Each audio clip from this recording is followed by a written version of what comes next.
right, we are starting up here. It is number 149.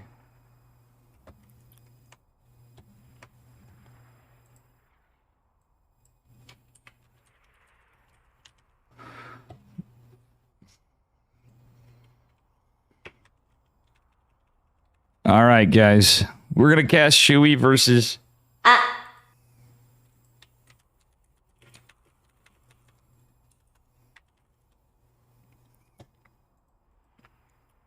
Hey, Samuel. We're going to get...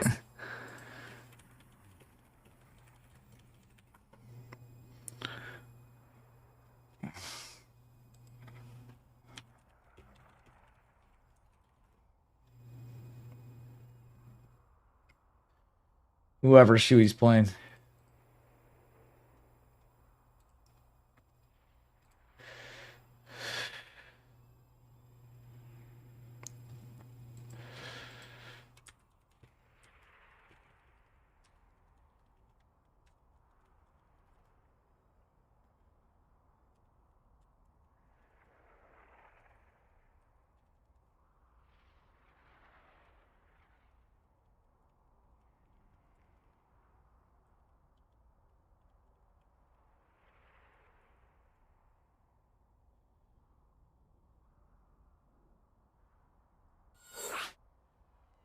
All right, guys, hang on. Oops.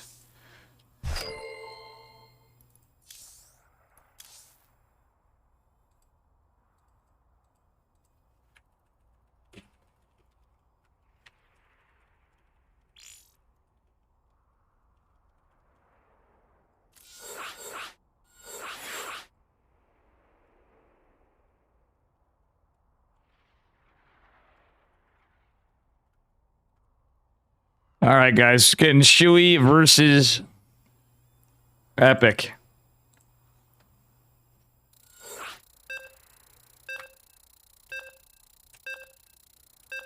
Wow, this is funny. We have a Kirktown match. We have an actual Kirktown match here. Let's see here. We have Shui versus Epic. This is going to be funny. Or Epic versus Shui. This is going to be a spicy one. All right, you guys ready for this? Spawning in the upper right-hand corner of Tropical Sacrifice in the red, representing Psystorm Gaming. Give it up for Epic. Our Terran player. And his opponent in the bottom left. She's from Kirktown. She's blue. She's Terran. Give it up for Shui. With the Pog Squirrel. This is like a my team versus my team kind of game. Chat, I don't even know. Hopefully we're streaming. Hello, Samuel. Sorry, I'm a little... I had to take a little puffity puff or something earlier. Because my wrist is absolutely killing. Shui also going for a proxy Rex. We did see that SEV pull a little earlier. So it's going to be a proxy 2-Rax Reaper for game number 1 from Shui. Having on the house. Going to be double gas from her opponent. Shui going to take hers in just a bit. For the 2-Rax Reapers, Epic going to scout this. He looks like he's just going across the map to scout, so clearly the barracks will be finished before Epic's just a little... He's going to have an edge on this first Reaper, of course. Just how it works out. Wait, actually, Shui's not taking in another gas? I'm pretty sure you're supposed to take another gas at some point here for 2-Rax Reaper. Because you just don't have the gas econ, so I don't know... I think she forgot. Mistake? No? She knows the time better than me. She is a Terran. The second Rax isn't finished, so she's potentially going to wait. Getting the orbital first. Okay, that makes sense now. By the time this finishes even, there's going to be enough for the second Reaper. Factory going down from her opponent. Epic is scouting out for this. Does have a supply depot to scout. And is going right into his factory as he would. Alright, so second gas is finished for Shui. Let's see how she saturates. 3-3. The usual 2-Rax Reaper gas timings. Reaper is going to be debated by Shui's worker, who is building that CC. Oh, is she going to lose the Reaper already? That Reaper looks like it's in a lot of trouble, but the second one's going to pop. Some SEVs and the other Reaper are going to go help this out. This one needs a heal, but she does have 2 in production. Hellions are going to start to be able to be produced momentarily. Grenade actually helps Epic quite a bit. Look at that micro. Excellent micro from Epic. Shui trying to go in and get some value, but Epic's just everywhere. Third Marine joins the fight, or third Reaper joins the fight, but is just going to distract away from the other 2, forcing the SCVs back. But that Hellion is going to pop, and I think Shui's build has been held. It's TVT, so things can go happen behind it, but she did not get a factory just yet. Usually, she should probably just disengage and make a factory. Okay, she is going to make a factory and just start SCVing up. I guess she did mule. She has been producing SCVs and muling behind this, so there's that to say. All right. Epic going for a second CC in the high ground. He has enough units he feels to hold, so he's going to reactor and tech lab on his barracks and factory and drop in the starport to seal the deal after command center. Shui does get her CC at least, though. So, with that said, Shui's going to try to get some high ground vision. Throw a couple grenades. She's going to go in for a scout. And it is looking pretty standard from Epic. Epic's pumping out a Cyclone, but he should know that Shui's going to be behind from this. He knows the build. And this is pretty common to do with your second racks as well, because usually you're, you know, going on into it. So Shui's going to have a very delayed everything, of course, because of this. So she needs to try to accomplish something with these Reapers. Any trades, any momentum to keep her opponent back is good. Just trying to be a nuisance over here with this barracks. She's going to have to go right into Cyclone. I wonder if we're going to see like a swap arena. She's probably going to get a couple Cyclones. She does have her Reapers left, but actually I wouldn't hate to see a tank. So she has this one Cyclone and a tank would probably be a wise move in my opinion. But what do I know? I'm not Terran, you know? So there we go. I know we're kicked off to a regular stream. I decided to do this for the hell of it. I'm not going to focus too hard, and I do have to call my girlfriend at some point, so we're just going to have some fun. All right, man, these Reapers. These Reapers, man. They're staring down the wrong lane. Looks like Epic's going to go in for a cheeky little tank. Cyclone Marine drops. Siege tank in position on low ground. Cyclone getting lifted up. Marines dropping. Reaper's getting absolutely dumpstered. And right now, there's just a few units for... oh, no. Shui's not sieging the tank. GG. She knows it's over. And Epic takes epic action in game number 1. All right, I'm totally not stoned, Cap. Omega Cap.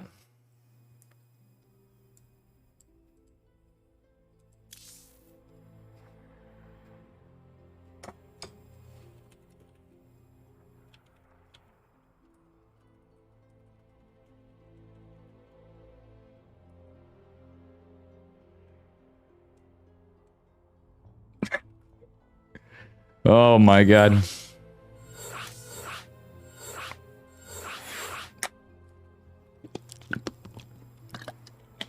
You know what we needed? We need a Towley command. You know, we were thinking of all the cartoon characters, which I don't have the pictures on this scene. Go! You know? Fight my shiny metal ass. I think we need Towley. I'm a Tau.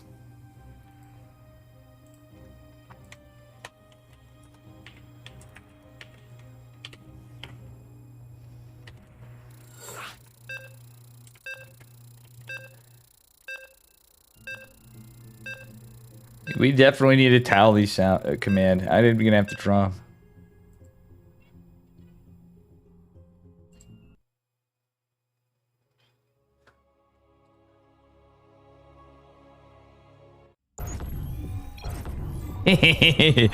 All right, here we go. Let's get it. All right, we got it correct here. Spawning in the bottom left-hand corner of Inside and Out, representing Psystorm Gaming. It is our Terran player of the red. It is Epic. And his opponent in the upper right representing Kirktown in the blue. With that pog squirrel on his... Look at that beautiful pog squirrel. Look at it. It is Shui. And she's going to go proxy racks again, it looks like. I wonder what variety. Shui's putting on a show. I think she's just trying in desperation to do something.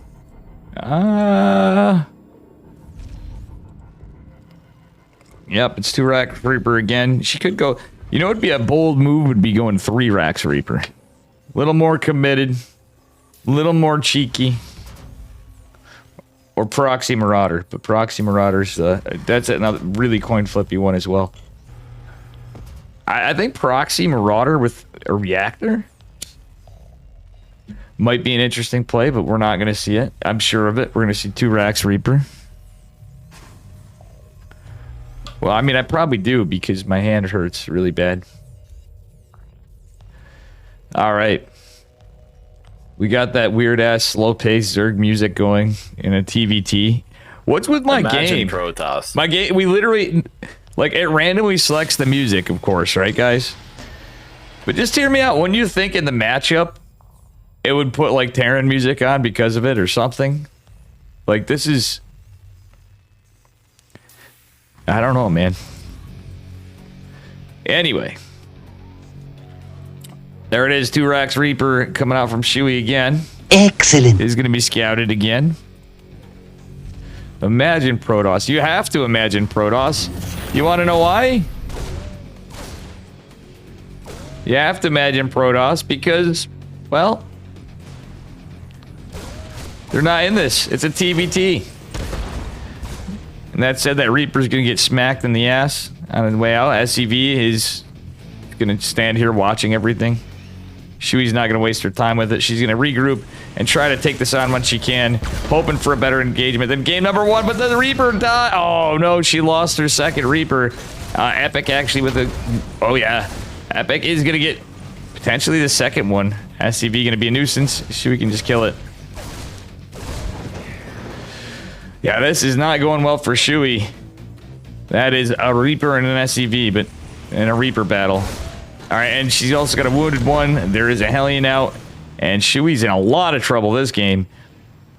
Okay, now the 3 there is going to buy her some time, but this one is still in danger. Oh, why is she engaging with that one? Oh, no. I mean, it's tough. Reapers are a little tough to micro.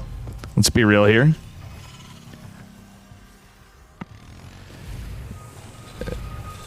Yeah, I only took a couple. I put that shit out, Fisherman. There's more. GG. And Epic's gonna go in. I probably can't have it on an ESL cast though, so I'll probably have to separate the VOD. I probably shouldn't anyway, but just a little bit. You guys know I'm not much of a... Well, that was rough.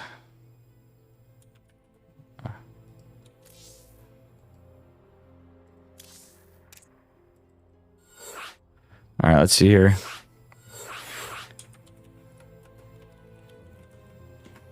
Cyril versus... unfortunately, Shui did not win.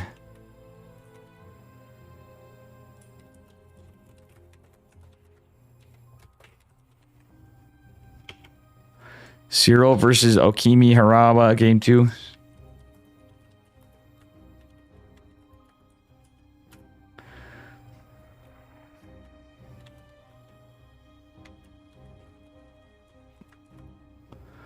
Okay, guys, hang on 1 second.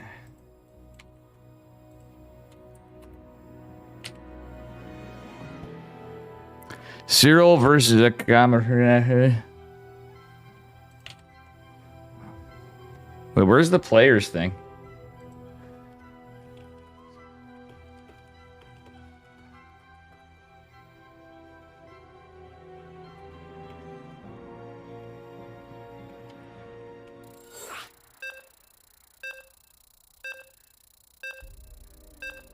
Okay, so Cyril is off to a lead.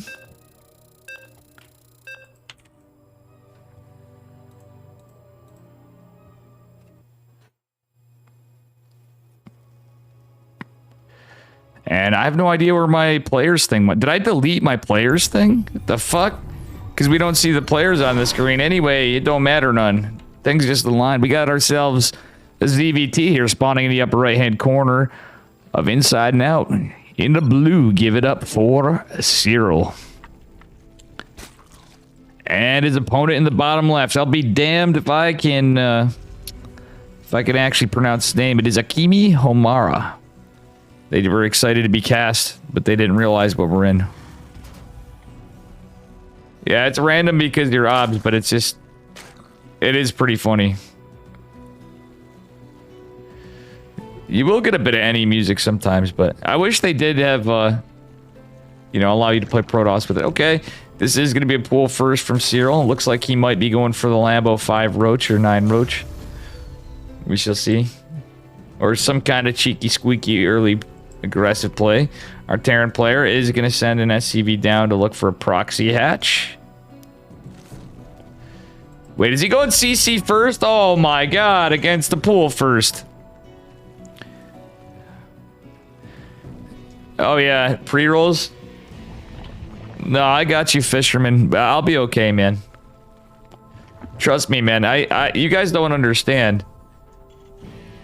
Shit lasts me a lot. Somewhere around here, I already had some around, and that shit's got to be hard as a rock, because that's from months. That's from like months and months ago. I once smoked year-old stuff, and let me tell you, it was over a year actually. It took me that long to finish a nug at one point. That's how little I. But I had some more, and I fucking couldn't find it. All right. Of another, that's separate occasion. Anyway, there's gonna be double gas follow-up, and we already have 4 links coming across. Well, we don't even have a SCV produced. We have no way to wall. He's gonna have to CC wall, and I don't think he's gonna make it there in time. Like, you'd have to react by pulling your SCV forward. What a Chad. He's gonna try to make a bunker, try to make an orbital. He knows roaches are on the way, but he just doesn't have anything. Because he decided to go CC first. CC first. Man. And here you guys thought I was the one lit up here. Look at this guy. Why would you go CC first, period? Oh my god. This is going to be the biggest build order counter in the history of StarCraft. Well, this is going to be pretty rough for a Terran player. He's going to have a bunker and SCVs, maybe a second Marine somewhere in here. Oh my god. Oh dear lord, what are we watching? This is a massacre. That's what we're watching, is an absolute massacre. Should we at least try cheesing Epic? She was probably nervous. But poor Akimi Hamara is just like trying to do an old school build. And is unfortunately gonna pay the prices for it. The tax man hath cometh. It is the roaches and the Ravager. The IRS is at his front door, another Ravager being morphed in. And we have SCVs going in the bunker. Oh, wait. We're okay, we're losing the supply depot, trying to build another one. Marines doing jack shit. Because it's what they do for... I mean, they get some damage, but... There was no target fire. Tech Lab goes down, and it looks like we're going to see a pretty short ending. I'm going to start calling Cyril the tax man. Because he's working overtime collecting this. I don't know why he's not going after the SCVs, though. He was over-respecting this. The Ling's got in the mix. Oh, Corrosive Mile's gonna... Oh, he's gonna kill his own Roach. Okay, never mind. Ling's getting some more worker kills. It's 8-2... Or no, sorry. Akimi Homara is... Oh, no, this could be a throw from Cyril. He literally... I mean, he's not really macroing behind this. This was a little bit of a throw. This reminds me of, like, my cheese, Zerg. We're like, alright, decisive win. But he was targeting the orbital. If he was going for the factory, he should have just done it before. He could have got more SCVs, because they would obviously be forced to take the fight to try to save the burning factory. One Viking and a group of most of the mining SCVs are going to chase down the one Ravager, but the Viking is going to eat a corrosive bile. And the Lings have arrived. Alright, with one mining SCV on the low ground is all we got for a Terran. We're going to get a GG. And unfortunately for Akimi Homara, Cyril takes it. And if that's a meme, I don't know it. Where do be the players? I think I deleted the source for players. All right, so we're going to be on to another series.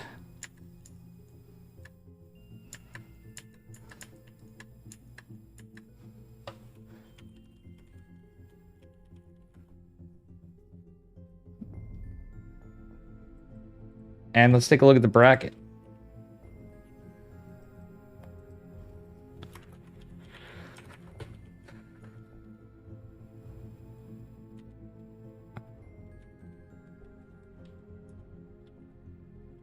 Well, very well played anyway.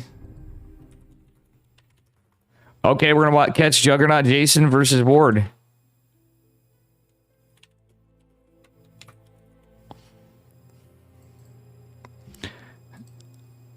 Hang on, guys. Let's get this back on here. I almost think this was a bad idea to do EPT now. Yeah, we're just going to get whatever we can get. I just figured it'd be low-key easy to do, but everything is so try-hard in it. I can't request stuff like on my own tournaments, you know? Give me a minute here. And then everybody's like, eh. Spawning in the bottom left-hand corner of Data CD's nuts. He's up a point. Give it up for not up a tree. It's the other Canadian Terran. It is Juggernaut Jason. And from the Mountain Dew Baja Blast team, it is Ward in the red. Oh, I gotta love it, folks. Okay, so far, no SCVs going across the map.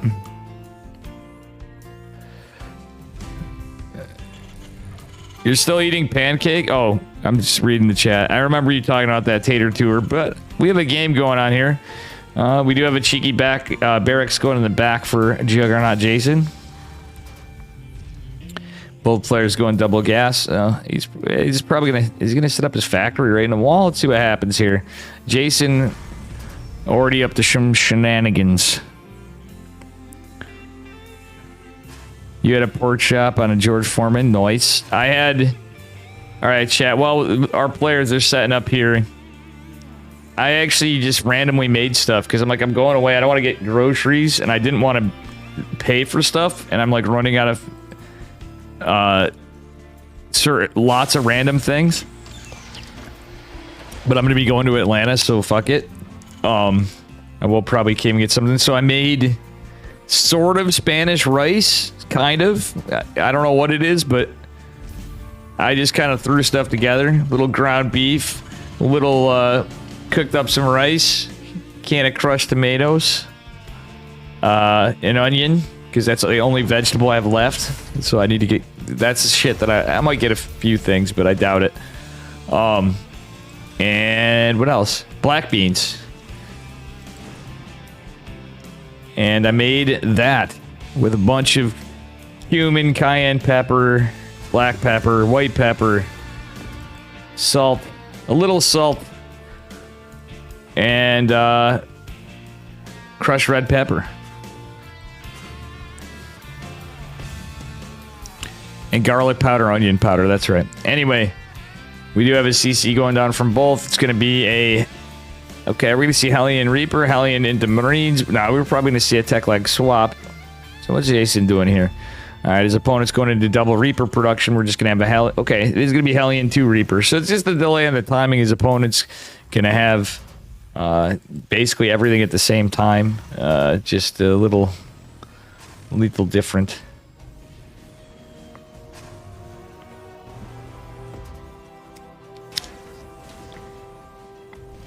Gene Sim with the Pog Scroll. What the hell are you guys talking about? Pancakes and...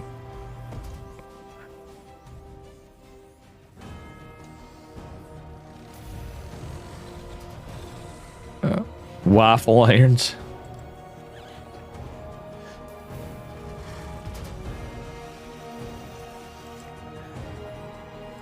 Alright, anyway. Starport's going down for both player, finishing up here. We got a tech lab for Juggernaut Jason on the factory, and no tech yet. It's going to be Reapers and... Oh, wow.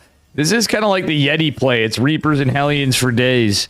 The problem is once the siege tank gets out, that's a little rougher, but... All right, so let's see the count here. I think this is going to be the last production cycle, and then we're going to push out on Ward's side. Yep, he's getting his tech labs behind this.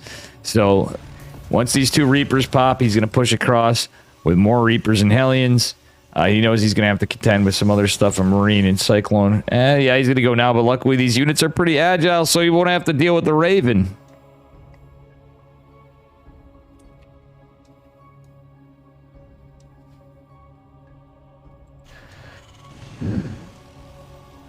Oh, you guys. You guys. All right.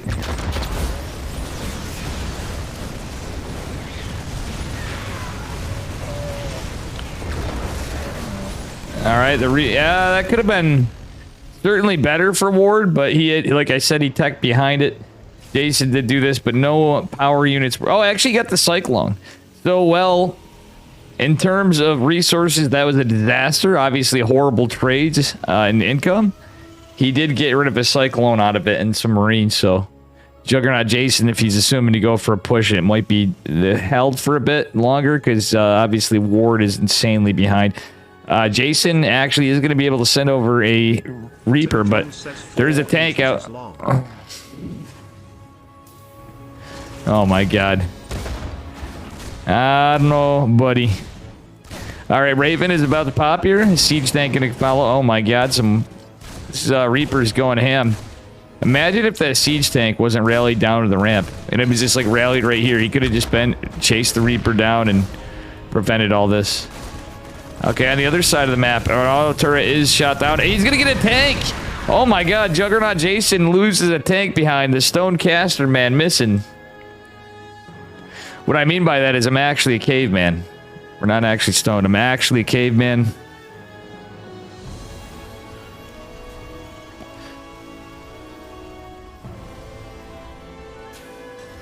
Dude said pork chop equals... beer equals pork chop in a can. That's fucking hilarious. I think it's better than pork chops.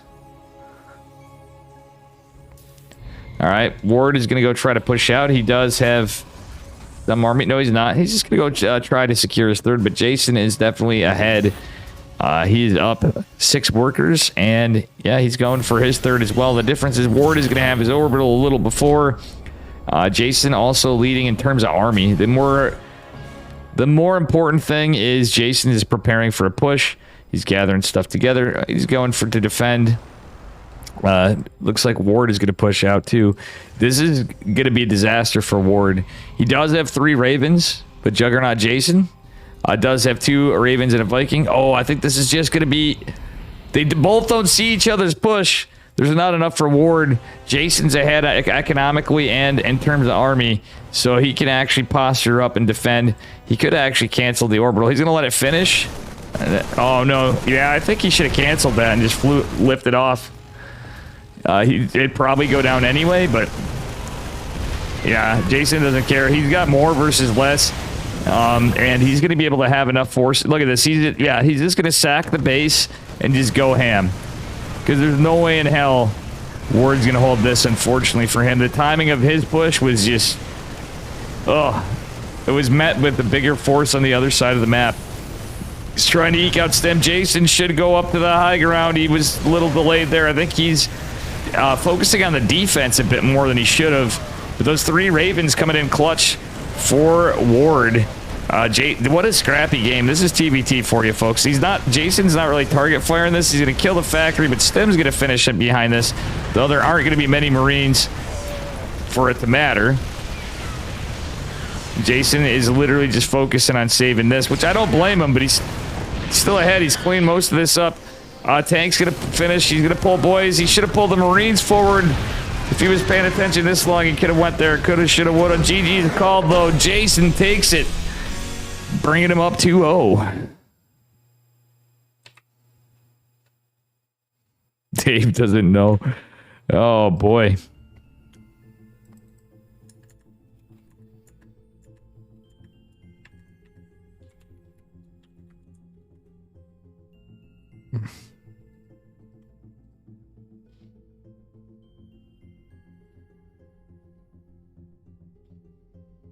We're just going to guess. Nope, that's not it. Sorry, guys. I'm just trying to find something. Very well played, though. We always had applesauce with pro chops. Me too. Honestly, I've been thinking about it. I kind of want to make some applesauce. And naturally, it's winter now. Basically, fall's over here, but it's New York State, so we got apples. I like making, or I don't really bake, but I'm thinking of trying to do an apple pie.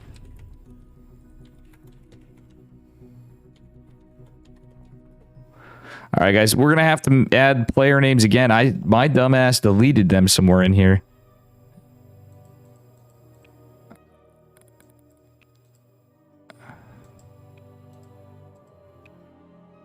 And we're going into Geralt versus Zerglord.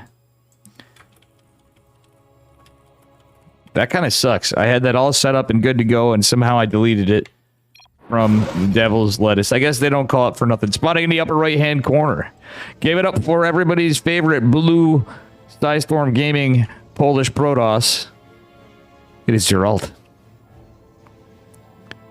And his opponent in the bottom left representing Super America, as it is the Zerglord in the red.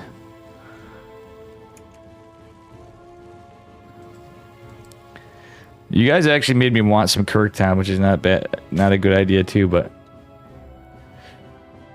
I got enough of that coming up. All right, guys. All right, we are going to have a little bit of a hatch block going in from Geralt. Does he secure it? Looks like Zerglord actually could have contested it, but I think he didn't want to risk the skirmish, which would delay him even more, so he just goes right for triangle third. I think it's the better choice than taking the 7 o'clock, 6 o'clock, 7. It's like 7-ish, 6:30, whatever. Position base. Geralt going for his 20 Nexus here, I'm sure of it. In a moment. And he's going to be annoying, blocking a lot of mineral patches. Spawning pool going to go down. And here we go. It's going to be a 20 Nexus. We'll see if it's 21 core. Or 20 core or 21. He's going to go 20 Nexus, 20 core. You got to do it. Look at the timing of this. Okay, the gas is starting to get saturated one at a time from the Zerglord. Geralt's still trying to be a menace with the probe. My prediction is the probe's going to go down. What up, Nika? You got your Princeton mug.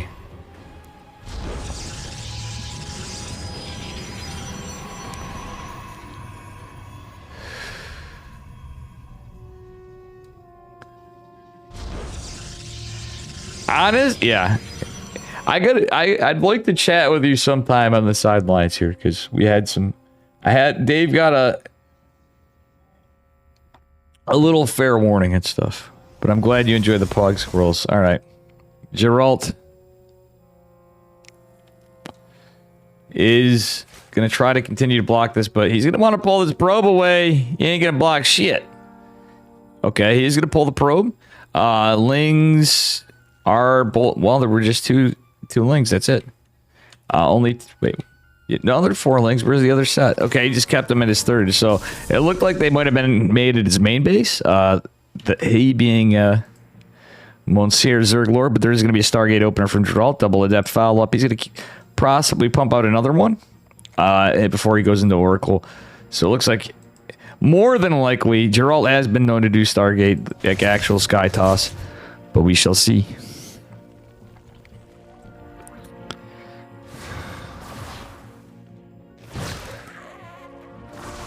All right, Adept is going to catch a worker. Oh, does get 2. And is continuing the shade. Does it get a third? No, the RNG. Oh my god, look at this big brain play from Geralt. Is he going to get a third and potentially a fourth? No, great pull from Zerglord. Geralt actually shades to the high ground, almost gets another one. He's a shady guy like that, you might say. The one drone, funnily enough, did heal enough for it. Did take a third shot. Okay, Geralt getting his second gate. Oracle is coming out. And behind all this, what's amazing is Geralt's macroing perfectly, even focused his attention on killing the Overlord. Somehow, that was enough for Ras even. Look at this, he's ready to set up, he's all set up for his third base. What's crazy is doing that with all the micro on the other side, and the micro of the Stalker. He's, oh my god.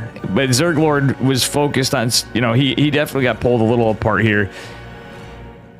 Because he's starting to get to a point. Well, he's been standing gas, so Zerglord possibly could go into a lair right now or something, but he does have a spore up defensively. He did do some things with all that adept harass, but now the Oracle's going to come kill 3 drones and get the hell out of there. Second Oracle is rallied to follow the first. Third base approaching 50%. GG's called. Zerglord just lost too much, and this is game number 1. Oh, I forgot to go live on teamliquid.net. Son of a bitch.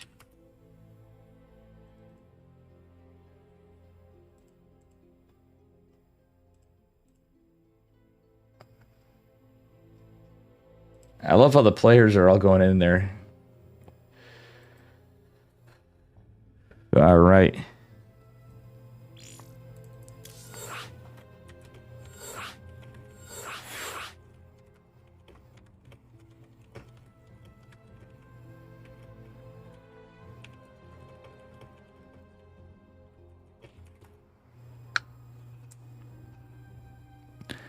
Giddy up. Thanks for the follow, Lapino. Oh my god, this is a different cast. I'm all like I feel weird. This is like, you know, I'd wear this fucking t-shirt to sleep or something, you know? And I'm just like here, I get a hole in my freaking shirt. This was a pretty badass shirt, but you know, just, I wore the elbow out.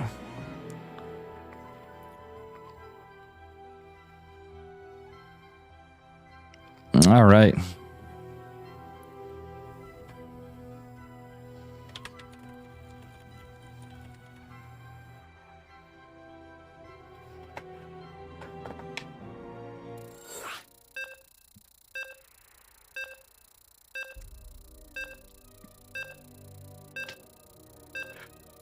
Am I? Or am I so sick? Nika, thank you for the 2 months. Pog. Nika PLZ 997 just subscribed. Pog squirrel LMAO. I understand I got way too messed up few days ago lol. No, it was just something. All right, anyway, spawning in the upper left-hand corner of Cosmic Sapphire. In the blue, representing Psystorm Gaming, it is Geralt. And his opponent in the bottom right. Give it up for Cosmic Sapphire. I mean, give it up for Cosmic Sapphire. Give it up for Zerglord in the red from Team Super. Oh my god. Oh god. Somebody please clip that shit. That was something. That was a miracle to modern science right there. Nothing we could have done better there in that introduction. Oh my god. Thanks again, Nika, too. Guys, help support your local Dave. That's all I'm saying. We are in full-time stream mode. Let's get into this game and talk about other things than the game a little bit. We got an Overlord looking to go get a drink of water. Speaking of which, Geralt going for a Gate Scout this time. He's not going for a hatch block. Zerglord able to take it uncontested. Alright, so we do have the Overlord looking for a possible cannon rush, which is not going to be the case. I think we got ourselves some gaming going on. Alright, I have no idea what is going on, but we're going to just continue on anyway. I do know what's going on. I just really want some more green tea, to be honest with you. That shit was good. I'm going to have to go get some of that in a minute. Alright. Yeah, Geralt just setting up for the 20 Nexus 20 core again, and nothing cheeky out of Zerglord so far. Looks like Geralt might be posturing to do a little bit of the same. He's going to send a pylon out in case of anything cheeky, like a Nidus, but also to hide his tech, because he's assuming the Overlord's going to go down to center to take a look at what's going down at first for the first one, and he's going to be correct. Overlord forced to hide for a minute. There is no pervert pillar on this map right in the immediate, so, well, we do have this one-ish. Anyway, that said, Lings are going to go out. Probe is going to not be attacked for the moment. Well, Geralt, I don't think, is paying attention. He had a chance to escape. He does see the direction of the probe, though, out of it. Okay, I think that was absolutely calculated. First Adept out, and this is 2-hex wall, but it's still, you know, this does check out. Stalker will block it. We do see Neeb. A little Neeb characteristics in Geralt there. That's kind of how he sets this up. TLZ will win. How you doing, Narc 1? Narc. We could totally trust this guy, man. I don't know, man. We usually don't let narcs in our chat. Kappa. What do you mean TLZ will win? Team Liquid? Oh, the Zerg Lord. Ah, never mind. Dave is just a little shot. I'm only teasing you, by the way, Narc. Oh, one Adept's gonna go down. And I forgot to put the points in the map. Actually, Geralt is up a map as we went on. But Jesus Christ. Here we got a little pressure. Adept goes down 4 workers for the one Adept. It's totally worth. Void Ray is going to be the opener for Geralt. He might actually be playing Sky Toss this game. Usually you're just tipping your hat and just flopping it right out there, but he may not. Oracle follow-up. So the Void should scare the Lings away a bit. It doesn't have the Adept out yet. Yeah, that's going to be enough. He kills 3 Lings. Zerglord forced to pull back. He has been a queen printing machine. I am such an idiot, by the way. TZL. And a pizza? Yeah. I want some more of that food I made earlier. Or something. Oracle. Oh, Geralt was not paying attention for a second. The Oracle is going to take a little bit of a beating for a second. He does get a couple drones, but gets out of there. All right, Geralt's. I think he was microing the Void Ray. Yeah, somehow he was microing the Void Ray or macron behind it. Oh, it is kind of like the hero build, but a little different. Is he going to go into Void Ray charge? What's the plan here? We got a Roachborn coming. Nope, it's going to be Resonating Glaives from Geralt. This is a cheeky plot twist here. He's going to have 4-gate Glaive as a follow-up, but there's a Roachborn going down layer as well from the Zerglord.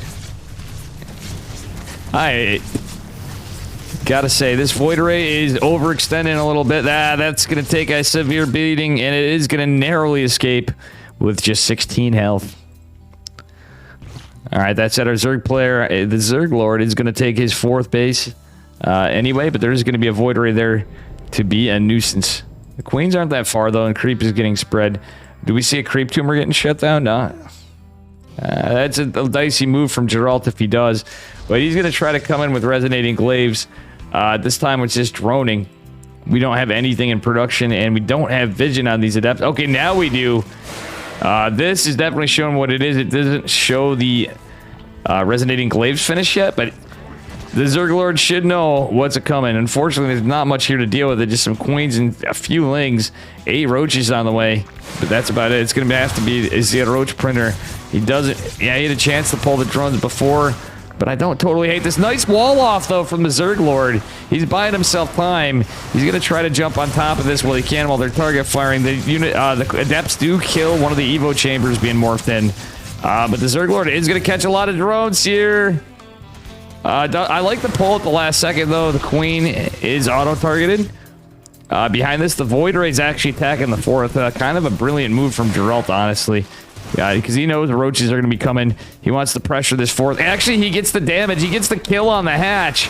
That is huge for Geralt. He's actually got enough Adepts where he can actually clean out some Roaches. But this is all he's got. The Void Ray that's really injured, an Oracle, and the Adepts. But he's going to start morphing in some Stalkers because he's just been hammering out production on the other side of the map. Taking a 4th base, going into double forge upgrades, and Blink is 75% done. Meanwhile, Glial Reconstitution's trying to get up for a Zerg player who's obviously lost extensively. 10 drones, a hatchery, an Evo. It did get canceled. 2 Roaches, 11 Lings, and a Queen. Still a pretty remarkable hold from the Zerglord. He's going all in. He wants to just push. He doesn't have Roach speed. So that's no Glial Reconstitution here. But he is going to have a lot of Ravagers. It is going to kick in here in a bit, but there's upgrades coming for Protoss, and the Queens are even marching in here. Sadly, there are no Creeper Lords available with this army, which would be nice for the Transfuses. But if you can at least get some damage and kill the 3rd, and, well, or the army with it. I guess killing the army and drones would not be bad, or probes, rather, would not be bad, but damn. 2-minute delays seem like an eternity. Holy shit. All right, we're getting more pressure here. The Roaches, the Ravagers, the Speedlings coming in. The Queen's taking a beating because they have nothing to heal them. But they are kind of in the fight is just something to tank, I guess. But the 1-1 finished, well, the +1 ground weapons finished for Geralt. Armor's going to come in. These are going to be some tanky-ass stalkers. Personally, I would have liked to seen the Zerglord Corrosive Bile that pylon.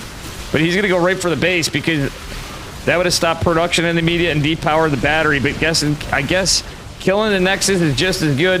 However, this is going to be a problem with the Roaches, the Ravagers, and the Stalkers in greater numbers with 1-1. These are 0-0 Roaches and Ravagers.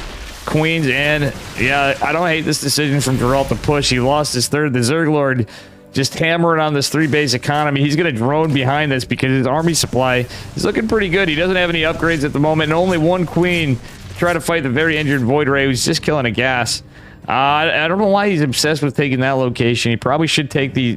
well, never mind. There's going to be a push on the other side with the Stalkers from Geralt. Geralt did manage to take this base, which I forgot about. So realistically, he's able to pull the probes and just immediately start mining since 3-base to 3-base economy. We do have another Robo coming down. Or is this the first Robo, actually?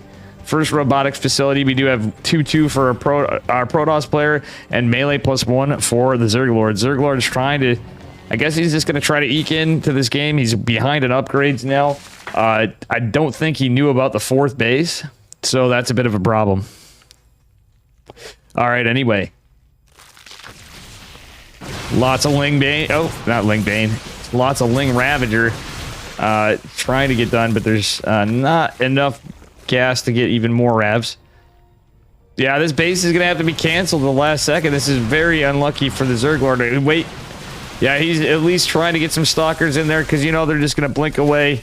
And we got a lot of Lings in production. Well, 16 is not a ton, but it's all he had the larva for and the money for at the moment. Does go to take the 4th again. Geralt is now going to be on even bases pretty much. He's insanely ahead on workers. The poor the Zerglord only able to stay on 37 this entire game now. Well, for the last bit because he's had to produce Roaches nonstop and the economic lead is going to be a problem.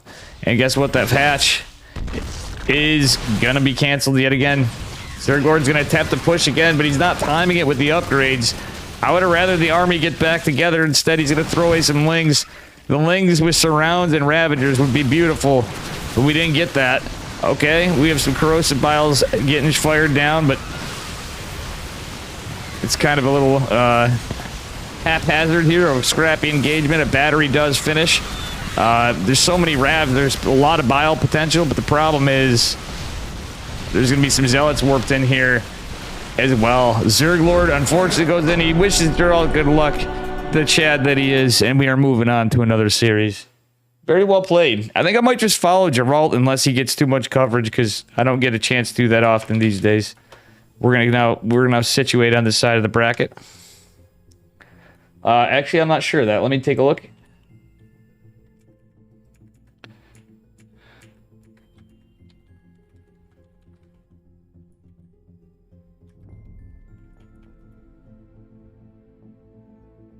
Beyond is advanced to the round of 16.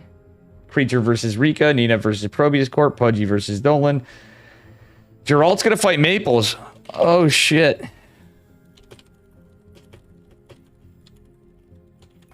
I need a minute. It's Geralt versus Mape the Ape.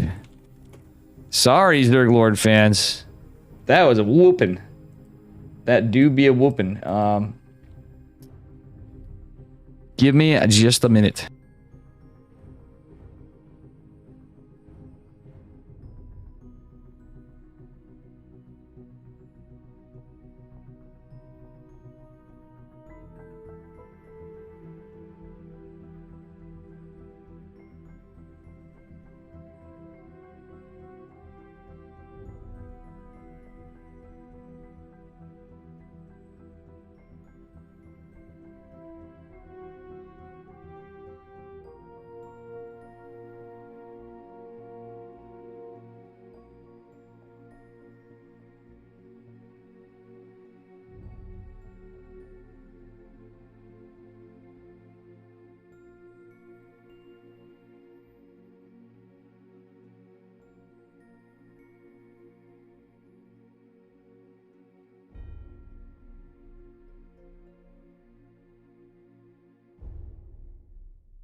I just built green tea everywhere.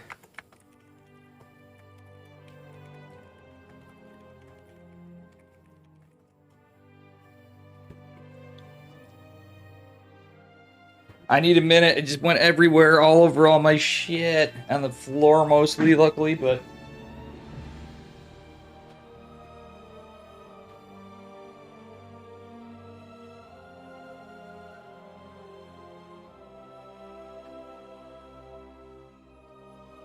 I'm gonna have to clean this after. Oh, shit. Like, really clean it. It's on my list anyway for this room. Oh, God.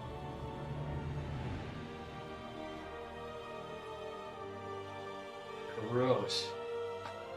Like, what's gross is my floor, let alone now all this shit's gonna be sticky.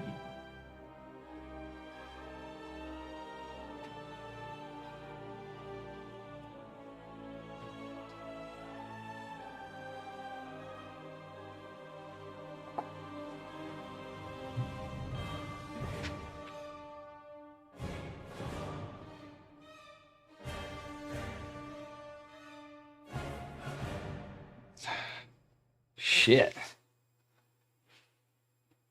Gross floorness too. Anyway. Oh, this is gonna...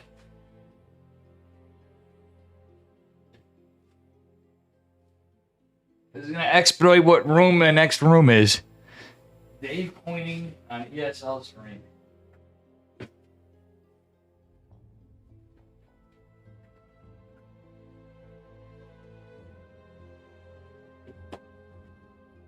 Bounty, the quicker picker upper my ass.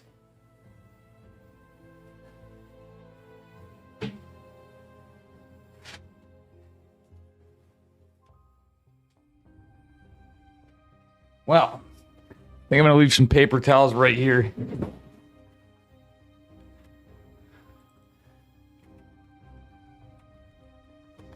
I did get some on my... You look great naturally.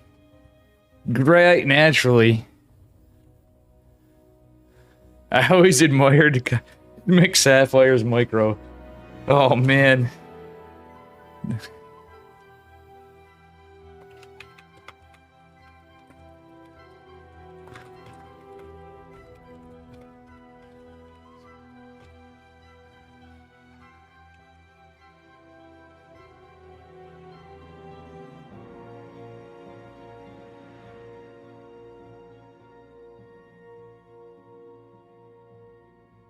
The dangers of puffing. No, that's also dangers of being a dumbass, just in general. Well, nothing we could have done better there.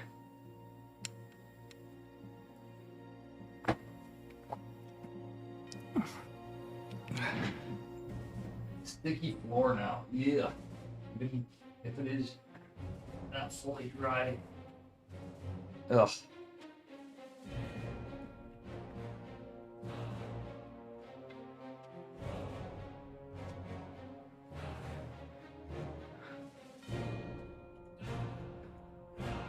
I will be right back. We're waiting for Mape the Ape. It's going to be Maple versus Geralt.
Well, hope that was some mild entertainment for you guys, because now my hands are sticky.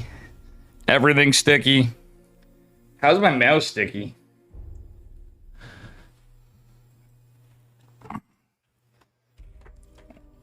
Alright, I gotta add this to my list, because today was pretty useless by how much I had to get done versus what was done.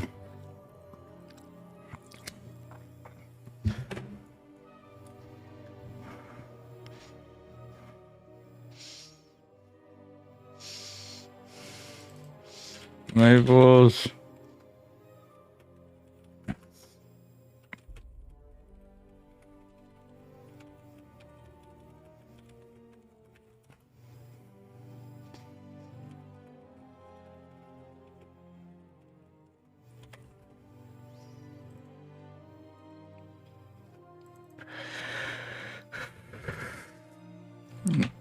All right, let's go.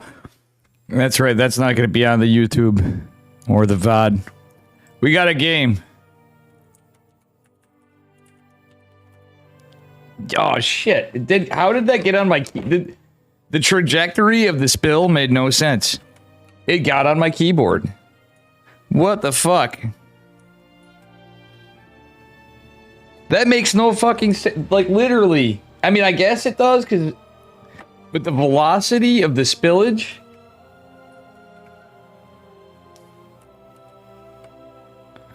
I have sticky keys, and it's not a...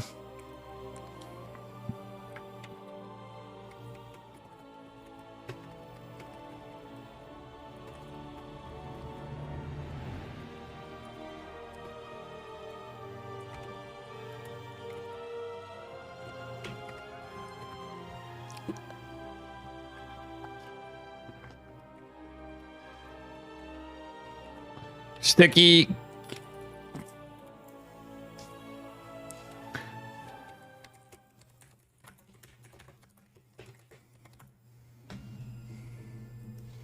Two guys I'm going to see in Atlanta in a couple days.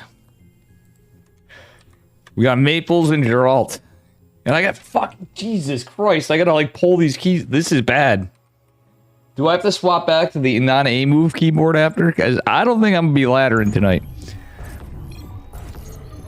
As we saw, it was a bit of a disaster earlier, but I'm feeling a little better, more with it.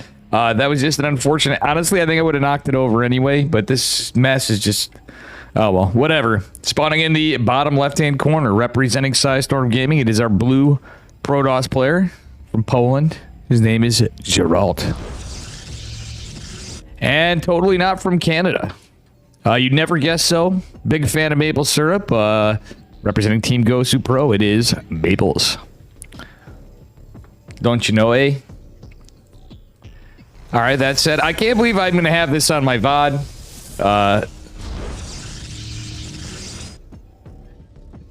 I think we might actually... Yeah, I'm going to keep this on.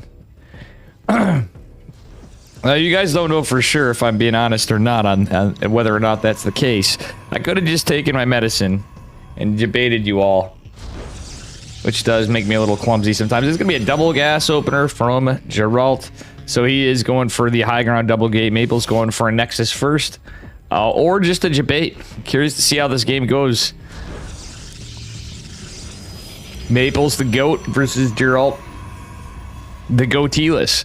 Guys, if you didn't see the other day, Geralt actually shaved his iconic mustache. He is shaved. I told him he better be careful. Okay, it's gonna be a double gas for Maples as well. He better be careful. He's going to look for some dates down in Atlanta. I'm calling it now. Like, bro, your girlfriend's gonna be mad.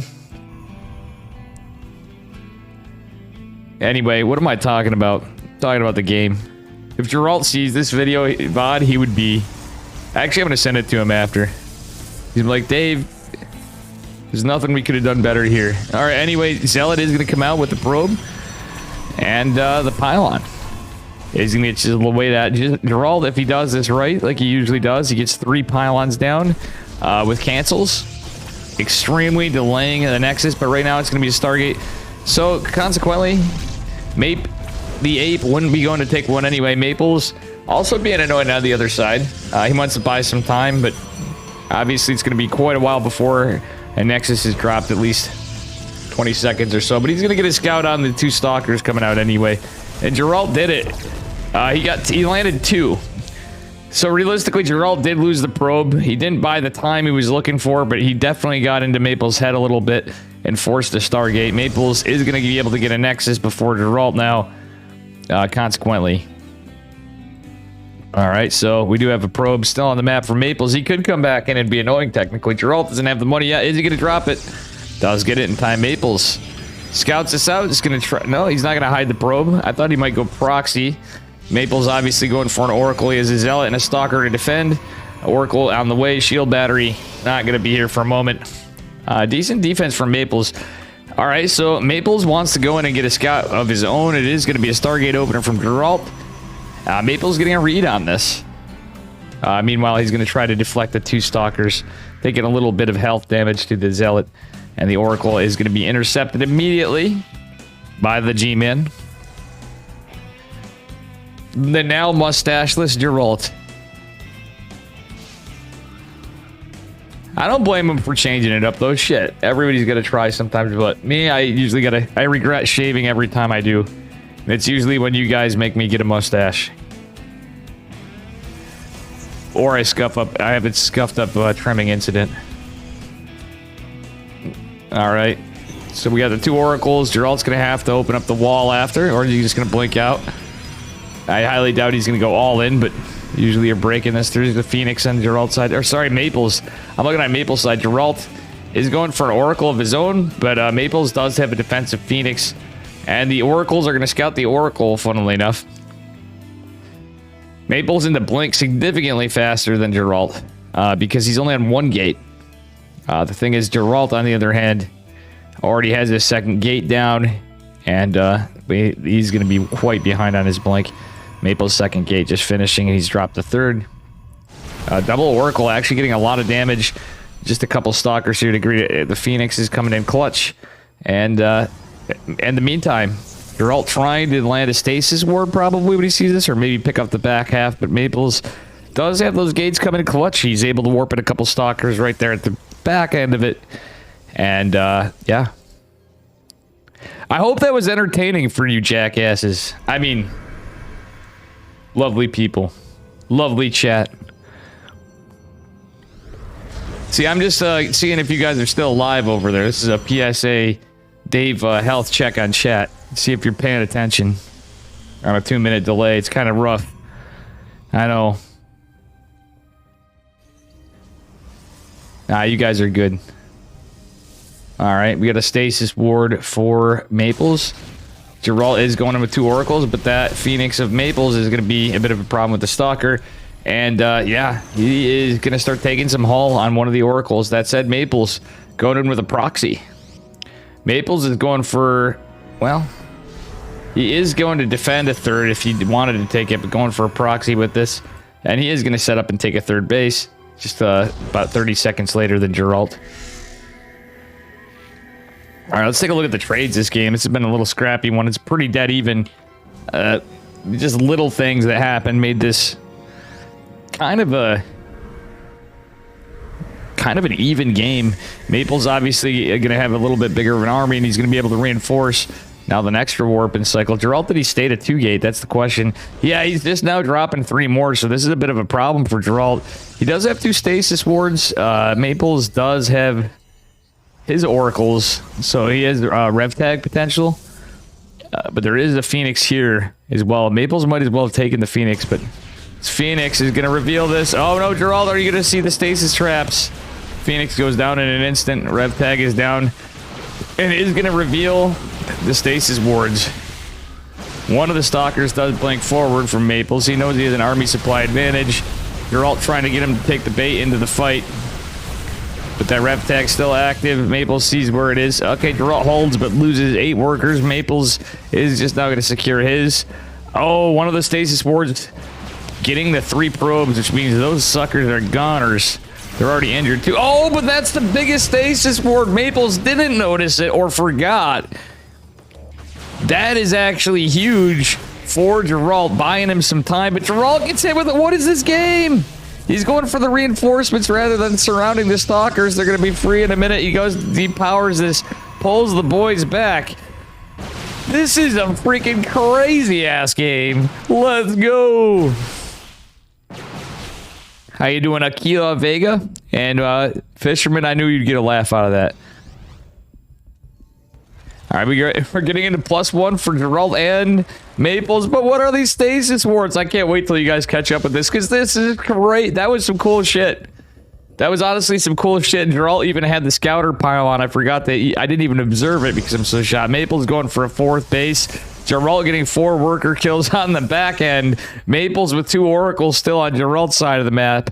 What the hell is going on here? Geralt definitely taking quite the blow here, going into a robo. He recalls the oracles. Wow, these oracles are kind of staying alive pretty well. The John Travolta oracles. Meow, meow, meow, meow. Supply block. Okay. Phoenix is going to go for the oracles. He knows it's coming there. Geralt did lose that one of the blink stalkers before. He's supply block for the moment, but both players kind of at the same supply cap. However, Maples is getting this 4th. Geralt unable to get any aggression on the other side. His army supplies actually ahead, but he's trying to time it out. Maples is certainly being the aggressor. Geralt being a little more cautious and just going for like oracle run bys. It even saves those other 2, which is pretty big. With this robo, though, he's probably going to get an observer. He might get an immortal, but he's probably going to get an observer. All right, that said, what is this? A Phoenix defending. Okay, Maples left that for defense, which is smart, but Geralt somehow still was able to get more damage with the oracles, even though just little trades. He needs to get whatever he can, and he also needs to be mindful that there are still oracles on the map because, well... Oh, I love this observer, so he can see if there's stasis wards in the immediate. He's not going to see this one or this one, but... Oh, no. Oh, no. That's a juicy... He's like, yeah, take the bait, Geralt. Take the bait. Geralt going for a 4th. Meanwhile, Maple saturated his 4th. He's going for a 5th base, you mad lad. This is PvP. All right, both players going into +2 ground weapons immediately. Geralt going into the charge game quite later than Maples. Maples now... possibly able to run by. Look at this. Maples is sniffing out the oracles, but doesn't catch them. He just anticipates it.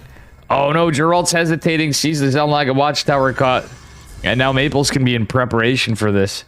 Is he going to be prepared, or is he going to need Preparation H?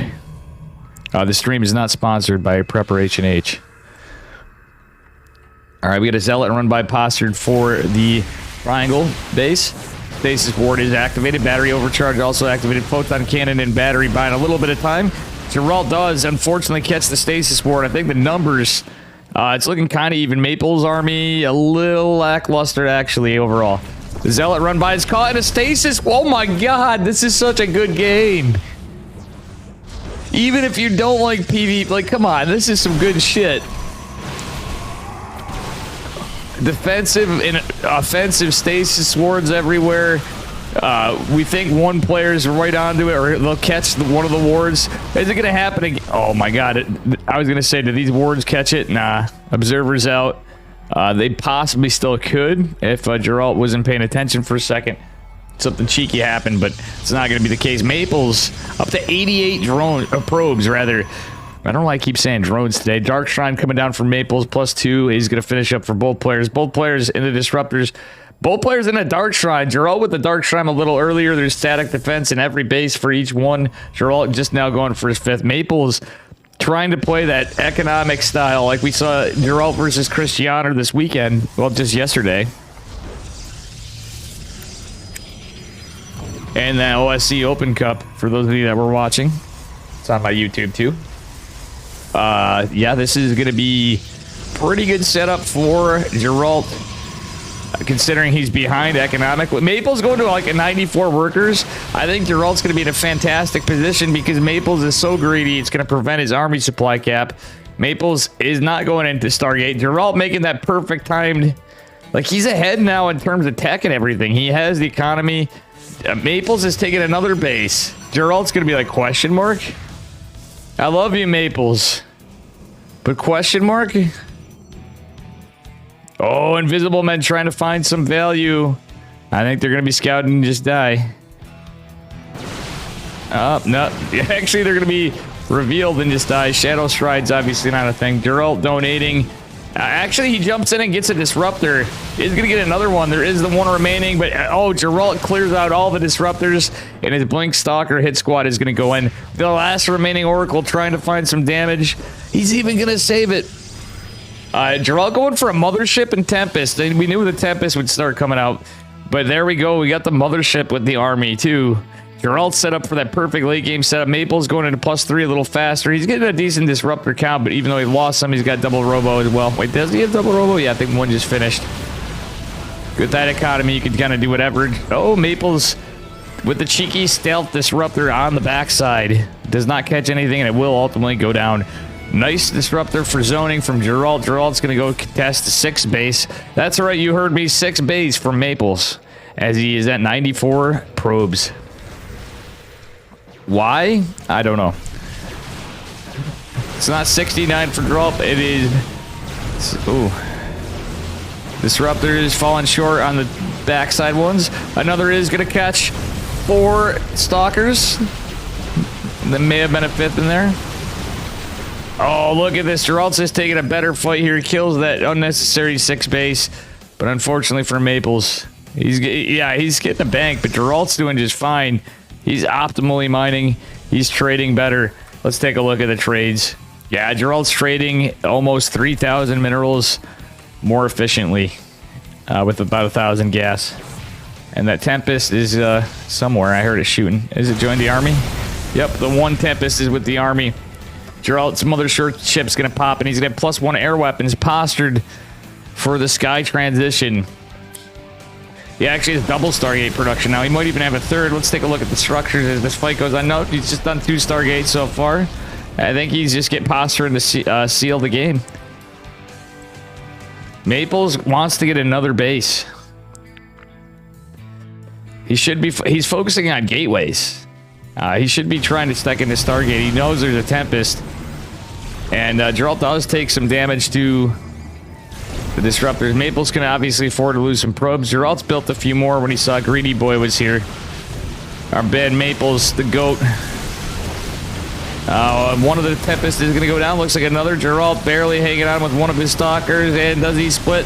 Only loses 1 Stalker to that fight. Mothership's out, but nothing's underneath it. Is going to buy him some time in the Stalker fight, but he's going to lose. That's -400, -400 right there if I ever saw Geralt getting a counterattack with DTs. Photon cannon, I think it was just 1 cannon back here, did go down. Disruptor is going to clean up the DTs, but not before 20 workers fall. Oh my gosh, his Maple's coming back. Problem is again, as time goes on, Geralt is going to start having the production. Losing that base is going to be hard for him to get to the Sky Army again. He's going to go for another Mothership, but he is going to continue Tempest production. He's going into shields and tectonic destabilizers with disruptors, so ultimately it's good. But Maples did a lot of great work with those DTs, which I totally didn't miss.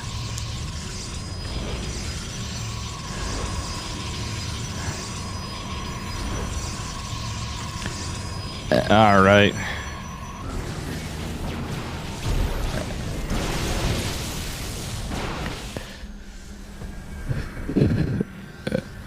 You had to buy warm beer. I mean, fun fact, you guys see me sometimes, I'm drinking warm beer.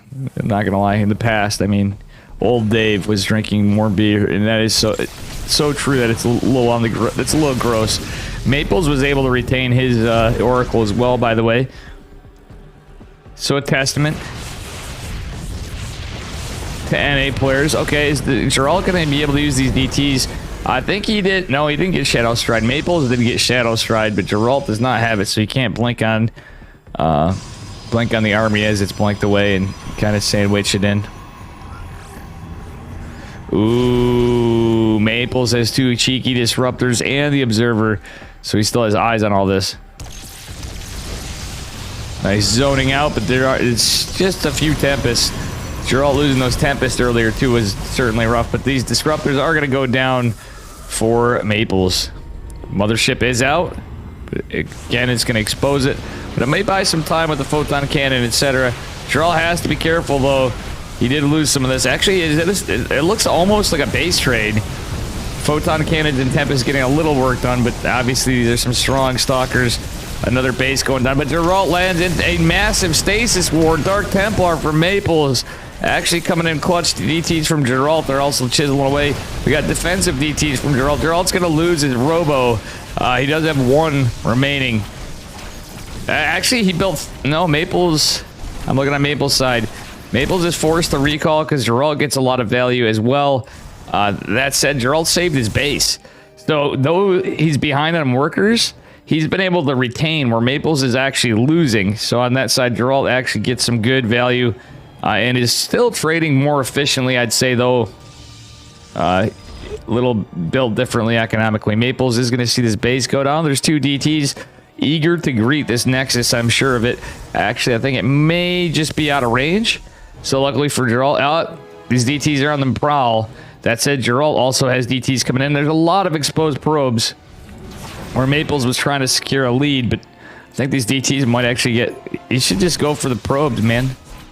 Hold position. Oh, Maples does not get any gear. That looked like it was a good chance for some Novas, but oof. And fun fact, this is a scrappy ass game, and I love it. Geralt is looking like he is about to be able to secure game-ending damage if he does decisively take it. Disrupt. Wow, he's even paying attention over here. He saw those disruptors. He saw the Novas in the mini-map. That was fucking huge. Okay, this DT is going to take one for the team. His name was Donnie. Wait, that was... It did get a stalker before it died, so it did not go out in vain. A lot of disruptors firing Novas everywhere. Beautiful splits from Geralt. This isn't like Marines and Zerglings where you can stim and they're faster. They do have blink, but that's about as quick as you can. Beautiful splits from Geralt right there. That was actually incredible. Maples is still hanging on. He's got some damage. He's forced some exchanges, and he's traded. But Geralt is... actually, he's not... He's producing more gateway units. He's kind of gone away from the Tempest for a bit. Okay, Geralt with a lot of static here. Not a lot of stalkers, though. Load the photon cannon to the mothership and the batteries. I think he's going to kind of at least scare Maple's forces away in case if it was an all-in Inquisition. Oh, that is one stasis ward that's not going to land. That Oracle finally falls for Maples. Does Geralt still have his somehow? Nope. Yeah, he lost that shit a long time ago. I thought so. Just verifying it. We are going to have another robotics facility finally going down for Geralt. He has his 6th base up. Maples going for a 7th, and, well, now it's a 6th and 7th base. He lost his 6th, 7th before. So, we see Trigger play a little like this, like with the greed style, but Maples is being extra brazen with those mass nexuses. Kind of, you know, reminded me of when I get in that kick of being a mass nexus guy. Which hasn't happened in a while. So, all right, anyway. It's a bold play style. But Geralt's been able to punish it so far. Another Oracle goes down for Maples. Okay, so Maples actually... It shows you how good he is, too. Like, you know, people will knock on NA players and whatever, but he is one of our big guns for sure.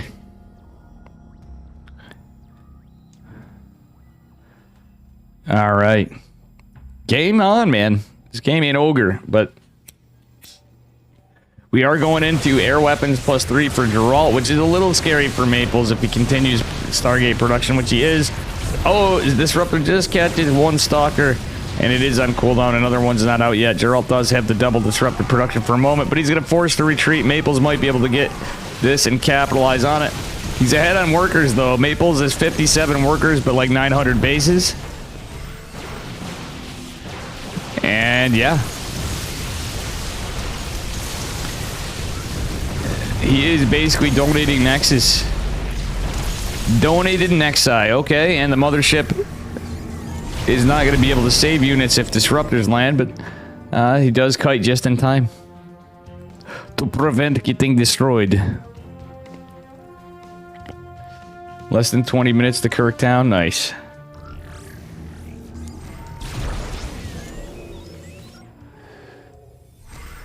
All right. Well, a little blanky boy trying to get in. Oh, what's scary about this is you don't know where all the disruptors are necessarily with the mothership there. I love it. I love it. Maple, what the heck? Oh, it's Geralt. I was going to say, Maples, what are you doing? Geralt going in with a DT hit squad in Northwest as the fight continues on. DT's actually getting some good value and going to force a recall of some of this army. Oracle is going to rev tag it. All right. And it is going to come down for an assault on this base, which honestly, Geralt might as well just cancel the static. He wants to have some defense, but he doesn't need this base. Like, how much gas? There's nothing left in this base anyway. I think he should just forget about it. You're like buying time, but that's like when I'm thinking about this logically, like there's no reason to defend that. Defending this side, that's more important. Or like maybe you're not try to get some stuff a little close. I don't know, but anywhere that's mining. That's me nitpicking people that are way better than me at this game. All right. All right, Maples is going to send a bunch of DTs to their death and GG. 24-minute game. Could have went on a bit more, but definitely a cool one. Interesting game number one. How's everybody doing?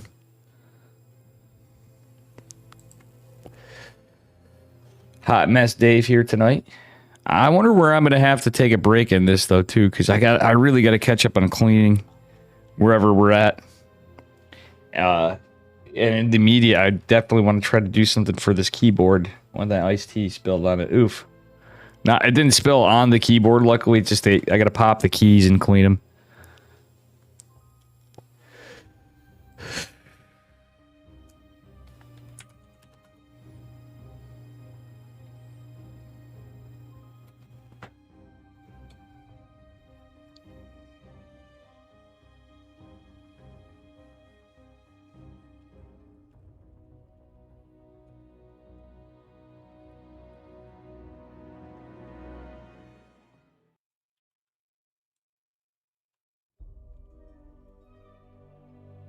All right, guys, going on to game number 2. I might get a, I don't know, I was noticing something from some VODs I was checking. Click that image if you like. Oh boy. Can't right this second, but I will do so. Hopefully we don't. It's funny when I'm cast, I can be just playing the game and not paying attention, and then like chat just goes crazy, and then the second I start casting, everybody's like, chat just goes deactive. You guys are having your own conversations. Anyway, spawning in the upper right hand corner in the blue, it is our Polish, now shaved Protoss. Still has the biggest room in Poland. It is Geralt. And his opponent in the bottom left, looking like he's doing something a little cheeky, a little possibility of some cannon rush from Canada. It is Maples. And that it is. It is going to be a cannon rush from Maples. Hiding the probe for a minute. He's just changing the path. Wait, that did absolutely nothing? No, actually it was the pathing. Is it me? Does it look like Maples is playing around with the stuff? And actually, I think he just tipped his hat right off the rip. Maples going in for the cannon rush. Let's take a look at Geralt's vision. He clearly sees it. Geralt's just going to wall off, build a forge of his own. And, yeah, Maples sending a third Probius. Geralt's already got his first gas up. As is fully walled and does have a forge. Probably going to drop a pylon behind this. No, he's going to go core, then another... Let's see, he might go cannon core. Let's see, cannon. No, pylon. Never mind. Okay, that's actually really smart, and then he's going to be able to get a core after this. Geralt double gas stealing. Naughty, naughty, Mr. Maples, he says. No gas for you. Photon cannon's going to come up, but photon cannons can't reach other photon cannons. Probes are going to make it to the high ground, though, so the cannon wars are going to go on for a bit. Geralt didn't build it. Uh-oh. Uh-oh. I'd love to see sprays, but we're not going to see that. If this was for Jumi, we'd see some sprays. Maples may spray.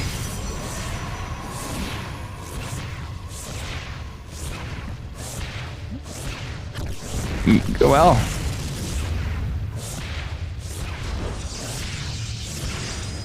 Okay, Gerald's going for another gateway. Maple's going to try to expand behind this. Does have a gateway. Builds the one photon cannon. Just not thinking about this, but he knows he needs to get gas. At what point did Maple... Oh, God, he just dropped it. Gerald has shut this down, by the way. He's got a gate, got warp gate. He could just build a Stargate, but Gerald knows there's a cannon here, so it's going to be a little dicey in spots for an Oracle. Maple's just getting a cybernetics core. Worker count actually in favor of Maples. That's about all that's in favor of Maples. Because Gerald is teched up, mining gas, etc. We may have a game on our hands, folks. And Gerald is up a map. Sorry about that. And that sounds like some winnings. Mr. Samuel sidekick. Meow meow.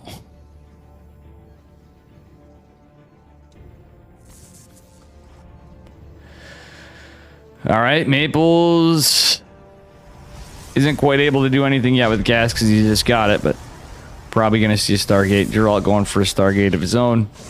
He has to kill the probe. Yep, he's going to overreach it. Doesn't even take any hull damage. Both probes are cleaned up, and he is going to start taking care of the pylon, powering both the cannons.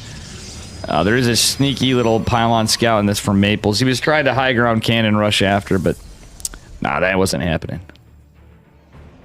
Oracle is going out. Maples with his first stalker on the way. Is going to try to get a shield battery in there and does have 2 gates. Though somehow Maples may have just done it and gone ahead.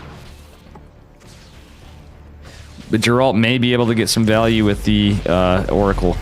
It is just going to be a stalker for a while. Might be another one. Yeah, actually another one that's probably going to be out by the time it makes it across the map. And everything's scouted by Maples. Geralt's now going to find out that Maples has a base behind. I don't know about you guys, I'd be mauling. He's got the shield battery, a photon cannon. So Maples is now in a spot where he did the damage he needed to be ahead. And Gerald's kind of in an awkward position. It ain't like the old days, folks. It ain't easy just to go in.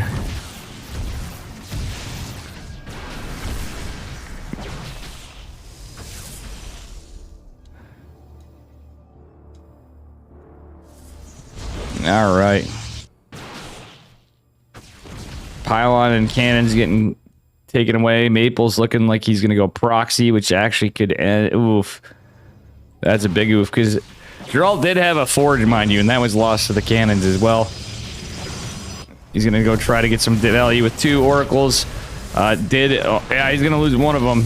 And, yeah, 4 and counting workers, but he's going to... Oh, yeah, he's going to lose another oracle. That's the entirety of Geralt's army, basically. He does have warp gate. He does have a couple of gates on the way and blink, but shield battery's not even there. Maples could really... Well, he can't really push across the map just yet with this proxy. And another gate he's going to be able to... Oh my god, Geralt... Yeah, Maples is smartly just going for a 2-base all-in follow-up, probably. He could take a third. He could do whatever, but... I guess Geralt has a little bit going for him. He has some high ground to escape to, but... Maples is just on 2 bases, and Geralt at least has a read on what's going on a little bit. No, Maples is going to take a third. Went ahead, stay ahead. He's posturing for it. And he just has so many gateways. Geralt, I don't know why. Okay, is he going to go scout? Is he going to scout? Geralt is going to find the adept.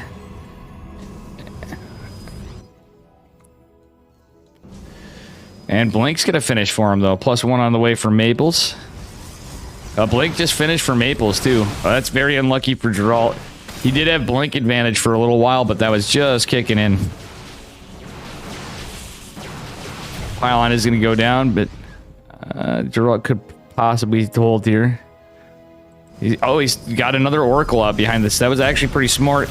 So he's going to try to distract Maples, but I don't think he's paying attention to it. He's got to pay attention to this defense. There's adepts and stalkers warping in. One stalker blinking back just to take care of one of the adepts. Two of the adept 7 workers fall for Maples, but none for Geralt. Geralt now with a worker lead. Somehow behind this, but Maple's about to have +1, and he does have the larger army with reinforcement capabilities, which Geralt does not have. Nice blink micro from Maples. Geralt actually splitting this pretty good, about as good as he can. He is all penned up, and Maples is actually kind of really committing to this. It looks like he is going to take a third finally, but a lot of 2 base pressure. And for those of you that just tuned in, this game did start out with a cannon rush. If you're wondering why it's a little late.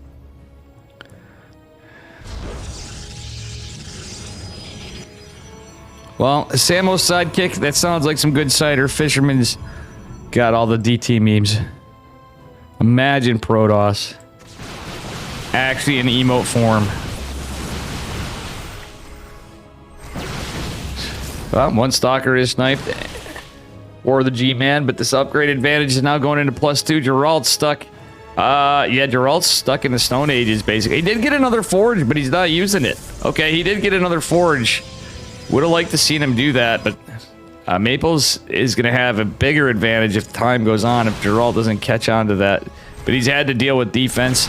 I think Maples may just take this game, but it's just a matter of this +2 kicking in and the economy. If Geralt can hold and buy time, but he just needs to. It's kind of tough to tech out of this, to be honest, when you have this much pressure on you, and soon to be a bigger economy just finishing right now.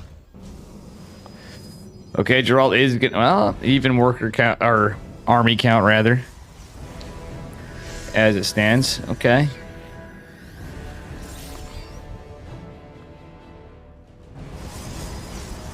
Worker count is definitely still in Maple's favor, obviously, but Geralt's trying to catch up. As Maple's going for an early 4th now. Now is the game where he could probably do that. Be like, oh, but he should just focus on tech and aggress. Now it's +2, so that's a huge advantage. Oh, but that stasis ward is going to help Geralt for a moment. He does have a decent army supply with a lot of that army in the stasis. It is going to help him for a moment, but yeah, this +1. Now it's +2, actually, is just going to disintegrate these stalkers. Yeah, I think this is going to be game in a little bit. Well, depending on how Maples reacts. Oh my goodness. Stasis board attempted to be set in the back. Oh, that was smart of Maples. Oh, he does manage to get a stalker in there. Did you guys see that? He tried blinking a stalker in to evade the stasis, or to strip the stasis ward. It got totally target fired by Geralt, but he manages to land a second one, and that was actually huge, because that would have been a pretty decent catch again for Geralt. Stalker's disintegrated instantly after it gets out of stasis, and yeah, Geralt is now getting into +1. Maples, his +3 started, and more gateways to come down. There's even an observer out for Maples, which is unscouted by Geralt. He does not see it there. All right. Adepts from Geralt are going to be scouted. Man, this is looking pretty rough for Geralt, and that's a bold robotics facility.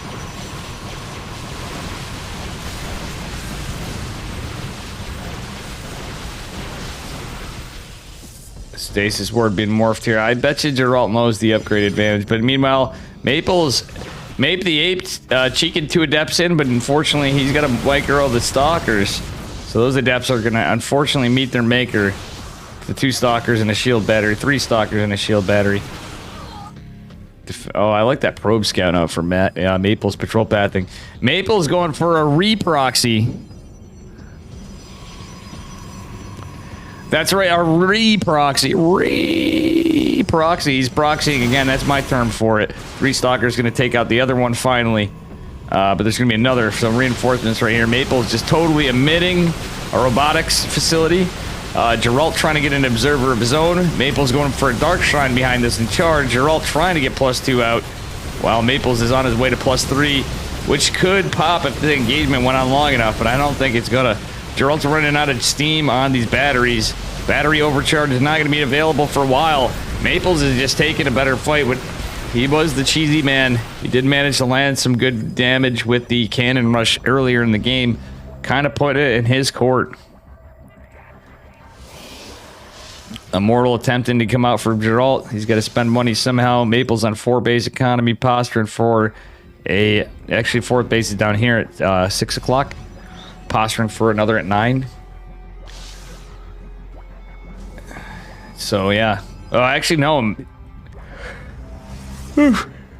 This is a game where I don't blame Maples for staying ahead. Geralt does have the observer. Maples might want to try to see and snipe this, because DTs are going to be pretty dead. There is a lot of stalkers, but... Oh, he is going to get the snipe on it. That was Geralt's only observer. He does have an Oracle available for rev tags. Oh, Oracle goes down. DT's coming in. Oh no, Geralt may go down on the win condition of no detection. The force fields came at the last second. Yeah, he does. Yeah, well. What? What? That one DT's like, help me.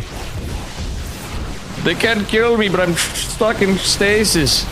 Another Oracle trying to come out from Geralt, which is exactly what you gotta do, because it's the only way he's gonna be able to work stuff. Does he deny the charge lots? He does not. He is just being violated over here. Mape the Ape.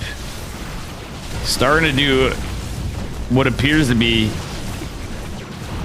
game-ending damage. If Geralt comes back this game, it's literally going to be a bit of a miracle. I don't see it at this point. Maples is +3, GG. But very well played by both of them, and nice very well cannon rushed. Mape the Ape bringing it full NA and full Canadian at that.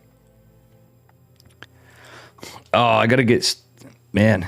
Yeah, I don't know how long this is going on. I'm still gonna... Look at that nice rip in the shirt. Oh, yeah, nothing we could do better here. All right, so here we are going on to Game 3. Mape the Ape bringing us to a series. A full series.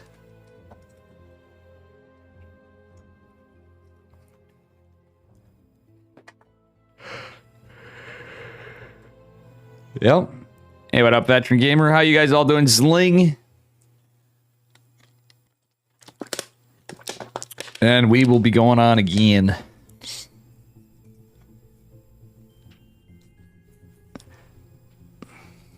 Yeah, today was not so eventful as I'd hoped for Atlanta being in a couple days. Well, I got to go Thursday, so... I have much to do.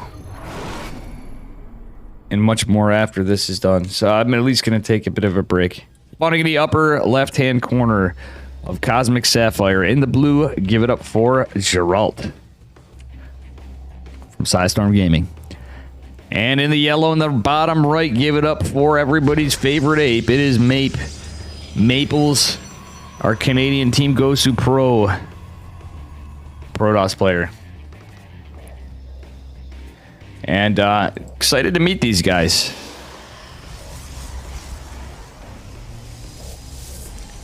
And I can totally feel... You know what, guys? Yeah. We're going to have to take... I think tomorrow will be... I don't know. Checking the keys. I don't think ladder is going to be doable. My herbal supplements are wearing down a bit. My wrist is hurting and the keyboard's feeling... I don't know. I really feel bad my stream time's been down a bit, but I've been doing some stuff. Maple's going full NA, taking the ninja base, maybe, and the gold.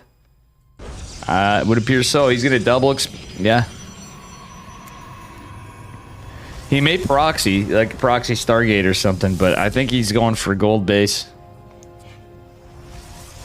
Trying to get in Geralt's skin a little bit. Core's going down at pretty much the same time. Little bit of probe harass. Geralt's probably confused. There's no other probe. That should be the tell that something cheeky's going on. I think, yeah, proxy second pylon. Is it just going to be a metagame proxy second pylon? Maple's actually going to play standard? Ish?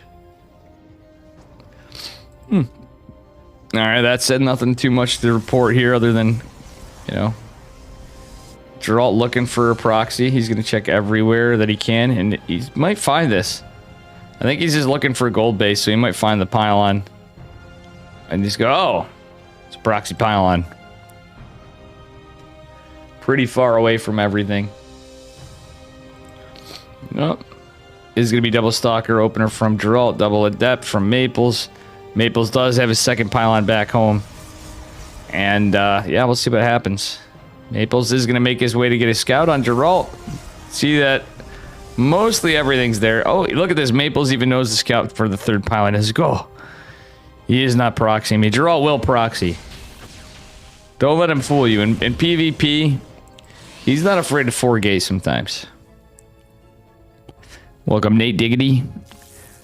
And Vet, this veteran gamer. Alright, Dep's going to go try to catch him at a time where he's out of position. I don't think they were scouted by Geralt. Geralt actually going to be able to get the block here. And, well, Stalkers are going to find the Adepts. There is a probe in place, and Geralt is going to be able to block this. Do we get a cancel and a Nexus? That's the question. Maples trying to get a Nexus, but guess what? Maples can't take a Nexus because he's blocked. For a little bit. Both players extensively delayed on a Nexus, so we're going to have a change of strat. It's going to be a Stargate. No, it's going to be, yeah, Stargate versus Twilight.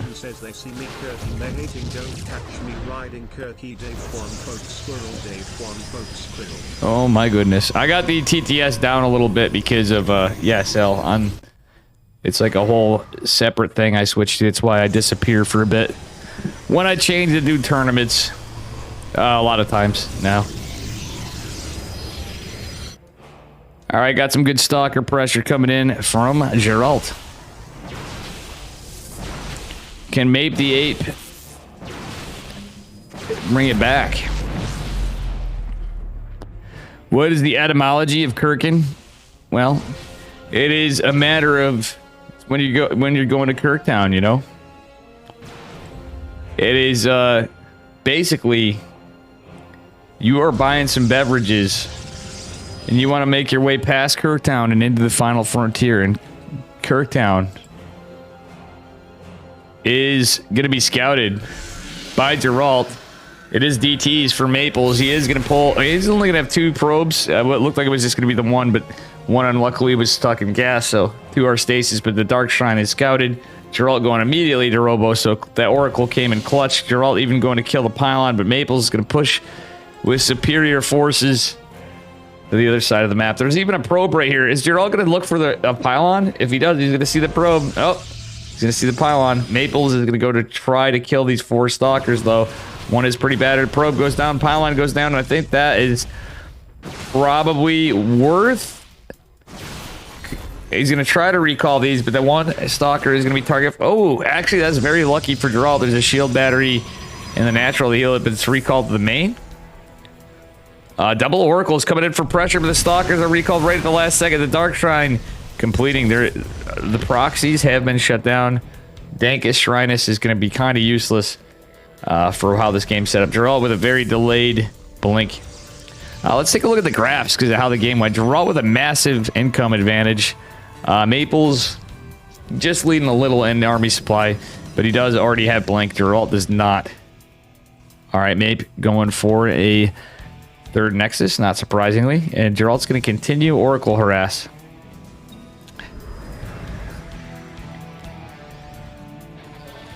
All right.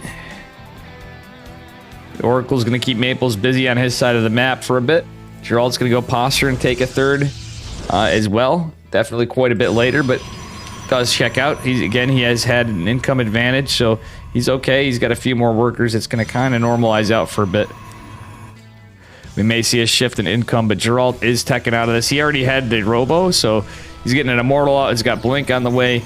Maples, he's going in for a Dark Shrine. Maples going into Forge, but I don't believe he researched charge. No, he did not. So there's no charge follow-up, and whatever the hell that was just died.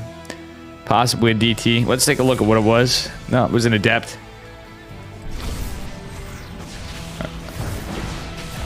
Okay, one of the Oracles is going to go down for 2 workers. They did get some value before, so in total, it might be worth it. He's kept that probe count a little lower. Geralt gonna go scout, but I think he's gonna lose this Oracle. All for another probe, not worth. Unlucky. Hey Charlie, my cat wants me. What, are you out of food, or he just wants to get pet? He just jumped up right on me. Trying to jump right on me. What? Come here.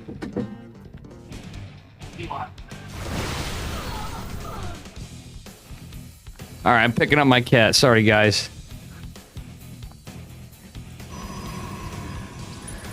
Alright. You know, if I had a kid, I'd name him James Testa Kirk. We'd change his last name. What if I changed my last name to Kirk? Testa Kirk.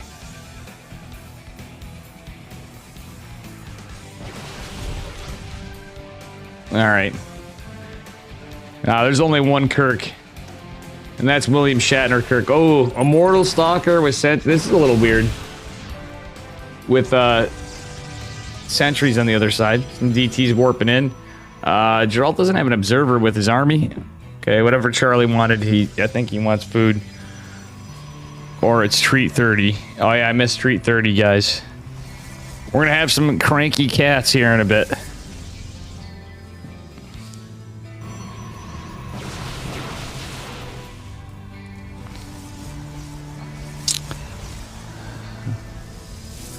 Okay, we get a little rev tag. Oh, Geralt with DTs of his own. Gonna go in and delay the Twilight. He might actually, if he gets a kill on the Twilight, that's gonna be huge for Geralt.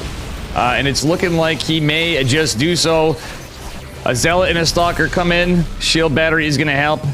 But these DTs are done, but they've got their value set. 19 workers fell too behind us. Geralt with the DTs. This DT play is just too much. He is absolutely everywhere.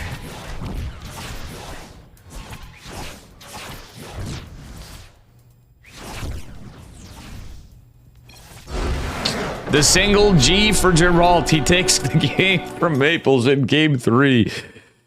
With Maples' strategy just differently timed.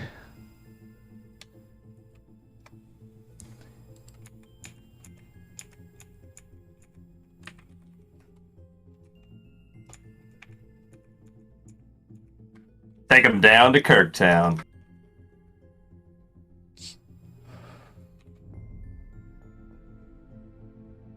Let's see what the bracket's looking like now. Bjorn has advanced to the quarterfinals. Nina and Dolan going on. Geralt is going to fight Max Pax.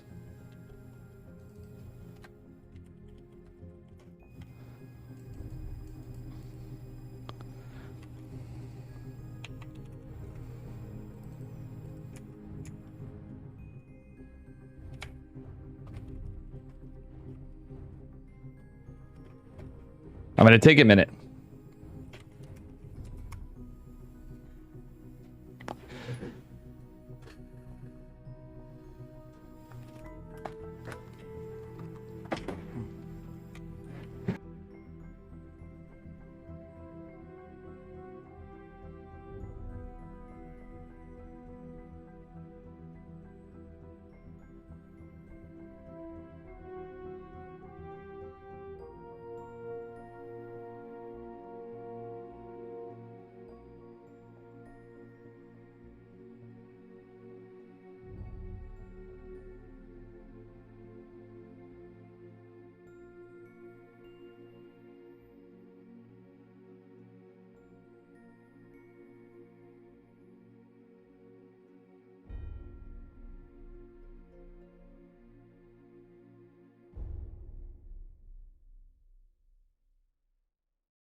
Well, I am out of smokes. God damn it. And I didn't go to the smoke store. I forgot something important. I thought I had enough, but apparently I was smoking too much. So we're going to try not to. Because that one closed.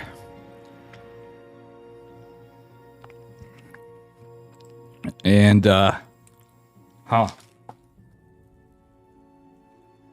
Bro, Raggy.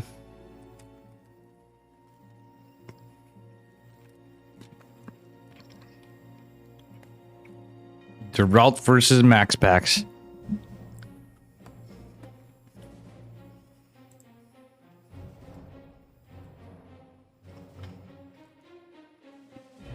Well.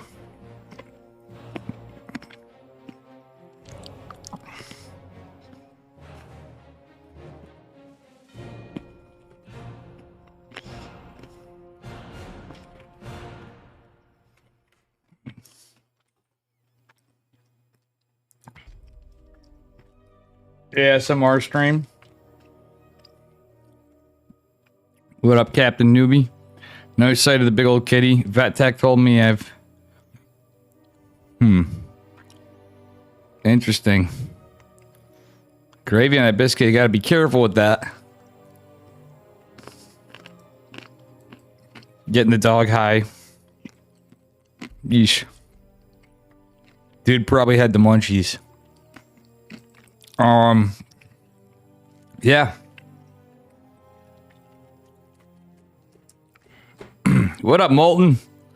How you doing, buddy? Unfortunately, we're on a 2-minute delay.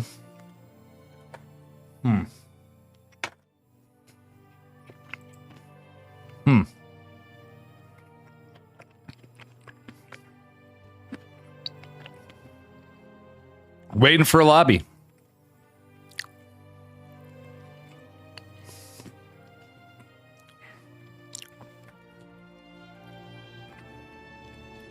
God damn it, I lost my font and everything for the players.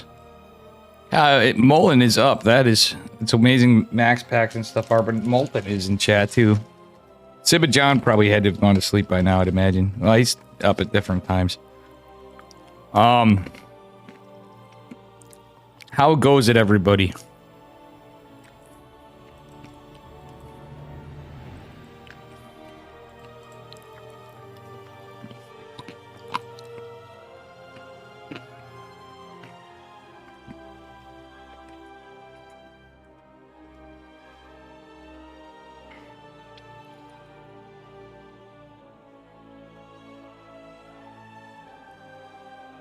All right, bear with me. We're just waiting on Max Packs and Geralt here.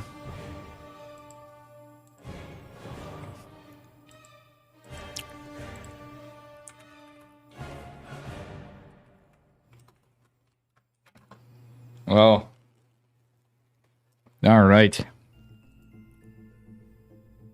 Guess we're just gonna stick with this shitty text because we lost that. Nothing we could do better here.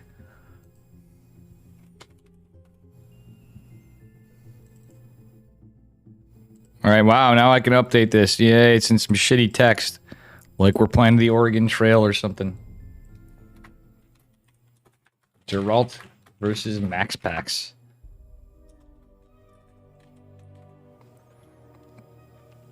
Whoopsie daisy.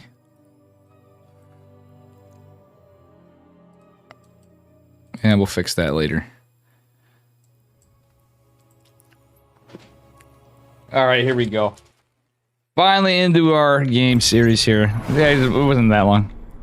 All right, this time it's a Psystorm Gaming versus Psystorm Gaming matchup. Anyway, in the bottom left-hand corner, inside out in the blue, representing Psystorm, as I just said. Little redundancy. There's the Prince of Denmark himself, Max Packs.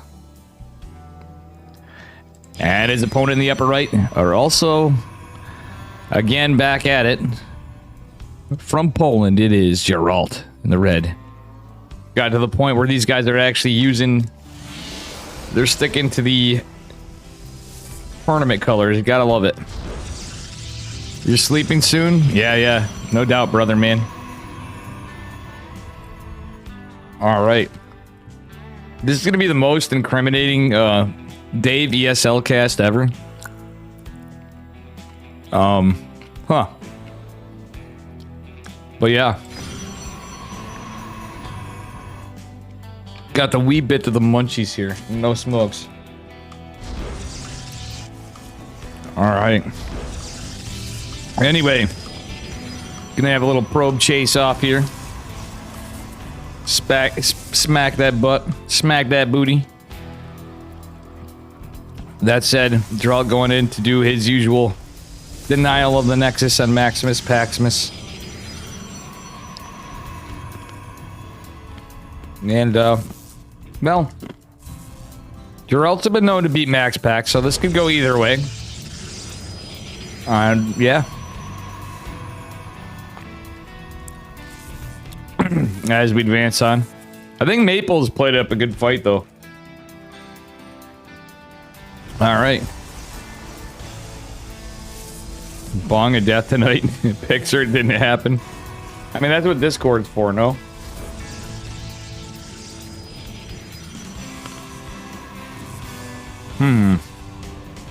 He's gonna force his zealot out for max packs. Geralt's gonna let the pylon finish. Not typical of him.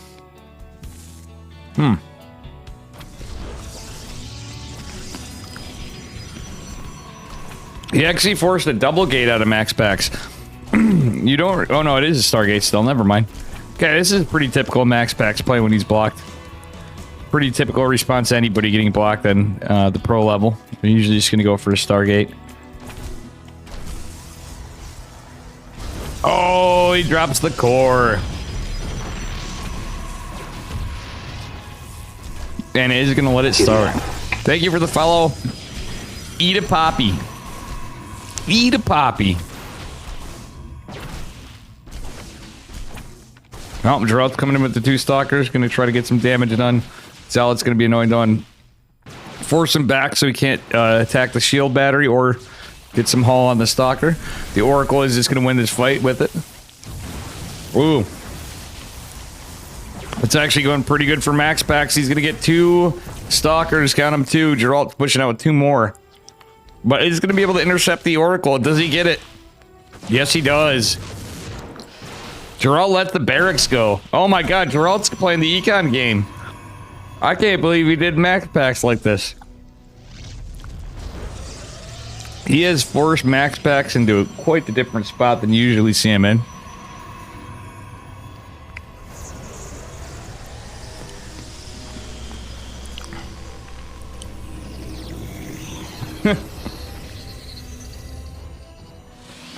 Yeah, something like that.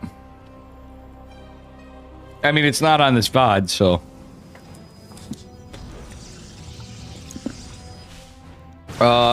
Oracle is gonna find its way across the map from Max Pax, but there is a shield battery. Geralt does have a defensive stalker too, so he's just gonna get a rev tag, see that there's a Twilight, and get the hell out of there. Geralt's actually got some very good aggression on, so those trades of the earlier 2 stalkers, the Cyber Core or whatever, kind of end up being worth it in the sense that he got his Nexus up faster. But outside of that, he's down on army supply. Max Pax actually with a small force might just be able to win. Oh, well... Nope, Geralt's pulling down. It does need to retreat to the battery. And yeah, this little amount of units is actually going to be pretty clutch for Max Pax. Just 1 stalker lead in a moment. The Oracle is going to be there. Max Pax, or Geralt actually pulling 1 stalker away. And he holds. Alright, never mind. Geralt doing fine. Loses a stalker, but otherwise retains the base. And has been... Actually, what the hell? This game kind of normalized out. A little bit anyway. Max Pax is actually... Yeah, look at this. This game's dead even for the most part.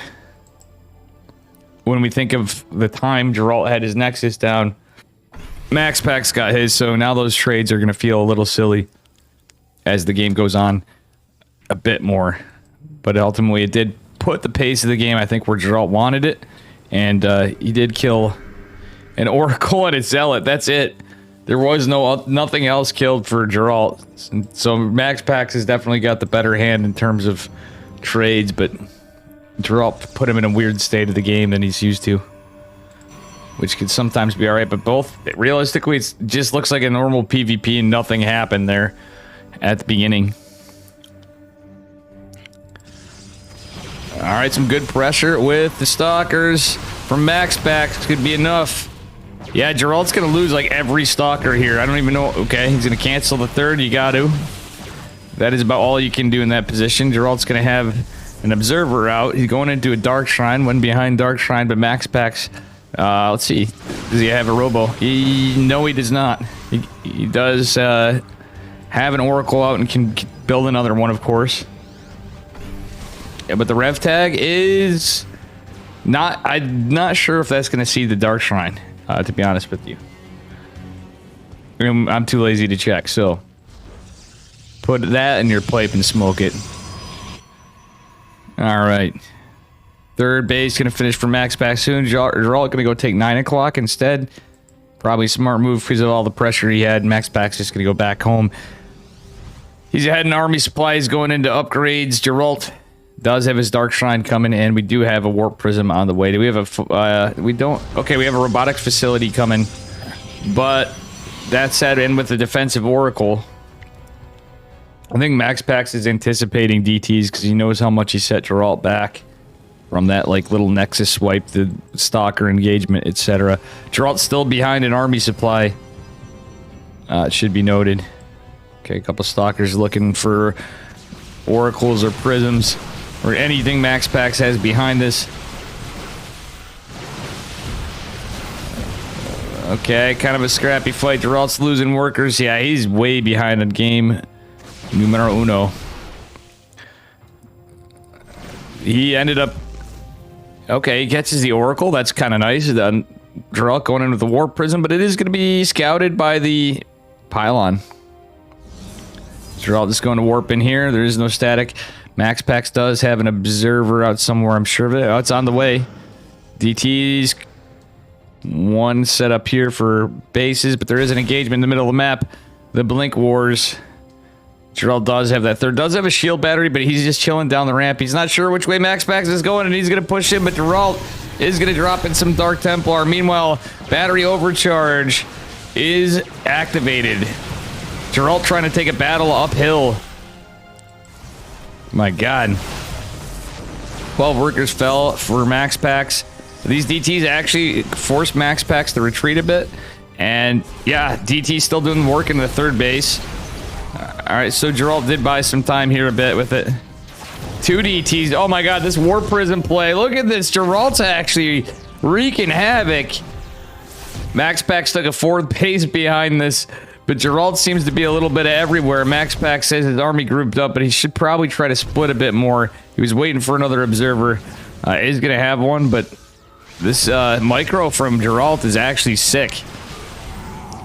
Very sick micro from Geralt. In each little spot. He's been damn annoying and getting those DTs everywhere and picking and dropping off in between. That's pretty good stuff. Nice stasis board from MaxPax, though. Is going to catch 5 Stalkers for free, but he's got to get something for free after all that. Oh my God. That actually went very favorably for Geralt. He even got a cancel on the 4th. So MaxPax is pushing out. He has the bigger army, though. Geralt does have a couple of Immortals. Max does have Zoomy Boys. He has +1 charge lots. Observer from Geralt going to go down. So MaxPax's goal is to go push and end it. Geralt still using DTs. Still getting damage. Trying to just be a nuisance to MaxPax. Yeah, this is a scrappy one for sure. It's just MaxPax literally has to kill Geralt, but he's going to get a nice warp in here, even as he loses some tanks. Depowering a couple gateways is nice. He's actually going to chisel it on top of that. It kills 18 workers. Geralt's still with the lead, going to kill the 3rd base as well. Geralt actually really struggling to fight this because that +1 advantage from MaxPax. He's going to pull the kitchen sink against this. Does Geralt target fire this? Oh, no, it's Geralt's Warp Prism. Coming in clutch. MaxPax had to choose between the army and the Prism. Chose the army. Good call. This is a very, very battered Geralt right here. That said, Max Pax looks like he's reinforcing and going to push again, this time with charge lots. Geralt did not get charged. He could make some. He could have made some Archons, honestly. Just a couple DT Archons. But I guess he wasn't anticipating the charge. He was just trying to hold on after, but he did a ton of damage to Max Pax. Max Pax is all in here, and if he does not do it... Oh my god, Geralt keeping the Warp Prism and Immortal alive. He's hanging on by a thread here. Max Pax is just on the 29 worker, so Geralt's been mining behind this. Max going to go warp in here. Is going to depower... Well, he's going to actually kill the cannon. Drops a little bit of a force field for a minute. And yeah, he remade another Nexus. This is a... Yeah, Max Pax is looking like he's trying to be in a very all-in position. Warping in back home. He is in an all-in position, I should say. That is undebatable. And battery overcharge is on cooldown because of that last assault on the cannon. To the other side, Maples. Max Pax is having a hard time versus Geralt than you did? Yeah, true. Very well played, Maples. I just want... You read my messages, right? I'm having a GM Skylar moment because my hand is absolutely destroyed. And it's better than drinking. Oh my god. Oh my dear lord. This fight. Max Pax is 1000% all in, but can he do it? Geralt repowered the other pylon, and now DTs are coming in across the map. Max Pax is just pushing out. He just wants to commit and try to do something. His observers are back home, and this looks like the end of Max Pax. Geralt just needs the hold. Would have loved to seen charge come down here. Nothing we could have done better there, right? Yeah, Maple's actually better than Max Pax. Confirmed. Now, I can't say that stuff. I don't want to make the poor kid upset. Or you. You guys are both really good players. I would say Max Pax has a slight edge on you, Maples. I'll politely say that. Yeah, you know, he has a little bit, but realistically, Maples is the GOAT. He's actually going to win DreamHack Atlanta. It's going to be Maples versus Cyril. Maples versus Cyril in the grand finals. You know how it be, chat. And the DT's still out on the map for Geralt. Max Pax trying to claw his way back in. He does have technically even army supply. Geralt's going to have +1 as well. And Max Pax going to blink in. Is going to shut down some production for Geralt. And he's going to... Yeah, it looks like he's going to get the Cybernetics core. Geralt is trying his damnedest to duke this out. Observers from Max Pax make this a problem. Max Pax is forced to recall, but does the damage he needs to for the moment to keep the game going. Oh yeah, Molten, for sure. That was a damn sexy hold. Honestly, this is peak PvP, and Maples very well played. And even though you cannon rushed, and Pilly would say so not based, I would say that was an Omega based move. Actually taking a game off Geralt. That game was a banger. All the observers were, and Geralt actually takes it. I'm kind of rambling because I've had some unfortunate situations happen here on stream today, so. Man, can you guys believe it? Let's see, I hope I get a bit of time between something.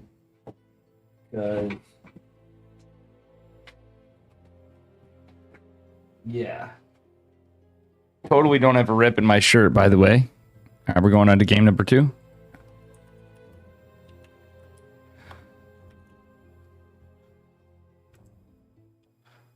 Oh.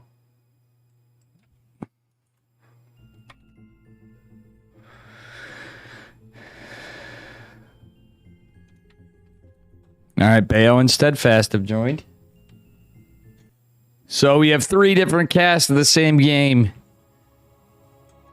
But the most base people are over here. Ah! All right. You might say, in my case, because of my channel, we're experiencing some testicular difficulties. Spawning in the bottom right-hand corner of Cosmic Sapphire in the blue, representing Psystorm Gaming. It is Max Pax. And his opponent in the upper left. Also from Storm in the red, give it up for Geralt. In the red. I just said that. One would think I just smoked, and I didn't. And I'm actually looking for smokes, like regular old Dave variety, you know, cancer sticks. But, yeah. We miscalculated here. By a long shot.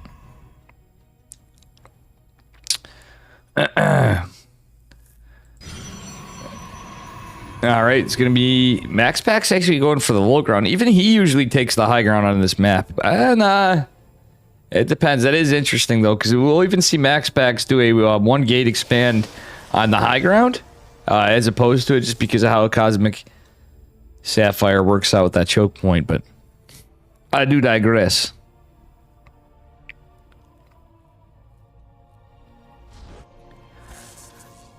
Alright. Little sexual harassment probe over here, smacking the butt again. He's gonna get arrested by the Stalker Corporation. Wait, everything about that sounded wrong. Is it just me, or does everything I just said sound wrong? It's tea time? Yeah. Alright. Speaking of which, stalkers. I'm starting to think this probe is a stalker. Why does everything in StarCraft sound dirty? Yeah, TBD forever. That is totally an intentional rip in my shirt, by the way. Probe's going to be harassing. Geralt kind of not paying attention, takes some hull damage before he drops the pylon. I think he's being overly cautious to Max Pax's probe. And his playstyle in the beginning of the game, especially against a one-gate player like Max Pax, well, he's going to want as much shields and health as he can get. The Zealot's going to chase it down. And actually, Max Pax may be able to get this Nexus a little quicker. But he already has the target. Nope, he is going to force another pylon block. That said, Geralt posturing to take his as well. Going to push out with the two Stalkers again. And I got lag. Hello? Rip. Geralt has... we got a little bit of lag here, so bear with us.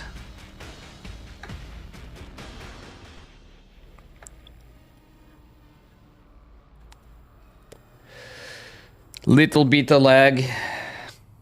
Guys, as you may or may not know too, we do have Steadfast, Baelmulf. You're madcast in this.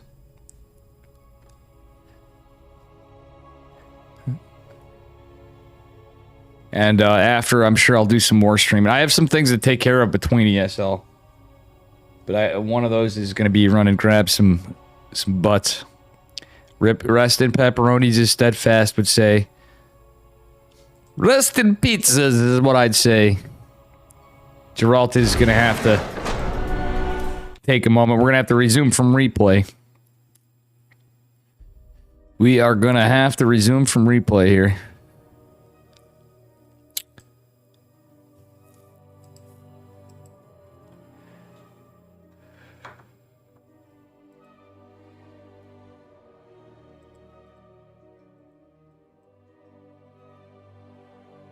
Imagine Protoss.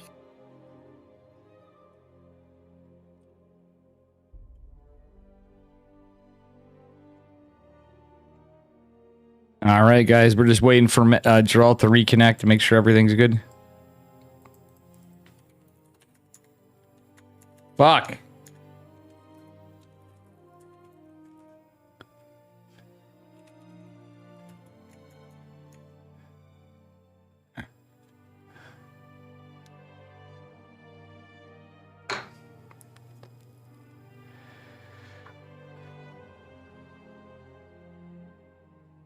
Here we go.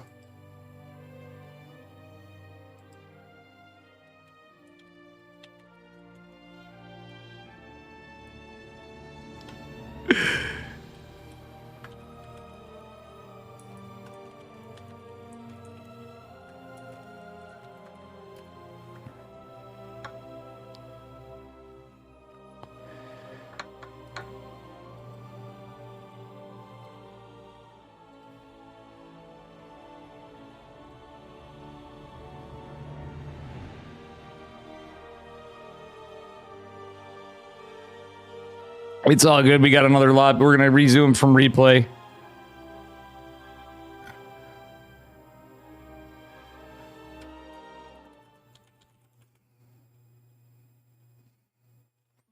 Resuming from replay due to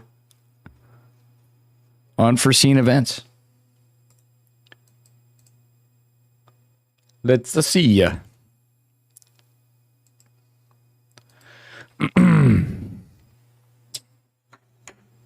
Well, ladies and germs, this is not a ESL EU EPT Open Cup or EPT Open Cup EU. This is America's, and well, in game number 2, we're gonna be about to get back in here where we left off at the beginning of the game. Geralt has a little pylon block. I'm sure that's got to be damn annoying for both these guys at the state of the game. Even though it's the beginning, we had a little bit going on. Geralt cancels, loses the probe. I think that's a little circumstantial. So Max Pax gets his at like a 2-gate expand time, a normal 2-gate expand time, I would say. Geralt, what's he doing? He's getting a shield battery first, which is actually smart because of the Oracle. It is going to delay his Nexus. He's trying to get it, weasel his way in and get some pressure. Oh, look at this micro from Max Pax. Uses the probe in the wall to get some vision. But yeah, Geralt actually does a fantastic job of denying the Nexus longer when I said it was gone. And that, or yeah, the Stalker did survive. Very excellent play. Very well done by Geralt. Jesus fuck, I can't talk today, guys. Just saying it like it is. Alright, 2 Adepts going in here. At least I didn't introduce a player as Cosmic Sapphire this time. We do have a clip of that.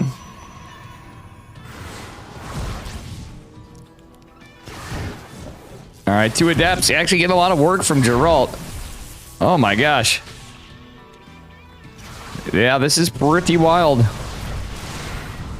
Adepts, yeah, they're gonna get a lot of work done. Holy hell, they got 8 workers and counting. Max Pack's going into a Void Ray. That's gonna set him back a little bit tech-wise and stuff. Geralt's Nexus actually pretty close to Max Pack's, is just a hair behind. But he is insanely ahead on workers this time. Max Pack's going out with a Oracle. As he did before with a Void Ray in the front. Max Pax is going to push with what units he has and try to go for it. Army supply looking in favor of him too. Geralt just has a couple of shield batteries in the back of the mineral line, so this is going to be annoying to deal with because it is a Void Ray with a couple Stalkers and a Zealot, another Void Ray, another Oracle rather, coming in as well from the southeast from Max Pax. Geralt is not really in a fantastic spot right here, to say the least. Max Pack's gonna actually just regroup. Ooh, battery's gonna be overpowered and overtaken. A little bit of miss micro here. The Void Ray's not targeted. One of the Oracles does fall. He's trying to make a decision on whether he keeps his army alive or his probes alive. Does manage to kill one of the Oracles. Is injuring the Void Ray, but there's just not enough units here. Little unfortunate for Geralt here. Oh my gosh, now he's losing some. If he can hold this, which he is going to be able to, the game has equalized in workers, and Geralt is ahead in tech. Max Pax is going to continue the harass with the Oracles. He's building another one. I'm just now getting his Twilight Council. And another gateway. Max Pax going for a proxy gate. Let's go. Alright, this game just got next level weird. Alright, alright, alright. Oracle are coming in. Another Oracle going to join. And that's about it. Alrighty.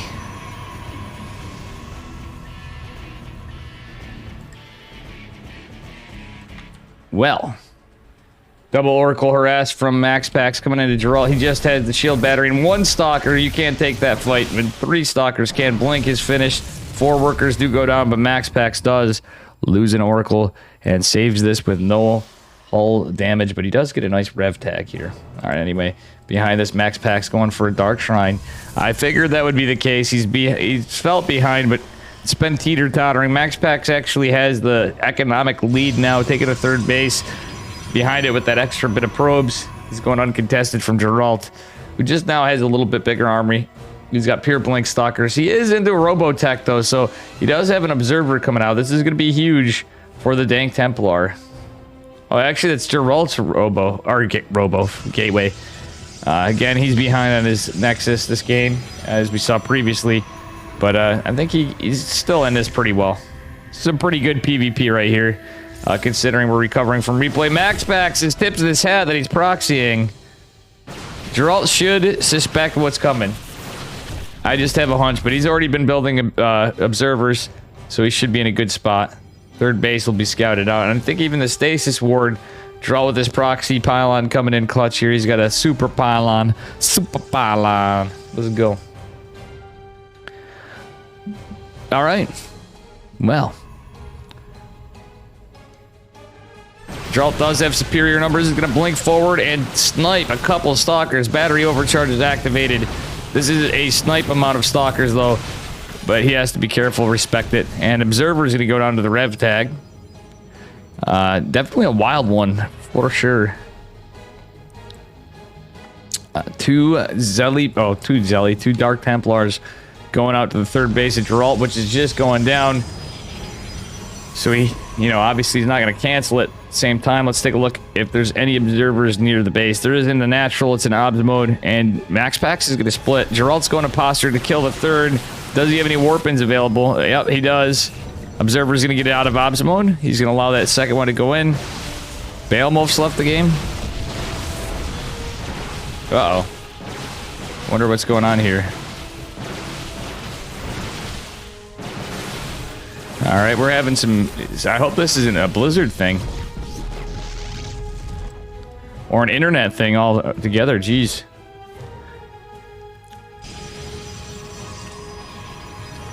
Anyway. I'm going to keep an eye on my Discord in case anybody needs me.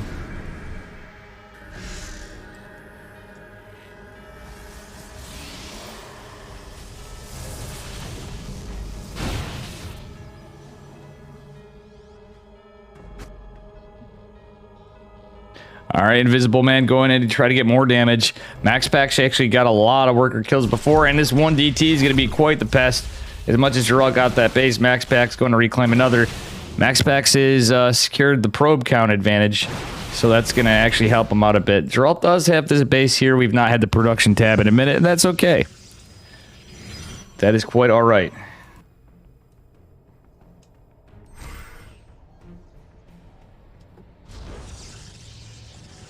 Alright. Geralt going into defensive posture. Max Pax doing the same. Going to try to do more work with the DTs. We saw Geralt, the DT man, last game. Max Pax also quite well known for his DT micro. That's proxy's not scouted by Geralt, and we'll see what happens here.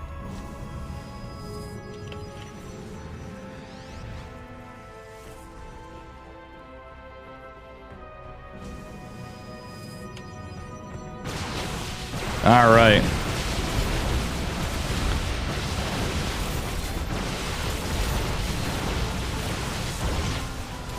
Yeah, this is going to be a pretty big assault. Sorry, I had a little bit of a message there, so that's okay. Pretty crazy fight here for Geralt.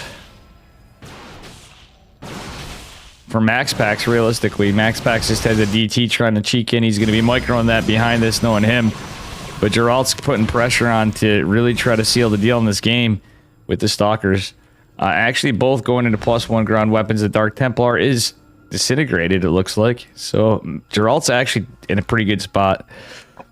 He's totally secured this position for sure.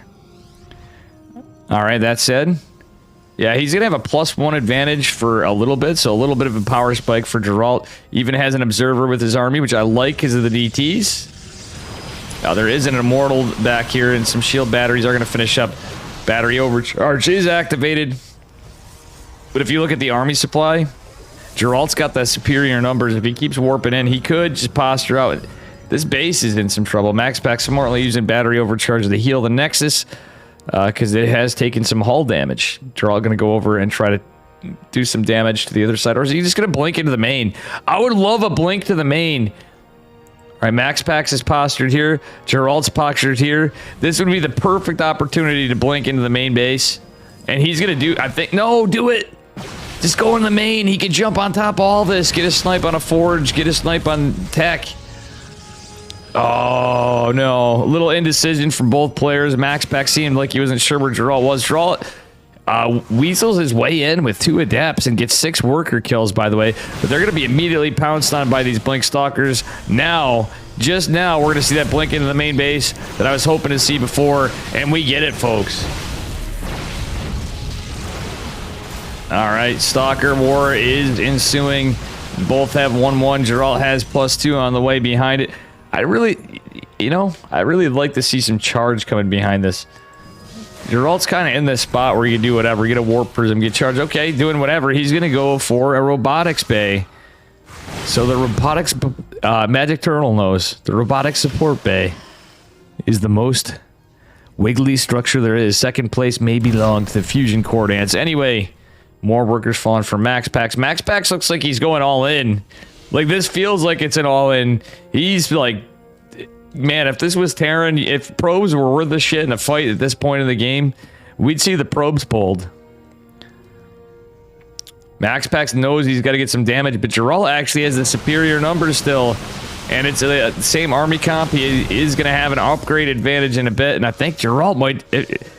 He's at a spot for a potential 2-0. Nah, it's not just over yet. Max Pax doesn't feel, so he's going to try to take a 4th. Geralt going to continuously use these adepts while this aggression's going on, but Geralt's going to be the Robotech. Max Pax dropping another oh no, that's Geralt going to have another robotics facility. Max Pax going for a Robo Bay.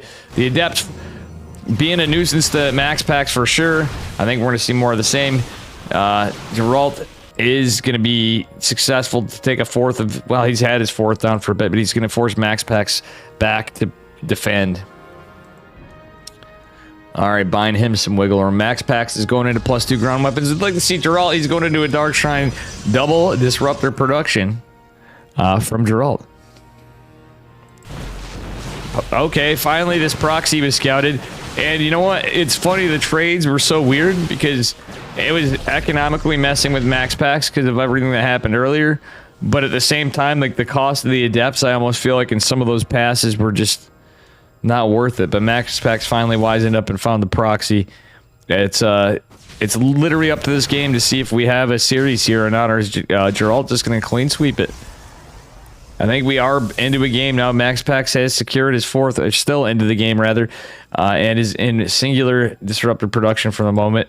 Max Pax, if he pushes out right now though, catches Geralt off guard. He does have 1 in his... Oh no, it's a robotics facility in the 3rd. For those of you who watch me regularly, you know how much I'm mauled when every time I see this. Oh man. Nothing we could have done better there. Oh boy.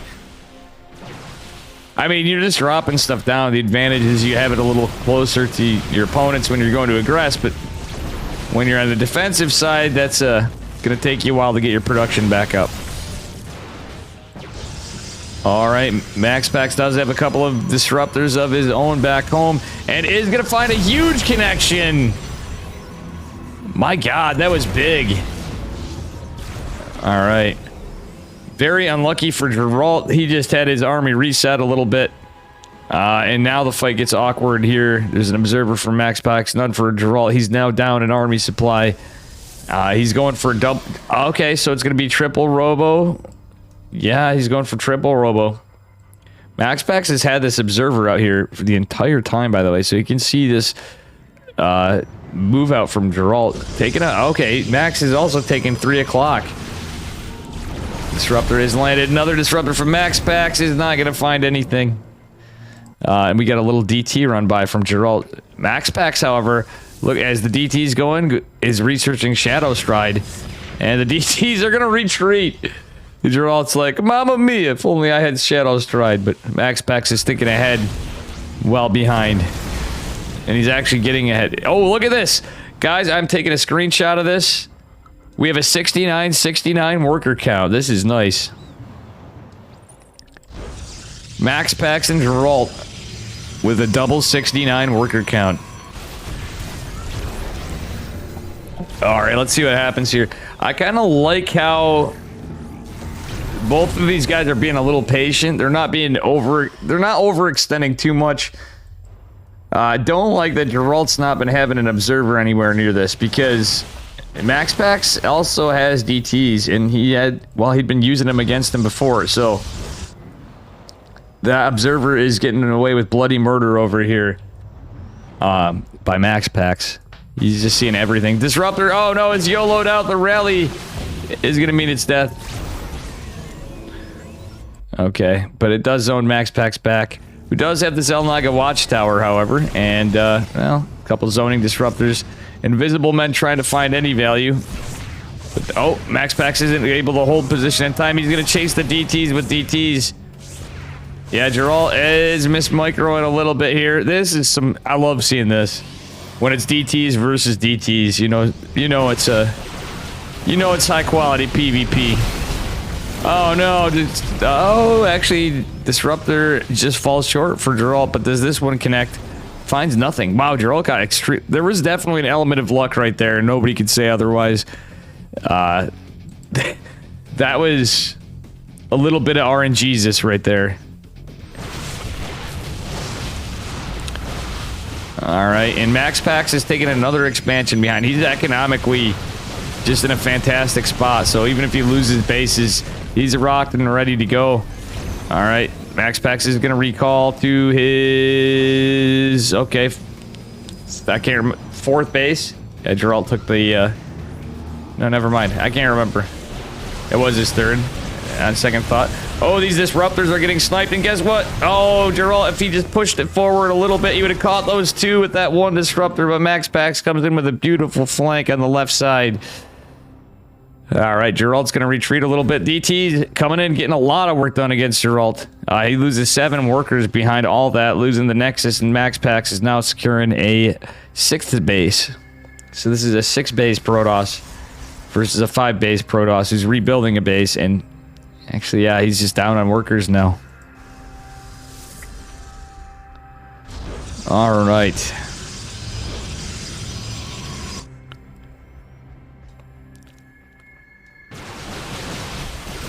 Alright.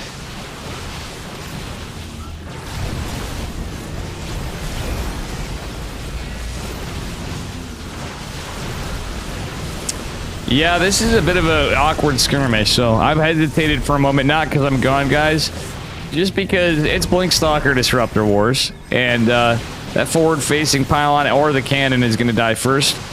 But let's take a look at the positions. Oh, Geralt catches a YOLO Disruptor that came from the south side. If we looked at before, it just came crawling in here, and Geralt was able to pick it off. Alright, we always see these little streaks of blue, but this is a big streak of blue. That's a lot of invisible men from Max Pax. Holy heckin' heck. This is now forced Max Pax, or forced Geralt back away, and he's gonna lose his base again. However, he is gonna catch 5 Stalkers, which ultimately, at least in terms of value, is equal, but yeah, Geralt has these observers not coming with his army. Oh man. Geralt winning with DTs in game number 1. But I think he's losing to DTs in game number 2. And oh, that disruptor. Yeah. London Bridge is falling down. I think the Polish Bridge is falling down. Max Pax bringing us back to game 3.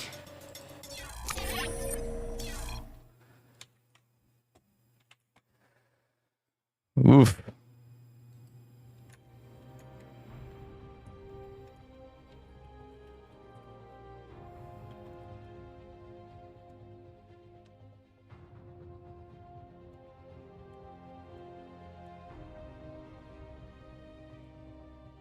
All right, Max Pax has done it and clawed his way back a bit. I'm out there, Jerry, and I'm Hey, 47-ness. Thank you for the 300 bits. Thank you so much, my man. Greatly appreciated. Dave's been streaming less, which is because I've been trying to take care of some stuff. Greatly appreciated. But I hope you're having a fantastic evening. Anyway, we are moving on to game numero tres. Score is 1-1. And yeah. This is a quarterfinal, by the way.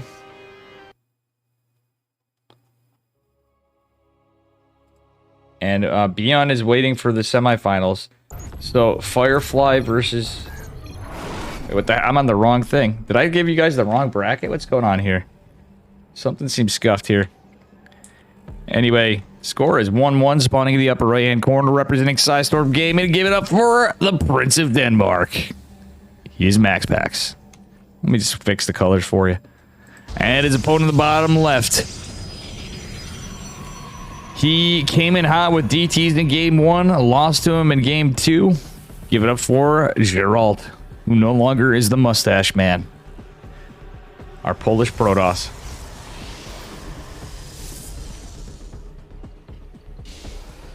Alright, it's going to be a low ground versus a 2-gate high ground again.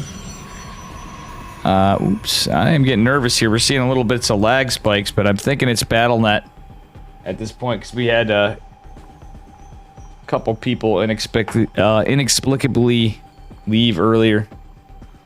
Crash for Geralt. Bayo may have just typed has left the game. You know, like you do when you're Omega dead and you're trying one last ditch effort method that nobody falls for. Alright.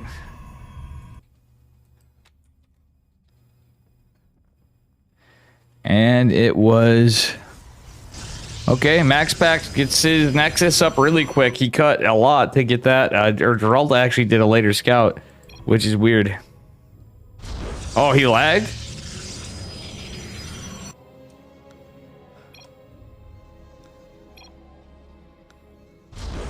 I just did misclick with probe. Oh, very unlucky. Okay, so Geralt's gonna have to proxy.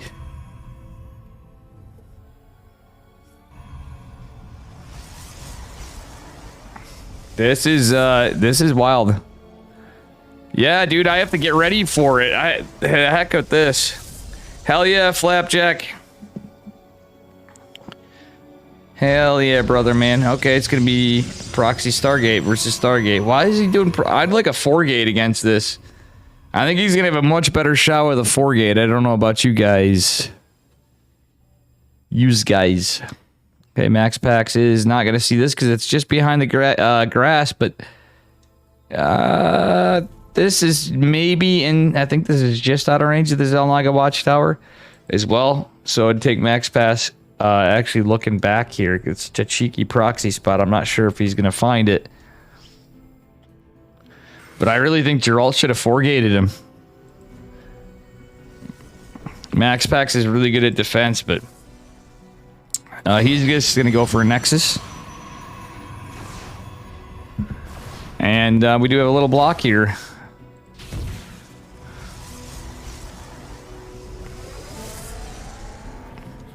Okay, Max Pax going for a Void Ray. He knows he's getting all end or something because of his scout for the pylon. But this is gonna suck for Geralt because it's gonna be a Void Ray versus an Oracle. And I think Max Pax realizes this is an Oracle. So he's gonna probably build an Oracle next. If he builds another Void, that'd be interesting.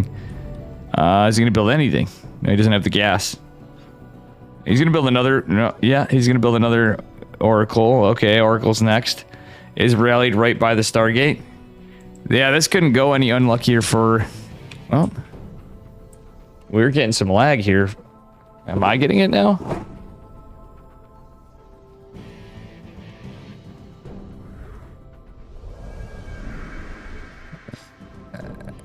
All right. That actually may have just been a little internet hiccup on my end now. That's how she be today. Okay, 2 Oracles going out. There's a Void Ray, a Phoenix, and an Oracle for Max Pax. One of the oracles is going to fall, but he got 6 workers. If he can save this, that's truly remarkable because MaxPax has an oracle of his own going across. Geralt has nothing in defense. Literally nothing. He's got a shield battery. That'd be it. Oh, hell yeah. We got you, fisherman.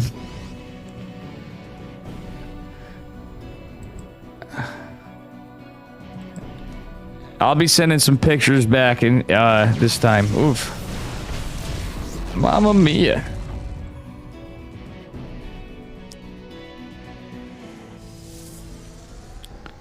We're just gonna ask that any of that stuff we hold off the pictures of the bevs with Dave off of certain social media. All right.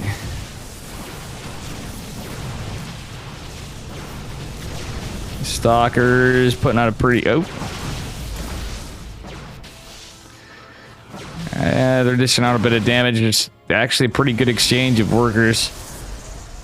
The Oracle got a nasty stasis ward, though, for MaxPax. Holy shit.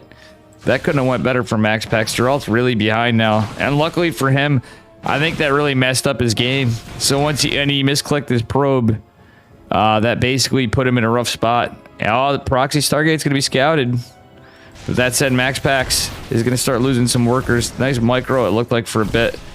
But he did lose 4 more. Proxy Stargate's going to go down for Geralt. Geralt's trying to go into... Well, no, actually, MaxPax is going into Blink and Robo. Geralt has Twilight, but is unable to get Blink. He just had too much going on for him with nothing to defend it. So this is very sad. It's a very sad spot to be in if you're in Geralt's position. All right.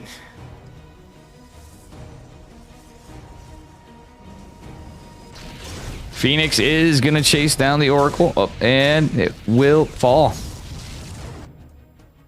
All right, Geralt looking like he's going to proxy again. Or is he looking for... He may just be going for information, dropping some pylons for aggression, but MaxPax is going to go for a third. Quite a strange one this game is. MaxPax just has so much. I think he's just going to be able to end it. Blink's going to finish here. Geralt has not had Blink for a long time, and that said, he's going to have some more gates come up. Where Max doesn't have near as much in production. He's going for the 30. He has more army right now. But if Geralt can just buy some time and hold this, he will have the numbers. I like the boys pull from the top just in case. There's no sentry with this, but it is a lost mining time. Oh, it was just from the stasis ward. Never mind. That would be more logical. Pylon's going to go down with the probe. Okay, in the opposite order. Yeah. And we're going to see a nice push out from Maximus. All right. If at first you don't succeed, proxy again. Geralt going for a proxy at the 12 o'clock. It's kind of 12. A little to the left, 12 o'clock. And, well, Stasis Ward is going to land here. And, yeah, this is rough. Geralt's got a lot of lost mining time against the guy that's got his third base up. And, has to defend this as well. Stalkers are getting bruised, but you know what? He's starting to deal a lot of damage to MaxPax as well. Does an aggressive flank forward, and he is going to win the fight. Actually, he may get these last 2 Stalkers as well, which is really set back a lot in army for MaxPax, but he's still got plenty back home. Geralt is still down on army supply. He's going to start morphing some in, and yeah, he's just got beaten the heck up. MaxPax is even going to have a shield battery over here, too. Geralt on fewer workers. Kind of split up. Oh. The ref tag is going to show his hand. Ooh, Observer scouting this, too. Geralt's just literally on Blink Stalkers. He's pretty much going to try to make something happen right here. But the problem is MaxPax has Immortals out. He's got a shield battery at each base. Geralt's looking like he's in a pretty good... spot to loot throw, basically. Well, not throw. He's already kind of in a rough spot, but MaxPax is in a fantastic position to win it, possibly. Right here. because Geralt just doesn't have the numbers. Really, he's going to take as good fights as he can. It's a little unlucky. So it is a bit of a big sad. Well, I mean, it is Chicken Man. Maybe it is a pelvis gravy in that biscuit. My man, Chicken Man. Oh. Another immortal snipe. Geralt's trying desperately to fight this, but +1's going to kick in here and charge you boys in a bit. Max with the 3 bases. Geralt knows it. And I just don't think he's going to be able to crack this. He's still not leading on the army supply. Maybe he's just trying to buy in, but like literally there's no tech behind this. There's no production. There's no other bases. Max Pack's going to try to take a 4th. And at that point, you just know the nail's in the coffin. +1's kicking in here in a moment. Charge is kicking in here in a moment. It's all kicking in here in a moment for Max Packs. And these are like basically, if they could bleed, these would be bloody stalkers. Max Pax has dealt Geralt a bloody nose in the stalker holes. Wow. Well, yeah, I guess they're just playing it out. Practice. But yeah, Geralt is Omega dead. GG. Good luck. It's just good luck. It's frustrating. We had some lag issues. We had some other stuff. But a really good series, all in all, from Max Pax and Geralt. Very well played, Geralt. And Max. We're going to go on to back to NA.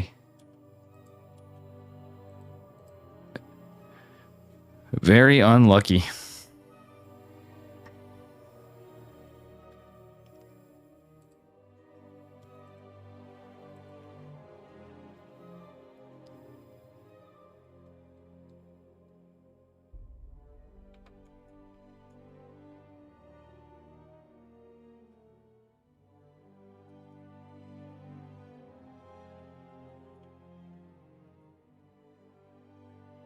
Yeah, it's a disappointment too because they pay to the semis now, and you know, with the decreased money, and I actually no, yeah, and then they reduced the best of 7 finals to a best of 5, etc. And you see what we got: Dion versus Max Pax.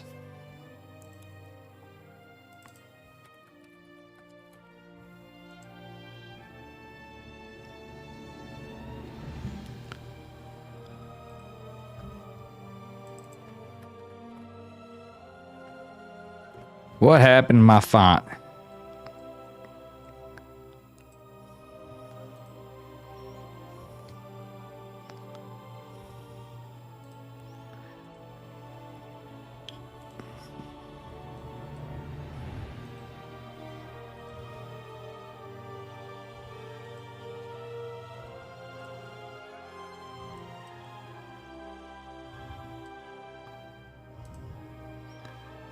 Let's try this.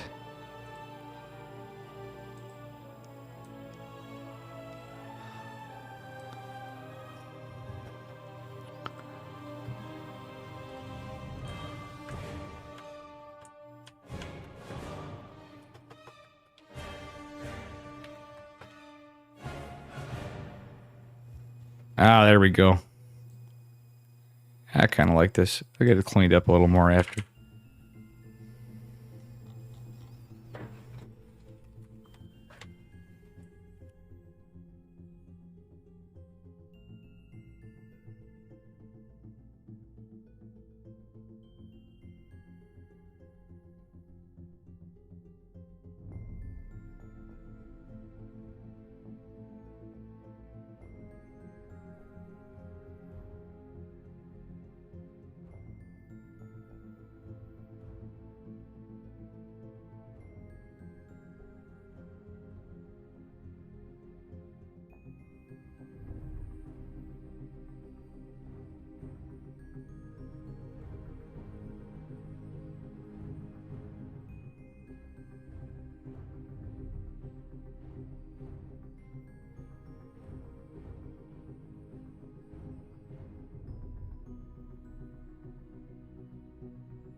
Nope. Coming up.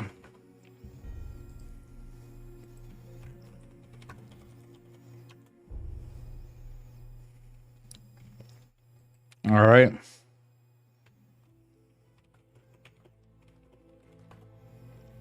We are going now. What up, Heaven? What up, Dro? What up, my dudes? What up, Flap, Nika, Gravy?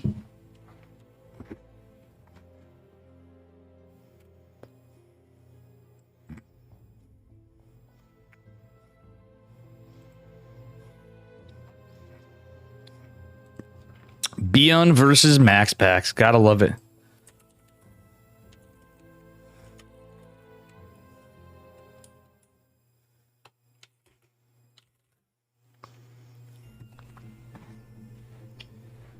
Beyond versus Max Packs. Wait, where's Beowulf? Is he covering?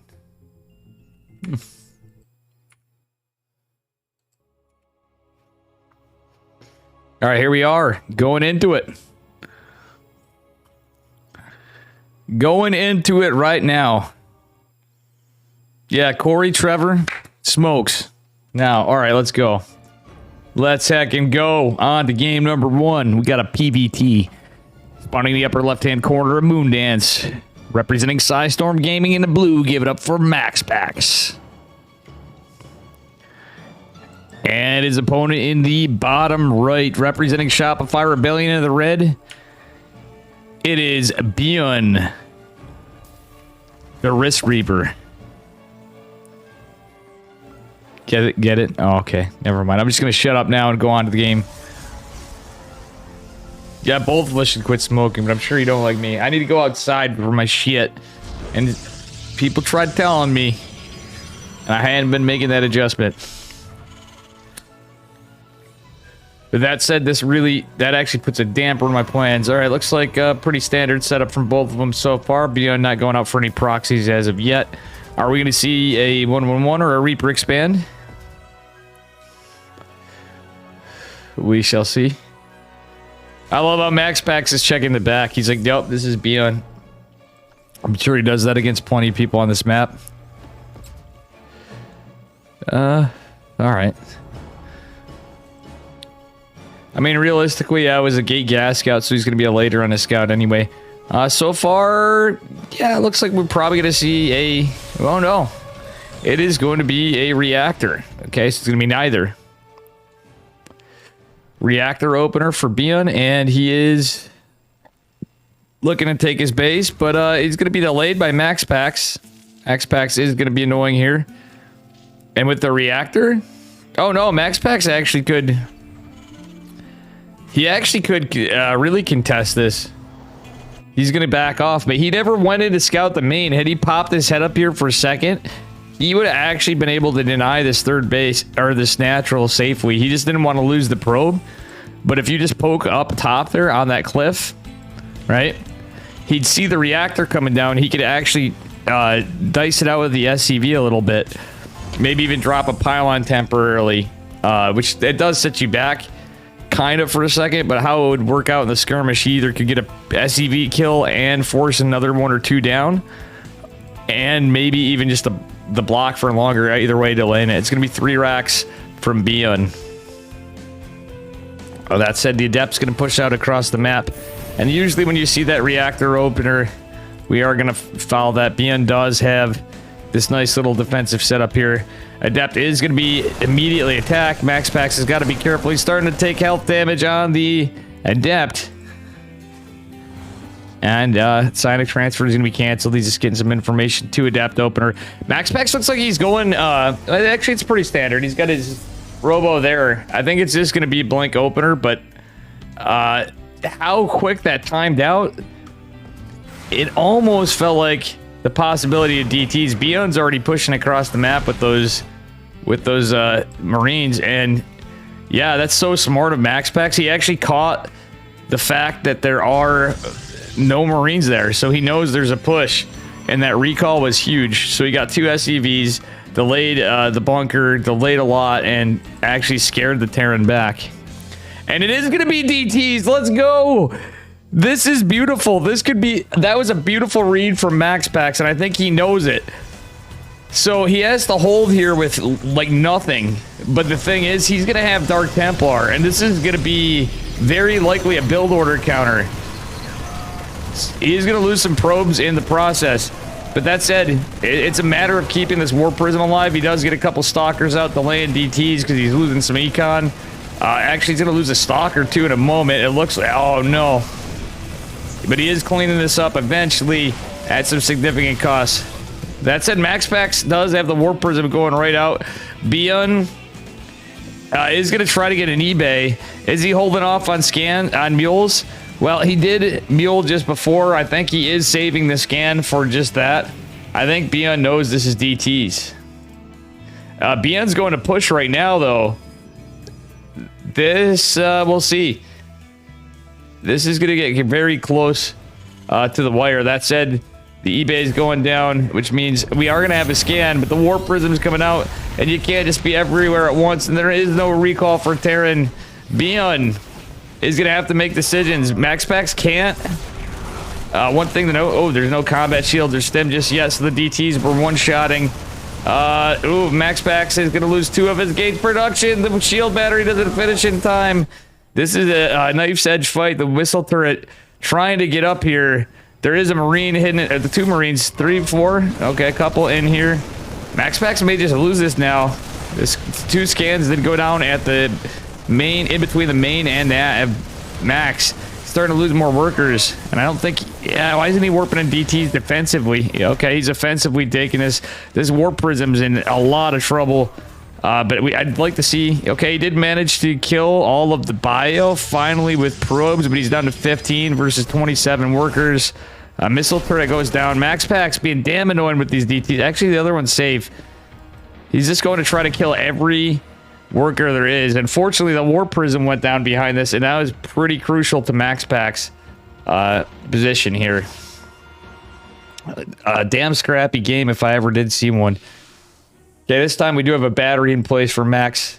He can't attack the tech labs, so either way, there's going to be concussive shell possibility. But Terran is going to be able to do quite a bit as Bion continues his path of wrath. Ooh, Max does get a supply depot, though, so it's just kind of an awkward spot. Now the worker count's even. It's DTs versus Stim Combat Shield Bio, and, well... We have a missile turret up on the high ground too, so MaxPax is going to have to fight against factory units as soon as this goes on. BN going to push out. Oh, he's going to scan and jump on the DT. I wouldn't hate to see... Alright, well, 7 workers fall. MaxPax continually doing this. Uh oh, he's tipped his hat. He may force another scan, though. The scan is going to be available in a second. Uh oh, missile turret's coming, MaxPax. This isn't the micro I was looking for, but he is getting a bunch of Marines. Is going to evade for a moment, and he does have an observer in, so he can kind of scout out what's going on behind this. Realistically, it's just blinking another Warp Prism coming down. It's 3 gates, and that's all MaxPax is going to sit on for now because he was economically just dumpstered for a while. He did finally find the value, but Bion actually did kind of retain a little more. Like, obviously, there's no army for MaxPax. Even losing the Observer. I do like this Archon. Archon drops could be pretty okay against this, but with Stim and Combat Shields, it's a rough +1 on the way. We do have a Reactor and a Starport coming down. Yeah, we do have them Davy boys there. The Dank Templar. That's funny, having... Lurk, sleep mode. That's funny. What up, Boy Scout? Oh my god. This is actually a pretty wild little fight here. Oh, there's some Marauders, though. Yeah, losing that Archon was rough. This is all going to be cleaned up from for MaxPax. Bion's going to be in a good spot. He is down on workers, but he's got meals. It doesn't matter. You're going to rebuild a bunker. Game's going to go on. And, yeah, we are going to see another reactor going out for the factory, so probably Widow Mines. MaxPax trying to snipe some of this. Delay in the bunker, try to get some damage with some hits. First medevac is out, though. That's a scary thing, too. Max does get a couple Marines as they get stemmed. they become targets, but stem good drug. Concussive shells and +1 finishing up is not looking good for Max Pax. He's just now getting a third base. Instead, no forges, he's getting a robotics bay, but that's going to be a while before he has even a disruptor out. He's more than likely going to go Colossus. In this case, I'd almost rather see disruptor, even though it is Beyond, who's just got excellent anti-disruptor control. He's got some great splits. He's got some great reactions. And they're duking it out with the pickup drop micro. Look at this. And the final blink does mean Max Pax is going to go away. He's just trying to find good trades with very few units against actually less powerful units now too. Okay, it is going to be a Colossus charge. Follow up for Max Pax. Third base is about to finish here. Beyond's going to take his back base as well because I think he's not over-respecting Max Pax's army, but he's certainly getting something done. The Observer's still out, so Max Pax is trying to put some pressure on both sides. But funnily enough, is this going to happen? Is this going to happen?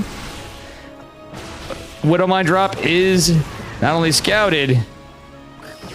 Oh, look at that micro from Max Pax. That was so sick. And then a blink after. He used the Warp Prism for pickup micro to save against the Widowmine. That was freaking huge. Incredible micro from Max Pax. He's just going in for some more stalker harass in the back. Gonna be annoying. Has to be careful not to lose the Warp Prism, but Beyond with the Widowmines. Oh my god, they were hidden right there. I didn't even see them until it happened. Oh my dear lord, chat. This game is crazy. Just so much damage on both sides, but Beyond has a 2-to-1 army supply lead. And he's going to push across with 4 medevacs. We don't have any insta-kill units like disruptors. But we do have a couple colossi. Charge is going to finish up here, and realistically, though, there's only 3 gates. Couple are going to pop in here, so he's going to have warpins available for a bit. Supply is looking pretty capped for Max, but this push is scouted. The cybernetics core is targeted, and Max Pax looks like he's in a lot of trouble.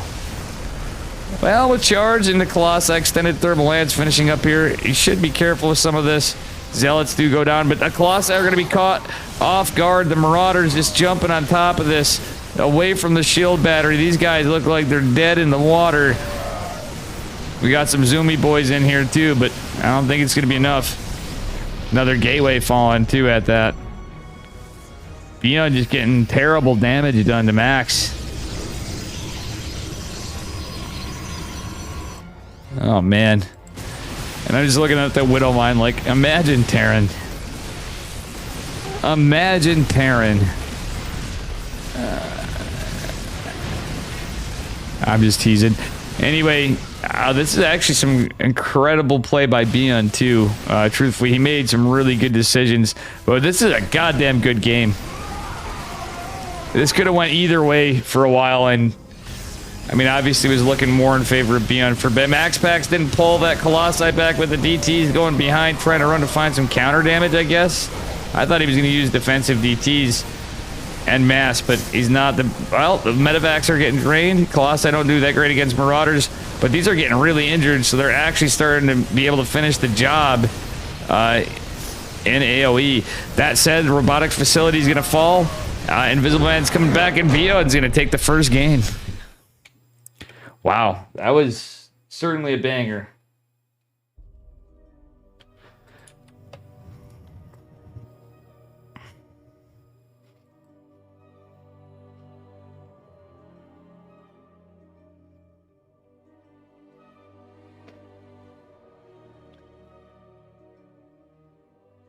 Yeah, good stuff.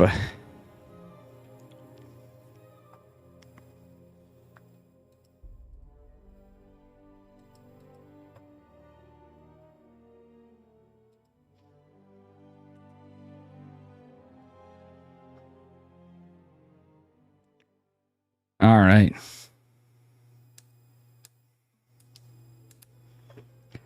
That was a spicy meatball. That's the downside.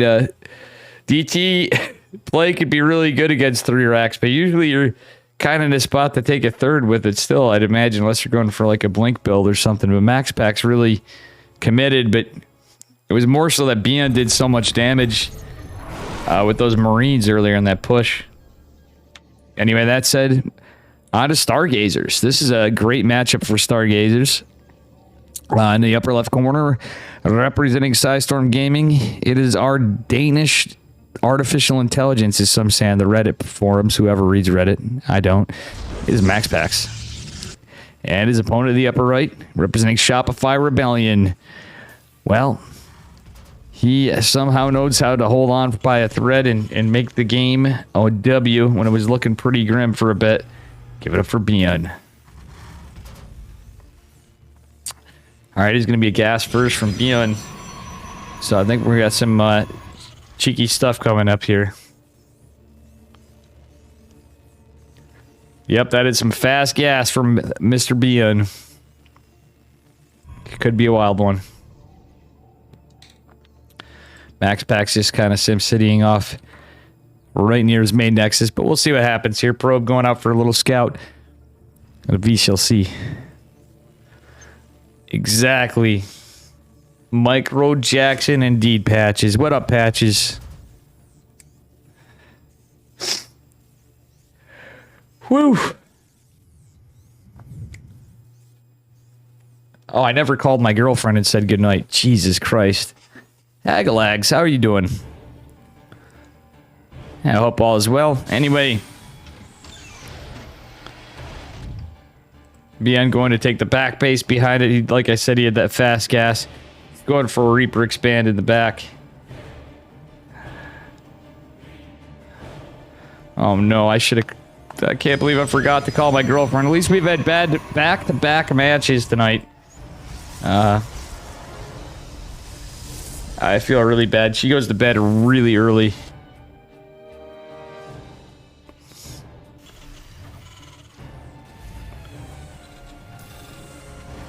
All right. Like she was asleep for a couple hours. Yeah, this is NA heaven. This is ESL EPT Open Cup Americas. Number 149, folks. All right, going to be a depth opener again. We have a little delay. He's going right into Twilight. Wait, this is weird. E4 went the Stalker. He's probably going to go 4-gate blink. There's no way he's going to go DTs again. Or is he? But he actually did a good job of zoning Bian's Reaper out. Bian, of course, keeps it alive from how he took that. Very safe play from Bian, but at the same time, Max Pax, I think, hid that quick Twilight. So that's actually pretty huge. In fact, let's take a look at Bian's camera. Yeah, he did not see the Twilight console. That's a interesting play either way. And, yeah, we'll see what Max Pax does behind this. I'm curious, because it's obviously a Widowmine drop from Bian. Pretty in the meta 1-1-1 stuff this game. Actually, it's not. He's not double gassing it. He's actually playing a pretty standard macro game. Tips his hat that he's going for a Widowmine drop. One, it was activated, so that's going to cool this down a little bit. I mean, it's going to be free once the push is over anyway. Dap chasing the Reaper down. That's about all that's going on here in the Protoss side. And we're going to get... no, he is going for 3. Did we see a 4th gate going on after? No, it's 3-gate blank, but... I really wouldn't hate it if he gets got a 4th. Actually, am I wrong? Nope. There's the Widowmine drop going in. Max Pax does have the Zelnaga Watchtower at the Adept. And, well, he's going to be able to defend this. The Reaper in the front's getting chased by a Blink Stalker. Blink Stalker is not a Blink Stalker yet, so hold the phones on that one. Uh-oh, bit of missed micro from Max Pax, but he saved it at the end. Does lose 3 workers for 2 Widowmines, though, so still not too bad from Bian. Bian is going for that tank Raven push after. And he did take that back base. So some people think I'm crazy about this one. But I like this back base on there because you could, especially if you scout it, if you anticipate Blink Stalkers, you could just set... Well, he's got the tank. You just kind of camp out right here. even without a bunker, but you can start a bunker after your tank sieged. And you have a lot of good coverage and defense. There it is, Max Pax with the Warp Prism, pretty committed on 3-gate blink. He didn't go 4-gate blink, but he has to be careful not to die to the tank fire. He's going to scout this though. Oh, Adept's in here. Oh, the boys pull goes right to the unit, so Max Pax is able.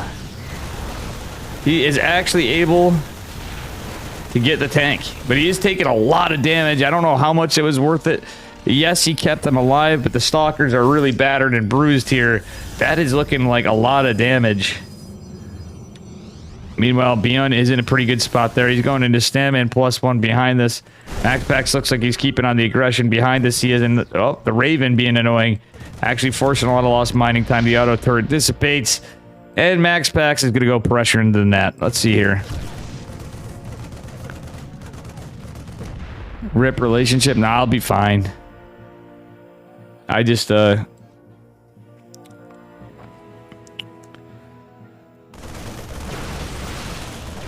was feels bad, man. Bunker goes down. Okay, but these are really damaged stalkers fighting against a lot. Obviously, there's no stim.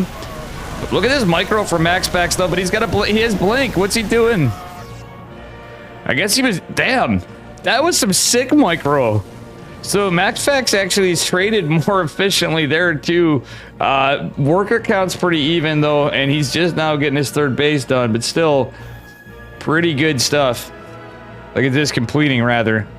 He is certainly kept Beyond on his toes. His army supply is not that great. Max can't really engage, but he's going into extended lance, thermal lance, and charge at the same time with the Colossi production behind this. That said, Max Pax is going to go posture up here, keep being annoying. He doesn't have an observer. Warp Prism's still up, and he does have this Unlike a Watchtower too, so he has all eyes on Beyond, at least for pushouts and expansions.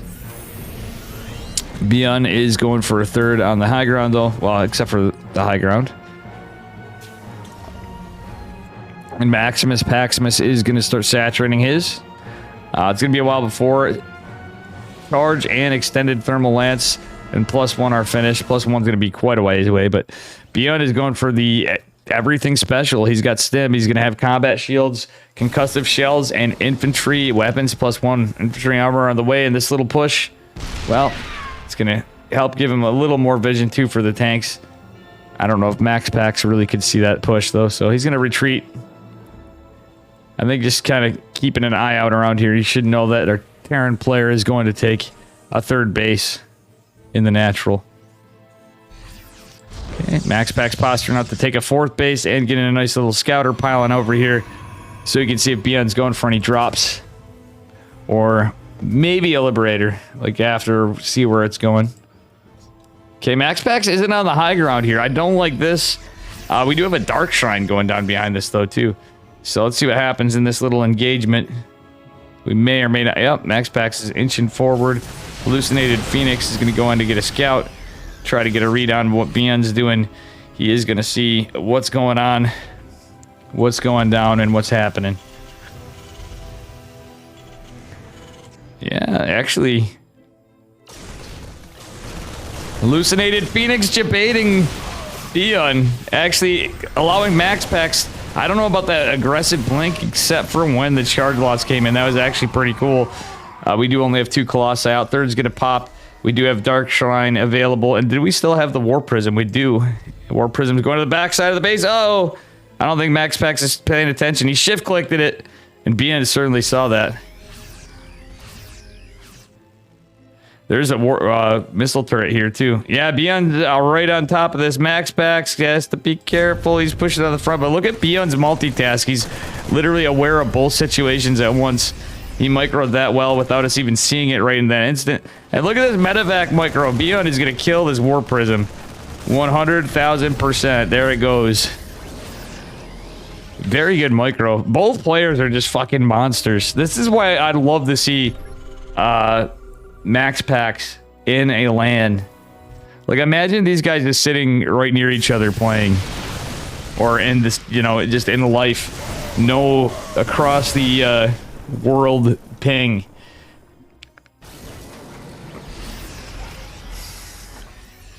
And as much of a curveball as he can be, I still think Bion's definitely one of my favorite Terran players. Still, I mean, it hasn't gone away. Okay, let's see here.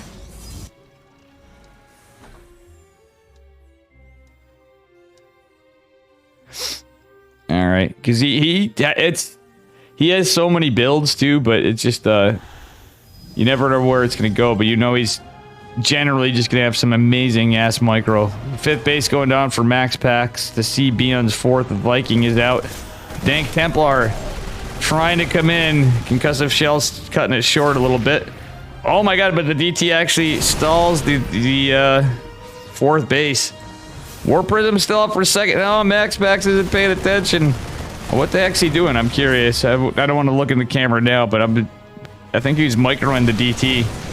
Yeah, he was microing the DT. I thought he might have been doing something back home, but I was wrong. He already took that 5th base, like I said earlier, and it saturated it. He's at 90 workers, though.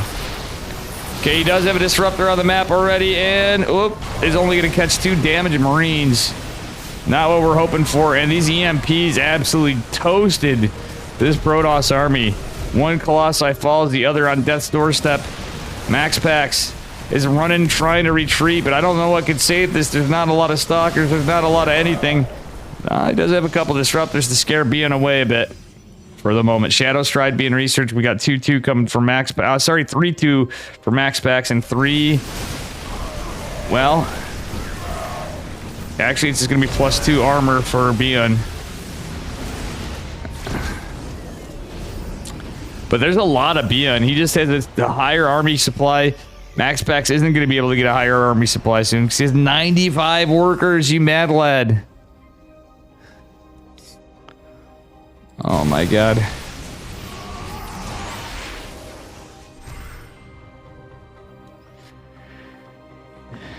Yeah, anyway, we are going to move on here, and lots of EMPs are coming. Max Packs really can't engage that. It's just zealots. The disruptors are scary, but still, I don't know, there's a lot of Terran. Nice drop from Bion down here, actually. Oh no, some nice snipes from the Ghost, but that means less EMPs. Disruptors! Hello! Finding some nice connects. Oh, Bion actually retreats to the Disruptor. Nice splits pulling back, though. Oh my god, those were some nasty Novas, but meanwhile, Bion got some very good success with this drop. That said, Max Packs is long distance mining to that pocket base. Probably the last one you want to take if you're playing it smart on this map. But Max Packs is instead going to take gold. Bion, none of the wiser to it, is going to take a 5th base. He does have the 3 more racks added down by this 4th. Max Packs is going to scare this off. He's trying to debate Bion back here. He's going to clean up one of the medevacs. Does he get the other? There's not enough stalkers. There's a Ghost in this drop. EMP and the other stalker. Shield battery is available. All this is going to be cleaned up, but Bion's big-ass army is coming in. Biggest dickus. Oof. Oh, nice catch on the Vikings and one of the Ghosts. 2 more Vikings go down from the Disruptors. That was a little bit of fortune for Max Packs. However, there's another Inquisition of Bio coming in, and I don't know if Max Packs has enough to deal with this. Okay, he's about to have a power spike in upgrades, though, as the fight goes on. Widow Mine actually getting some good value. There's one on the high ground, and now we've got Liberators in this. That's double Liberator. They're stacked up pretty much on top of each other. As you saw, there was a little outline, but one of them did fall in this engagement. Oh my god, this is crazy. The trade's kind of going in favor of... It's kind of going back and forth. Because Bion's constantly reinforcing. He's got all those racks. He's pumping units. He's pumping medevacs. He's pumping Marines, Marauders, and Mines, and Ghosts. But at the same time, Max Packs has been reinforcing with Disruptors and Warpins after. Alright, that's it. The 5th base is getting taken from Bion. Max Packs has the gold base, and I think it's been scouted by Bion, or he anticipated this. Max Packs is going to go try to pick off reinforcements as the engage goes on. Realistically, he has 101 workers. What is this? Oh my goodness. I think Max Packs is too young to have watched 101 Dalmatians, but he's certainly threw a few too many workers in there, in my opinion. Kind of edging up the econ a bit, but at some point... he's going to have to throw them away. And realistically, having a bigger army could make a huge difference. Beyond at 88 workers, too. Both these guys playing greedy. As Terran, why in God's name would you want that? Oh, DT's going to snipe the sensor tower. Is pretty big. It's the only one on the field so far. Beyond is not getting another one just yet. And the DTs are doing the work. Getting a gas. Going, catching a few units. MaxPax is going to be able to save one of them. There are scans available for days. Fusion core is out, so MaxPax should know advanced ballistics is in the near future. I mean, obviously, at this time of the game, you're going to think it is, but it hasn't been researched just yet. Beyond is doing nothing with these SCVs because he was contending with the Dark Templar because MaxPax is everywhere at the same. Look at his micro. Like, everybody's like, no, that's crazy. The splits. Beyond was also trying to push down here, but MaxPax was hitting from like 3 different angles to a guy that hits from 3 different angles. So Beyond was trying to aggress and defend from 2 separate locations. MaxPax just had the better micro right there, I think. The better multitasking, I should say. But both these guys have been remarkable micro this game. Beyond seems like he was a little lackluster on the disruptors, the splits against the disruptors as he normally is. Usually Beyond's pretty on top of that, but MaxPax is a monster. Man.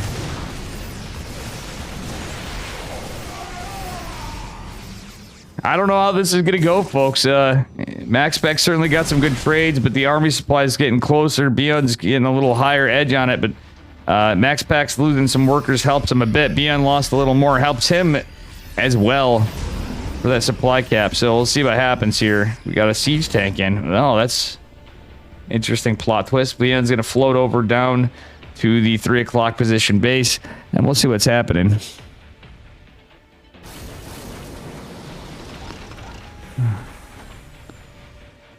Alrighty. Zelly boys and EMPs taking fights together. Disruptor almost kills all the zealots, but somehow it just so works out for MaxPax. And this is going to be a massive push from... Oh my god. Both. Little zippity doodah.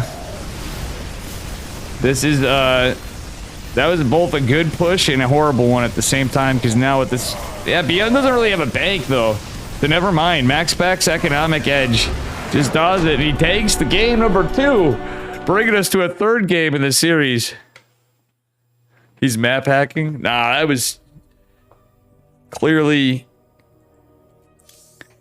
just some good shit right there.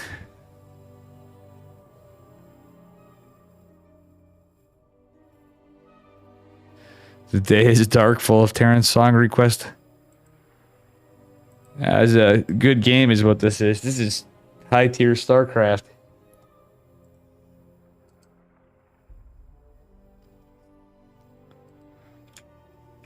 Is what it is. Dude strolling.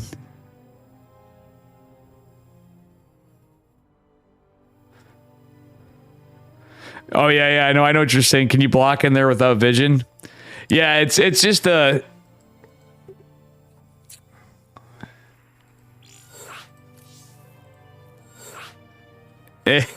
that map do be a weird one, we'll put it that way. Alright, anyway. We're approaching the end of this one.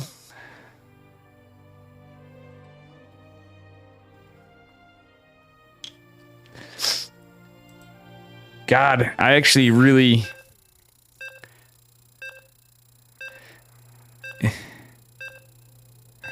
That's why he's got no face. He's hacking.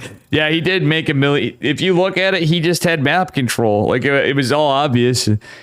He's literally had observers. He took the Zalnaga tower. He was everywhere. He was being aggressive. It was the exact opposite of how I play StarCraft, where you watch my games and you guys are like, Dave, you have no map vision. And I'm like, I know.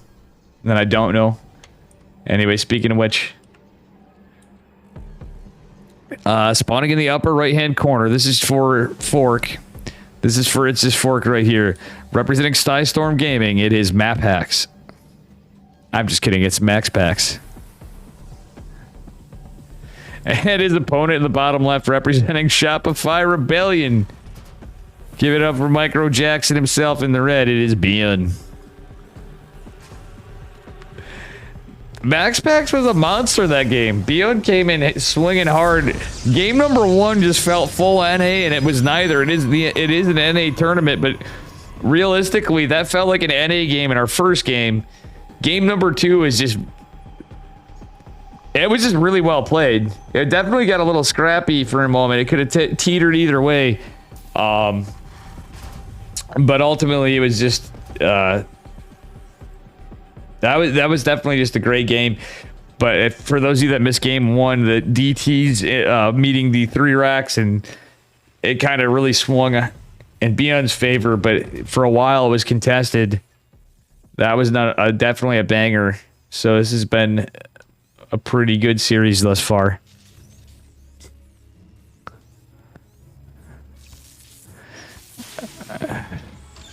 Observers are basically map X. Well, one could argue that imagine in a land where you have a building that can drop mules, and you can actually, without leaving anything, instantly reveal an area of the map. I'm just saying, Patches. I know, we're just talking. I just wanted to razzle dazzle Patches here a little bit, get him a little, break his choppers a little for the observer thing. Oh my goodness, Max Pack's actually sending a Zealot across the map. Let's go, it's the Max Pack Zealot. It's like when you have Beyond with the Marauder build, and Beyond is just going to go into 1-1-1 again. He has the defensive Marine kind of going here. I can't even remember what just happened, guys, so again, bear with me. We were a little... had to take some medication for my... hand pain. So we were a little bit of a goofy here today. Alright, Zealot is going to chisel away at the supply depot, keeping the Marine busy as the Stalker is going to try to scare it away for the moment. Oh, they're going to go for the reactor pretty hard now, forcing some boys pulls. So Max wants to get some collateral damage of targets, force some workers off mining, etc., etc. And the problem is that Hellion's going to be really good against the Zealot, but the Zealot's still keeping its place in this fight. Alright, we did take a lot of hull damage to the Stalker. Max Pax has forced out a lot of Marines, so I think Beyond's now on a 1-base push. Well, he's got a second CC to the thing, but it's going to feel like a 2-base all-in, even though it's probably not going to be. It's Beyond. Depending on when he hits, though, he knows what to do and when to do it. And this is actually a spot where Max Pax might want to back up a little bit. Does that blink coming? He's 4-gate blinking. So Beyond should be pretty defended against the 4-gate blink, except for Max Pax. If he scouts what's happening, he's going to see there's no Widow Mine drop. This is going to be a push. So, all right, Medevac's going to pick up the tank, or no? Beyond's going to be cautious. Yeah, this is going to hit earlier, but blink is... definitely on the way, but certainly not going to be done in time for this. Beyond is pushing right the hell now. Priest in push with a medevac and a tank. We do have 4 Stalkers for Max Pax. He does have some warping capabilities. He's going to have the Warp Prism, and Max Pax is going to scout some of this. He scouts the Hellion. He obviously knew the Marines were there, but seeing the medevac, he knows something's up with this. Oh, he sees the tank and doesn't have a battery. He saw those units were forced out. I think maybe he underestimated Beyond. Is Beyond just going to do it right here? Max Pax kills the medevac. Does he get the tank at least? Still, he has the Marines to contend with. Oh, Marines in the back actually finishing off a Stalker. Max Pax trying to warp some in. Does have a Warp Prism before Blink is done. Oh, nice micro from Max. But Blink is going to finish here too, so he's going to basically have the ability to, quote, double Blink. That said, we do have a Cloaked Banshee push follow-up. Beyond actually may just sit back after this. I would, honestly. He's lost a lot of units. Let's see the trades. He's dealt more in terms of minerals, but Max Pax has been macroing behind it and was quite annoying economically earlier. I almost feel like Max Pax lost a lot of army that he needed, but didn't lose momentum. The blink push is going to happen. Beyond is in a pretty good position for defense. Banshee does not have cloak, but it's still going to be okay. War Prism going to come in clutch here as well. But we don't see any observer. Okay, we have one observer for Max Pax. Is the Banshee scouted? It is. And it is going to go down. Max Pax knows what's up. Let's go. He's going to need to get another observer here. He's trying to get a third base, going into charge. Okay, he's going into charge. Sometimes we see Max Pax going to Twilight, so he's going to go retreat home, even though he did take out the first Banshee. Second one is question mark canceled. You know, I would just go into. I would have just went into a Raven next if I was Mr. Actually, no. A good call from Bien. You know, you're gonna need medevacs anyway because he canceled the Banshee kind of later on, I guess. The first anyway, because see, there's only one done. It was like almost completed. Templar Archives is finishing up behind this. We do have Stem and +1 just now coming down. So I think Max Pax is doing a pretty good job of being aggressive, but Beyond is just all over defensive positions as much as he can. He's got tanks everywhere. God, yeah, that's fine. No, just 4 tanks. Is going to stop producing some for a minute. Max does lose the observer, and he doesn't want to take this fight. Okay, he wanted to just cancel the supply depot, messing with Beyond a little bit, buying him some breathing room. We do have Charge and Storm coming with a Gateway Explosion. When you're playing this style, okay, he's getting 1 forge, but that's kind of a later forge too. I was gonna say a double forge usually is kind of nice somewhere in here, but he is Gateway manning it on not like the ultra fast expand style, of course. Still.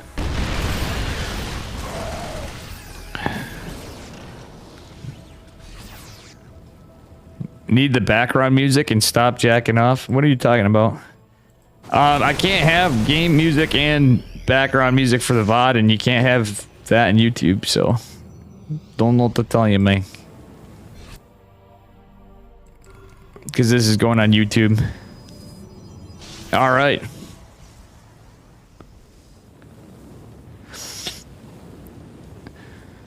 Alright, we're going to see a big ass push followed by a charge a lot follow up after. Oh my god, Max Pax actually is getting a lot of these Marines. Mamma mia. Beautiful pickoffs. And, well.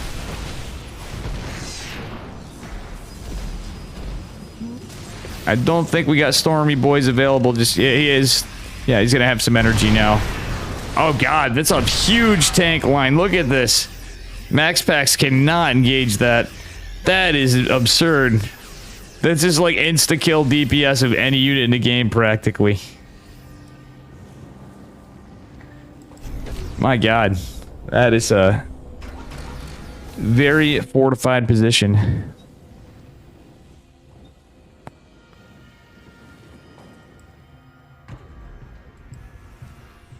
Oh boy.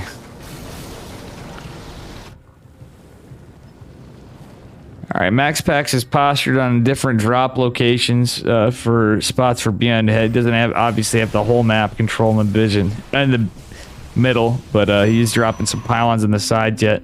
Beyond is able to secure his 3rd. Max Pax has his 4th. He's ahead on workers, and he is going into +1. That set of Colossi is coming out. We don't have extended thermal lance yet, so Max Pax did get into Robotech behind us, so it is Ghost 30, so it couldn't have happened at a better time. Forces a lift on the 3rd. Max Pax going for worker kills, going for damage. Storm drops. Let's go. He's coming in, dropping it like it's a WWF match from back in the day. Roddy Piper over here dropping those storms like a steel chair. Let's fucking go. Now, I would put on music too, Fork. I just, you know, you can't just do that in a tournament like this. Oh, beautiful storms. Doobie blasting. Razzing and tazzing and zapping.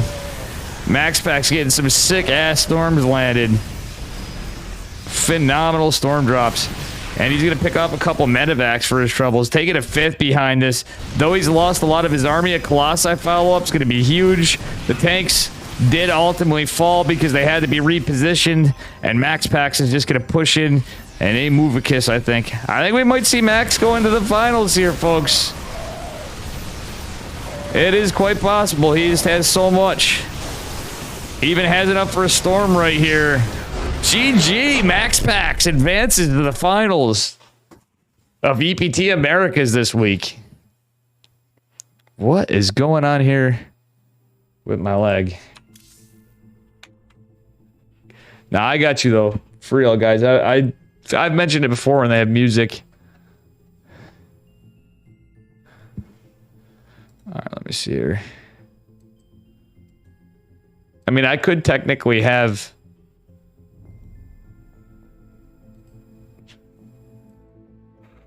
Oof.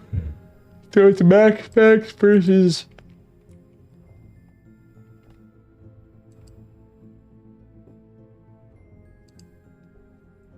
Solar. Solar again in the finals.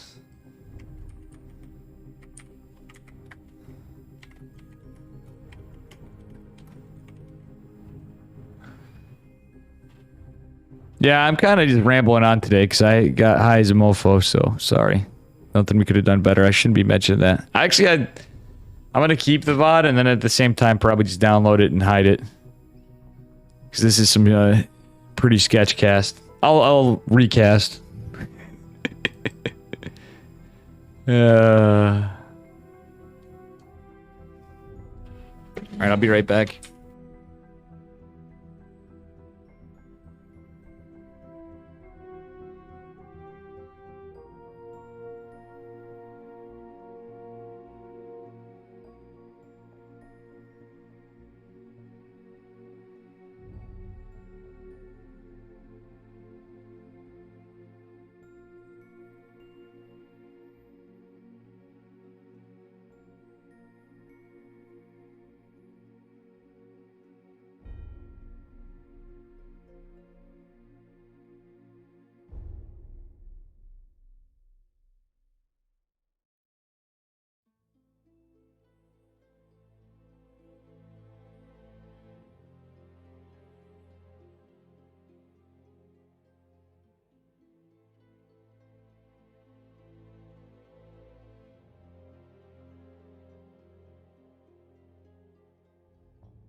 Guys, I'm itching for smoke. God damn it.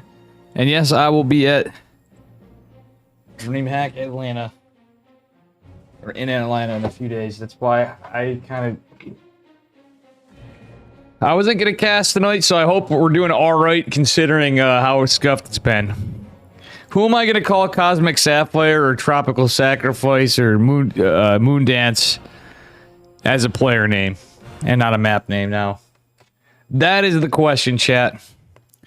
And now it is the finals.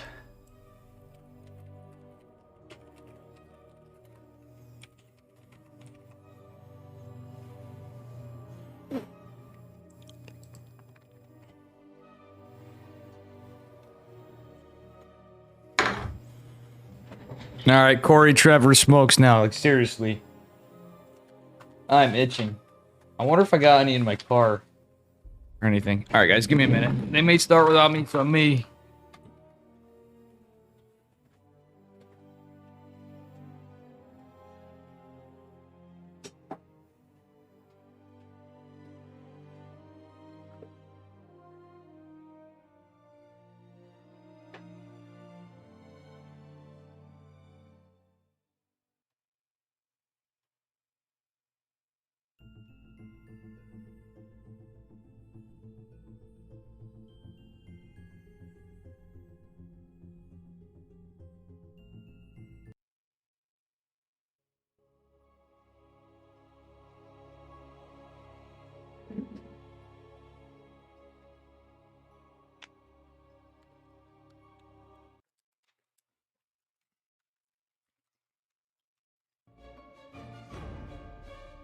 All right. Sorry. Shit, I forgot my mic wasn't muted. Hot. Spawning in the bottom left-hand corner of Tropical Sacrifice, representing Psystorm Gaming. Give it up for our blue Protoss player. It is Max Pax. And his opponent in the upper right, representing Onside Gaming. In the red, give it up for Solar. In the red. Zerg versus Protoss. Sadly, our boy Beyond went down. For all you Beyond fans. What up, Dylan Rice? What up, Any Key? Where's the Any Key? What's up, buddy? And we are into the finals.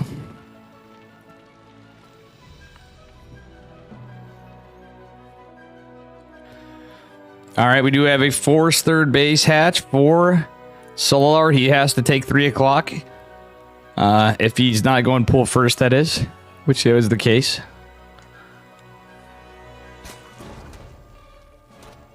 Any key.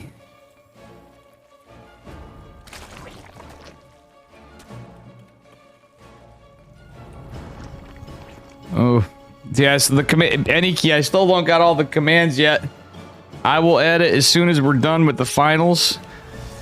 Or in between, even maybe. Actually, yeah, it's going to be a 20 Nexus 20 core, pretty much from Max Pax. So I'm going to try to add the Any key command, and I won't have your picture right now, but I can at least add. I'm going to try to add the sound as this goes on. Well, nothing too remarkable is on. Let me go here.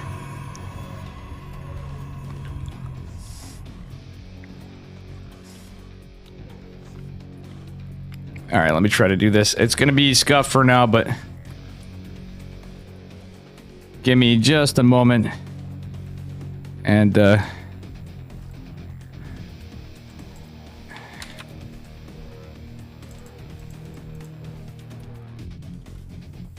I don't know where the sound is. Well, I guess we're not going to have it yet, because I don't know where the sound... I have to look through my other bot. Look at me doing that mid freaking tournament for you. I was looking. But, we will have that added back. That said, nothing too remarkable to write home about, other than a little bit of Ling aggression from Solar as he goes. I mean, it's just your standard 4 Lings. He didn't even do like a 6 Ling, but you'll see him do sometimes. Just for a little bit of pressure and scouting. Well, actually scouting mostly. I guess he's going to keep him defensively. He split 1 Ling off. I like the 1 Ling split. Personally, because you have some more to defend against the death push. Or if there's anything cheeky. You're doing good. And now, yeah, how's everybody doing? If you're new here, smash that follow button. I do apologize. I had to do some things earlier. So the stream is a little weird today. Those of you who are in my previous stream know what I'm talking about. Well, before I added the delay, that is. Anyway, Adept's just going to scout. There's not much too remarkable going on. Great scouting from Solar. Thank you for the follow, Sugarbach. And it is going to be DT Archon from Maximus Paximus. Yeah, we're going to see that Warp Prism go down here. And if you look, Max Pax actually, let's see. No, he's staying, he's going to hold back on his 2 bases for a bit longer. All right, here's the other adept. MaxPax really likes to fake out a resonating glaive push. Letting you down? No. Dude, trust me, it's been, this new bot's a bit... So what happened on Iki is I updated to OBS 28. We're like 99% of all the streamers with commands and shit and whatever, and even otherwise that haven't. I figured I'd try to stay up to date, and I found another bot, so I've been... I mean, realistically, I've only worked on it on stream when we were doing ladders, so I haven't really put a lot of time into that. All right, so the adepts going in with DTs. The DTs gonna be coming in clutch here, actually. Oh, the shade goes through the Spore Crawler, finishes from Solar. And the third base actually is canceled for MaxPax, luckily, but he's not microing the adepts. He's microing the DTs. So consequently, these adepts could be getting some more damage done than the DTs. Distractionary had MaxPax been microing those. But he did force a lot of lost mining time and messed like heck with Solar. But at the same time, MaxPax is now on his back foot for not being able to secure a third base. He's getting a forge. That said, Solar doesn't have any tech yet. He's going to do a layer. Oh, he did get his Roach Warnest. What the freak? Okay, he took it in his third base. It's kind of a choke point. That's interesting. Interesting. All right, we're probably going to see some Archons come out now for Max. Solar obviously ahead in workers. I think MaxPax is 2 base committing for the moment.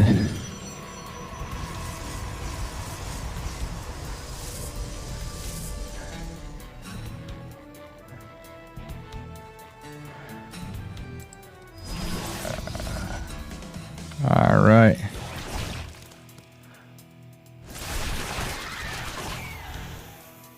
And yeah, we're going to see a little bits of link swipes here. Overseer wasn't in position, so the DTs are saved.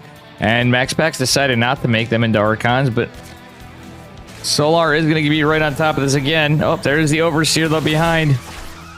Roaches are starting to come out. So this is where it's going to be a little scary for MaxPax as he takes his third base.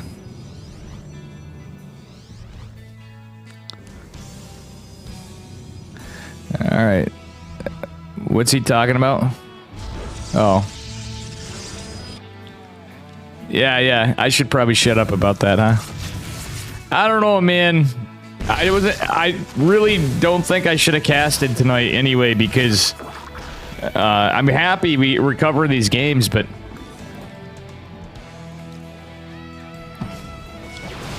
I have prep for Atlanta to do. And some other shiz. Anyway, that said, we're going to catch the finals because this game looks like... I don't know where it's going, actually. We got +1 melee coming for MaxPax. And Solar's getting a nice ling run by in the third. Finally catching some workers, though, but he's been the one able to expand it on the better economy, obviously. Forcing MaxPax to 2 bases, so MaxPax really needs to retain everything he can back here. Yet put pressure on, especially with DT Archon, but into Blink Stalker. He's actually getting some good damage on the creep spread, being harassing with the 2 Archons still, and picking off units. He did get that hatch snipe, which is nice. Okay, Stalker's kind of being a little ballsy. Yeah, this is just constant push for MaxPax. We have 3 base saturation. 4th is trying to go down again for Solar, but as we saw, the hatch was totally killed. So Solar's got some excess workers mining into the natural. Oh, it is, but he can still win it. He's doing about as good as he can. He's going into +2, going into charge. Centrifugal Hooks is on the way. He's being just as annoying now that he's on equal bases with the Zerg. Famos, I think it's pretty safe to say MaxPax is going to be all right. Oh my good lord! Oh my goodness!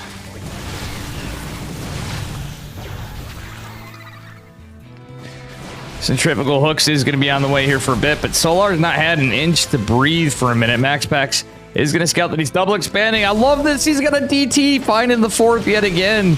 Solar's not going to be able to take this. He's going to send it over Seer down, but Max Pax did ultimately put some pressure, forcing Solar's attention a little away from the main fight. And with that said, if Max Pax takes this fight well, that is looking grim for Solar. Max Pax even trying to get a fourth, the DT warping in. Oh no, it's a Zealot. It did look like a DT for a second. Oh no, Max Pax walked into the biles. Alright, actually, so Max Pax is keeping his forward aggression in between the Nat and third. Warp Prism not doing a damn thing at the moment. Would like to see it go into the main. There's not much in the main, but there is a layer. Hello? Sir, that's illegal. Okay, we got +2 ground weapons and melee coming at the same time, pretty much. Obviously, ground weapons is going to finish a little faster with Chrono than when it was started. But the Ling Bane, actually, even the Roaches coming in here are going to be defending this. Oh, we got some Banelings coming in here. They're going to be sniped. Oh, one does connect with a couple Stalkers. Meanwhile, we are going to see some attempted further push. Actually, what the hell? Max Pax might as well have kept going with that Warp Prism. There's no Queens fighting. DT actually thwarting the army back, and Max is going to get another fourth. Zealot's doing great work up here. Absolutely brilliant play. Max Pax is just keeping Solar busy. He's trying, like, he mitigated to hold that third after with, like, next to nothing was crazy. And get as much damage as he did done when his DT drop was... His DT play was definitely shut down quite a bit. But they've actually been very well controlled this game. Solar's just a monster. But Max Pax, I think, is actually clawing his way back in pretty hard. We're going into +1 ranged attack for our Zerg player, who's lost 17 drones. He's now behind on workers and bases from Max Pax. And this is his fourth going down, because there was cancels. See, we actually had 2 kills, but there were, I believe, there was at least 1 cancel more. So, that is, I believe, the fourth base attempt from our Zerg player. So, it's safe to say Max's trades have been phenomenal. And this is looking like it would take a throw. He's going into Robo Bay. Gotta love it. And has a 4th base behind this securely this whole time as our Zerg player mines out. So the more he trades, the better. Once Disruptors come into play here, we might just go into Colossi, because there's a lot of Ravagers at this point. A lot of Ling Bane's going to be forced. It may just be Roaches, actually, because of gas. Because we're starting to mine out a bit, and our Zerg side, Max Pax taking a 5th. GG's called. Max Pax taking game number 1.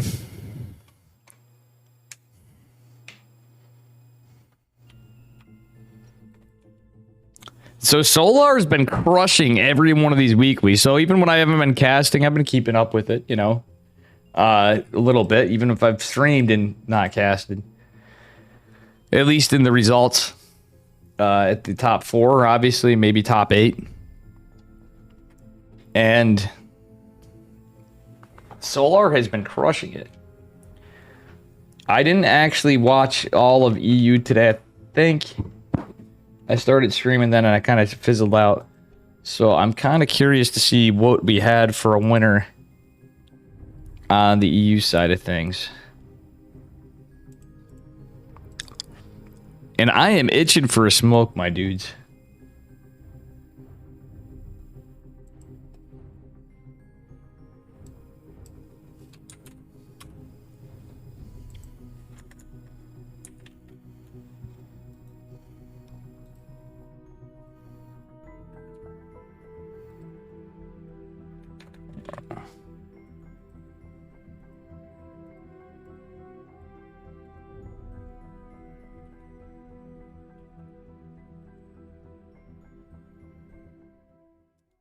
All right.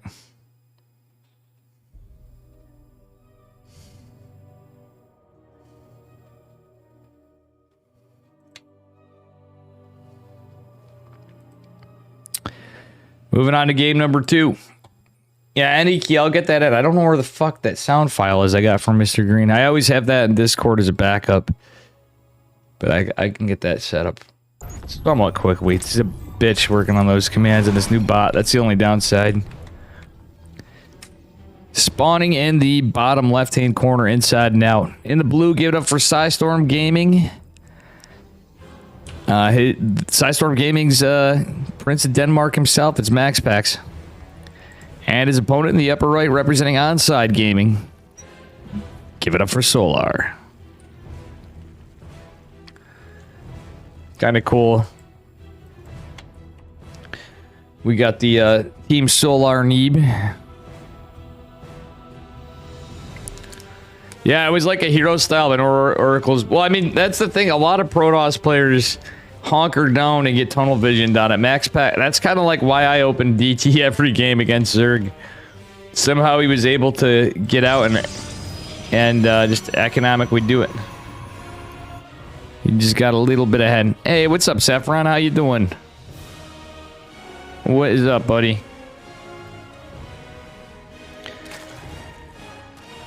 All right, little Veronim Taz here. I'm fucking really itching for a smoke, my dudes.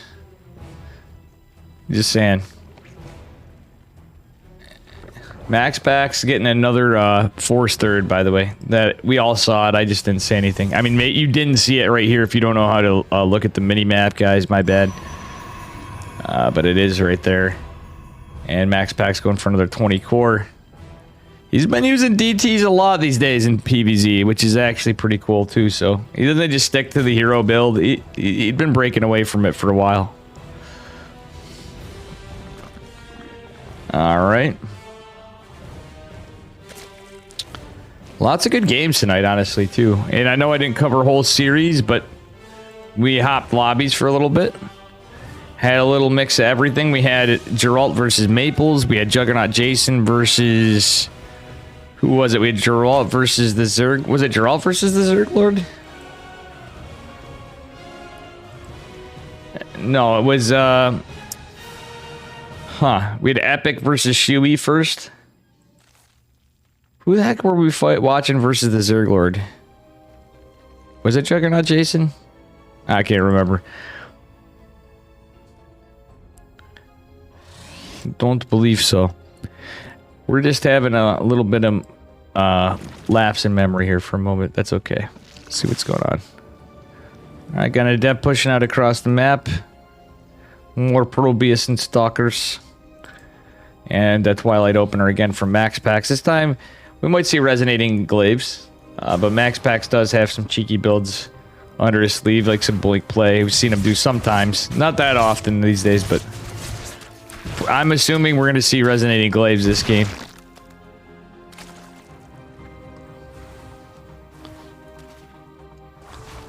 Alright. But Solar's defense in game number 1 was incredible against the... He was right on top of it. From being caught a little off guard, he was still solidly defending it and prevented Max from getting a third, etc., etc.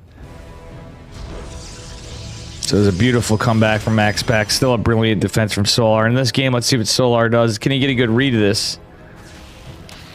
He's going to probably assume it's Resonating Glaives. I'm calling it.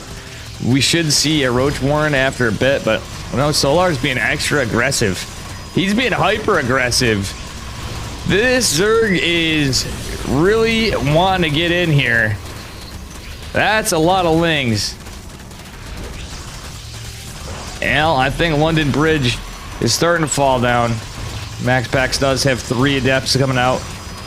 Resonating Glaives is coming, and losing the gates is actually extra rough with this. MaxPax is going to be able to cancel that battery, though, but now he's going to hold. He should be able to hold. Let's see what Solar's doing, though. He's just droning up and getting queens. Now he's getting a Roach Warren.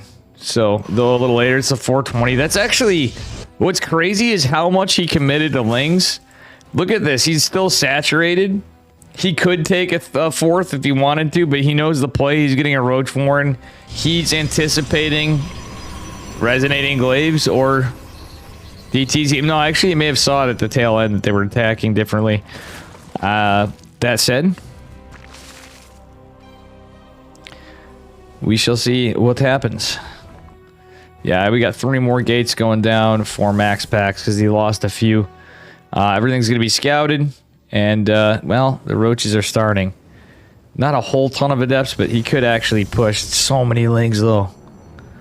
That's so many freaking Zerglings.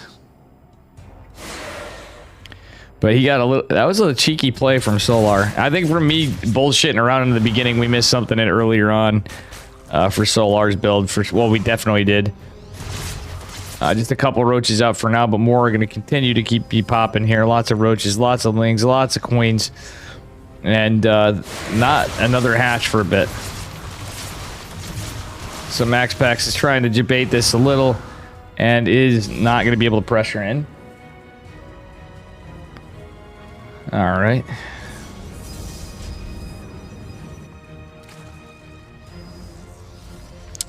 Well, that said, there's another ling run by. 1 probe holding the wall. Max Pack's trying desperately to get a 3rd base. But I don't know what he's going to do without economic damage. He's actually going to have to take out these lings. The scuffed wall survives barely-ish. Okay, lings are getting scared away now, but Max Pax wasn't able to find value, and that's the problem when you go resonating glaives. But this is just 3 bases still. So we're kind of evening out a little. We're going to see a 4th base go down for Solar. Usually you go 3 o'clock rather. But we'll see what happens. Okay, it is going to be a Baneling Nest and Evo Chamber follow-up. Smart play with the layer. Very light layer. Oh, Max Pax did tech into Disruptors. I do like this. Alright, so he does have Disruptors. There's no map vision yet of any additional tech for Max Pax. So we're going into Disruptors. Gravitic Drive's going in. This is kind of nice. Solar is just getting his 4th base. So, kind of a weird situation. Max Pax is just sending a small contingent of adepts to try to get a shade in the 3rd base.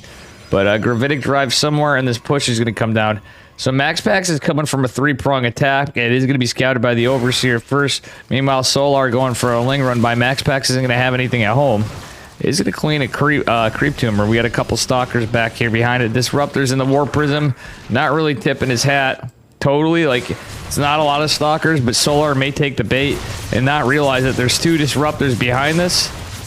And now that he sees speed, he might know. He knew something's up. Oh, does Max Pax land this? Let's see. Oh no, he used Bolt Novas. 11 drones have fallen. The Adepts trying to shade away, but they're going to jump on top of the shade. Is canceled, but yeah. Beautiful multi-prong from Max Pax. He's doing his damnedest as he didn't find value, but at the same time, our Zerg player just got a 4th. So he's losing workers. He's not really... He's trying to drone and make units. It does have the army supply, but with Disruptors, it's a little rough. I'd like to see a Colossi come out with this when Max Pax can afford it. But Solar is so good at ling run buys. As we see him just body the hero build, I'm glad to see... See, Max Pax gets it. A lot of people try the hero build against Solar, and I think part of why he... At least in ZVP, why he's been winning. I was talking to my buddy Benja, Grandmaster Zerger. Or maybe not right now at the moment. He's taking a break, but the hero build does have its weaknesses by now, but takes a lot of control. And oh, the damage to the queens. Well, I don't think God saved the queens that time.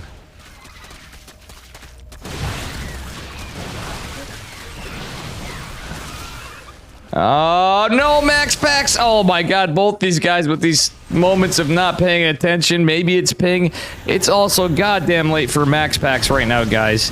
It is early in the morning in Europe right now. So in Denmark, he's got to be a little tired right now. Meanwhile, for Solar, what is it? 12:10 a.m. So it's... yeah, it's... No, 12:10 p.m. He's in noon. Noontime. Max Pax is ahead on workers, so he's again playing it greedy behind this. So he's able to keep the pressure on and do the trade so he can be in this position. And that's the hard thing to play about Gateway style against Zerg. with maybe some heavy Robo Bay enforcements. Actually, he didn't really commit heavy to disruptors. He's focusing on gateway units, so he's just keeping a few out. And he is going to go try to get a drop if Solar's not paying attention. MaxPax does get a good couple of trades. Oh, and a Ravager picks up and is going to leave the building. Elvis has left the building. That's at a Baneling bust. Is it going to be scouted? MaxPax is looking. Oh, no. Oh, yes. He does find it. Okay, forces a cancel, and he's going to clean up every single one of those Zerglings. MaxPax going into +2 at the same time as Solar's melee. This game is absolutely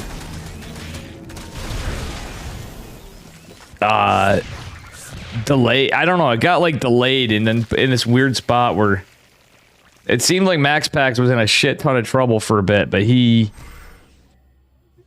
managed to hold on fine.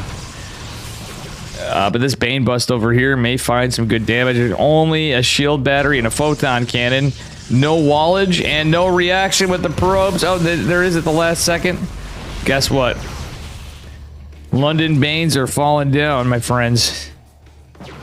One at a time. Two at a time. Oh, Baneling's going to go connect on the other side and try to run back. But meanwhile, there's a huge aggression on the other side. Beautiful splits of the Ravagers from Solar, actually. It's funny to say that. It's kind of like when you have Stalker splits against Disruptors. A lot of probes and Stalkers going down. I don't think that was the position Max wanted to be in, but he's just trying to fortify. He's trying to get a base up here, but he is going to lose his fourth. Actually, his third, rather, but he's going to have another base, even though he's a little segmented from where he should be. 28 workers fell for MaxPax, but Solar's just catching up on workers, so realistically, the game's just kind of game on. This is going to be a bitch to defend. But Solar's going to actually more so than that. Another Baneling going to catch a couple workers and damage several others. Solar going in with more Bane, but Solar is so good at Ling run bys and Bane busts on the sides. He's just always so cheeky with his Ling Bane play. Something I've always admired about the guy in every matchup. Even his Ling Bane play in ZVZ is really cool. Ooh, I like that surround with the blink after on the back foot, but there is still more Ling Bling behind this. 17 workers fell behind us. Solar could actually go in. He's going to chase shadows for a moment. He's going to go into this Nexus and then jibate into the natural. There's only one Stalker in the wall. Thanks for the follow, Robes. Sweet Rover. And remind me, I gotta get the, where's the any key command after? I gotta look for that. I gotta remember the name of the file. Alright, so let's see here. This game's still going on. We're still gaming. Solar's been contained to 4 bases, but MaxPax lost the 4th, losing workers several times over. He's now down to 39, and there's gonna be more Lings that come in. Zealots out on the map, but MaxPax has the larger army, but he has to be careful not to throw the larger army. Disruptor does connect with some units, but on creep, it's kind of a bitch to do much else. War Prism needs to pick up these Disruptors, is going to do so. And, well, got some blinking going on here. Baneling's going to run into the 3rd, 4th base. Zealot's going to tank some of it. And, yeah, MaxPax really needs to hope he keeps these alive or find equal and opposite trades. Blink Stalker's going to go try to catch some of this.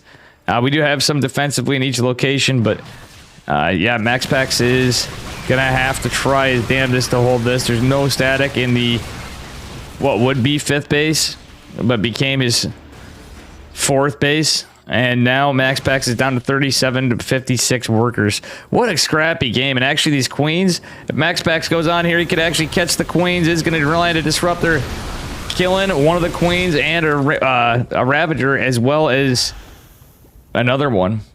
Okay, we're getting more Disruptor production now. Zealots and Stalkers chasing the Ling run by on this base because MaxPax really needs some money and isn't going to find some more Banelings. Solar just keeps making Banes, but with this, if it was 3 bases, obviously it would be over. MaxPax would have held whatever, but Solar's been on 4 base economy, which is good. Oh, MaxPax almost not paying attention. He did just save the War Prism, all things continuing. So you're posting a Facebook stream? Thank you, man. A little rough casting today, but I'm always a shitty caster. Don't get me wrong. But thanks for the follow. All right. Usually I got music and we're laddering and stuff, but all right.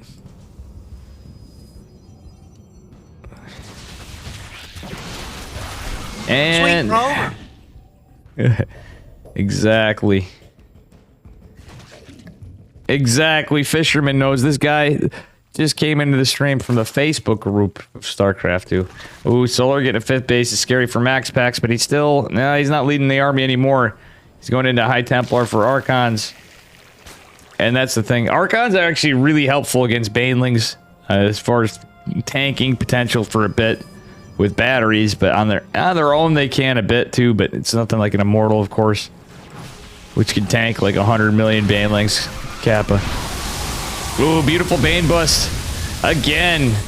Just going to seal the deal. Max Pack's trying to take a fight. He's hoping for God tier disruptors and beautiful blanks. Will he find any? He's actually losing a lot of the disruptors. Those were the last couple. Oh man. Yeah, Max Pack is in trouble here. This is it. This is the Hail Mary push, and I think it's over. I don't know how much he is aware of Solar's position, because Solar just seems to endlessly be crash landing into him too.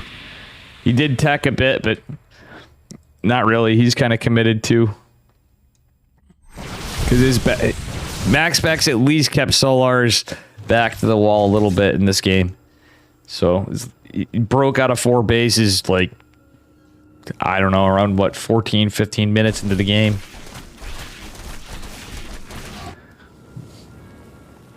That said, 4 base Zerg still scare. Yeah. All right, we're getting some snipes here.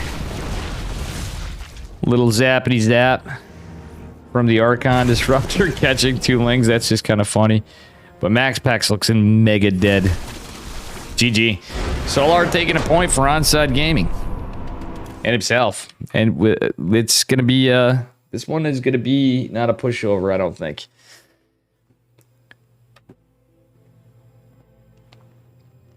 These guys are just beasts.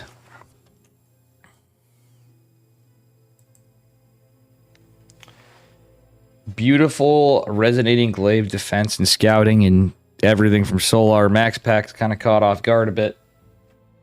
Did by himself some time into the game, but it was starting to spiral downhill slowly over time. Man, oh man.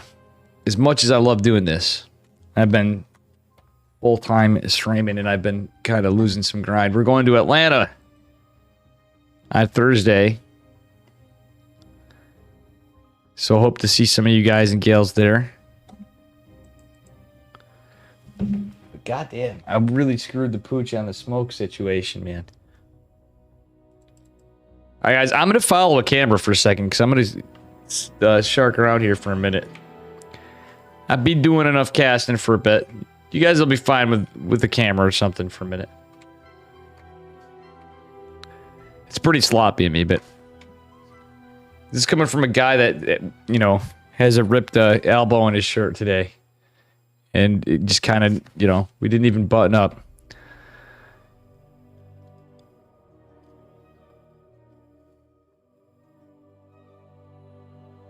But I'll at least get the intro started. We'll follow something. Yeah, these were sick Baneling run, but the Ling Bane control out of Solar is just fucking remarkable. I'm sorry, that is certainly his forte. Alright, at least, like I said, I'll do the intros. I might be gone for a minute or two as I run to my car, scrounging around looking for a smoke. Spawning in the upper left. Shut up, I'm muting that, sorry. Spawning in the upper left-hand corner of Cosmic Sapphire, representing Psystorm Gaming. It is Max Pax. And his opponent in the bottom right, representing Onside Gaming. Give it up for Solar. Nika, please. Well, I just had to mute that a bit because it was a little much while I'm doing introductions. Hey, Dave, where'd you learn that Because bill? we're 2 minutes away. All right, now you can do it. Sorry, I'm going to AFK for a minute. Go ham. We're going to look in Maximus Paximus's vision. Or should I put it in Solar's? Because Solar did not go pool first. Not giving you shit, just damn. So you guys are going to watch Max Pax Cam while I look for smoke.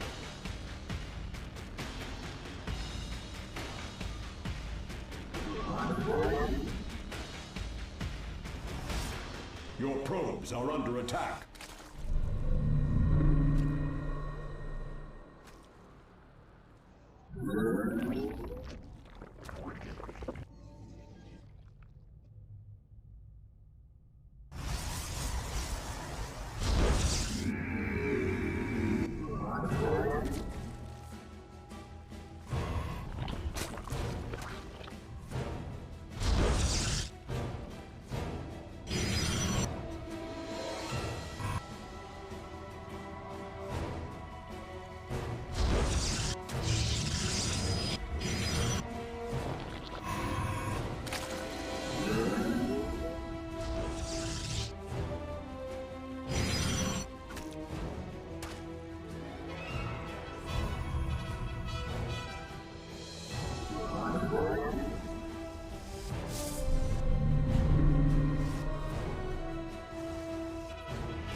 The firstborn shall persevere.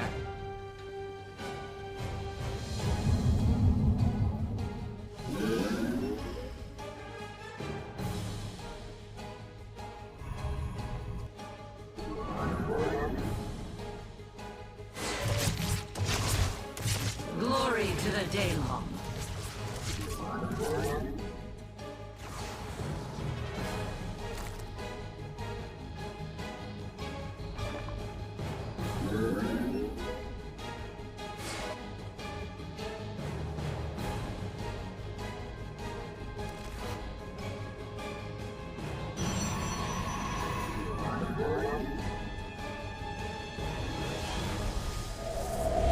The firstborn shall persevere.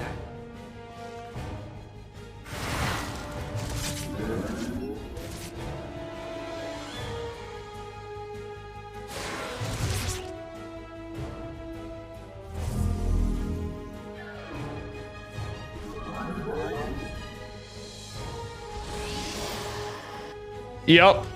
And in this game, we have no idea what Solar was doing. And I totally wasn't just gone. Imagine finding one that broke the, what up, Space Music Man? I found one with the filter broke off in my car. When that happens, and I'm like, God damn it. Like I'm pulling it out and the filter just rips off. I'll keep it aside. For rare occasions such as this. I can't believe I just did that too. I literally paused tournament for that. Okay, we had to cancel, which is nice. But Max Pax is going to be able to defend the push if he doesn't go out. Why is he pushing away? Max Pax, you need to defend. How many workers were killed? Only 3 still? Max Pax is out of position, has no units here. He should have recalled. I don't know what he's thinking. Is this a debate? Cancel. Like, that's just not worth. He just needed to not engage with the adepts. And he... Like, he's not finding the value he needs to against Solar with these adepts. Solar is too good of a player against the hero build usually, like I was saying. And we're kind of seeing it. I know I was gone. Playing Halo campaigns with a girlfriend. Nice. Fisherman, what up, dude, too, in space. All you guys.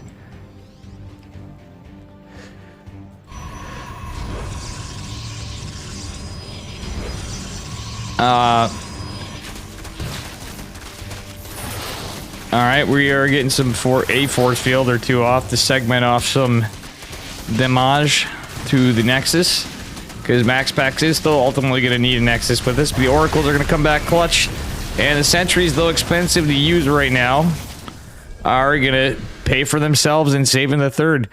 Lots of little pressure from MaxPax has really messed with Solar, though.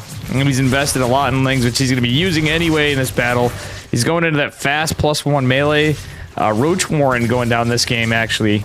Usually goes for a Baneling Nest, so that's an interesting play. I think MaxPax has gotten under Solar's skin a little bit. MaxPax is going for the blanking +1, but this is a really weird time. And if anything else, he's denied Solar a third base at a time that he wants to with his builds. But Solar has so many Lings. MaxPax is going to kind of have to adjust his positioning accordingly. Yeah, Solar's going to have a +1 advantage for a little bit with melee attacks anyway.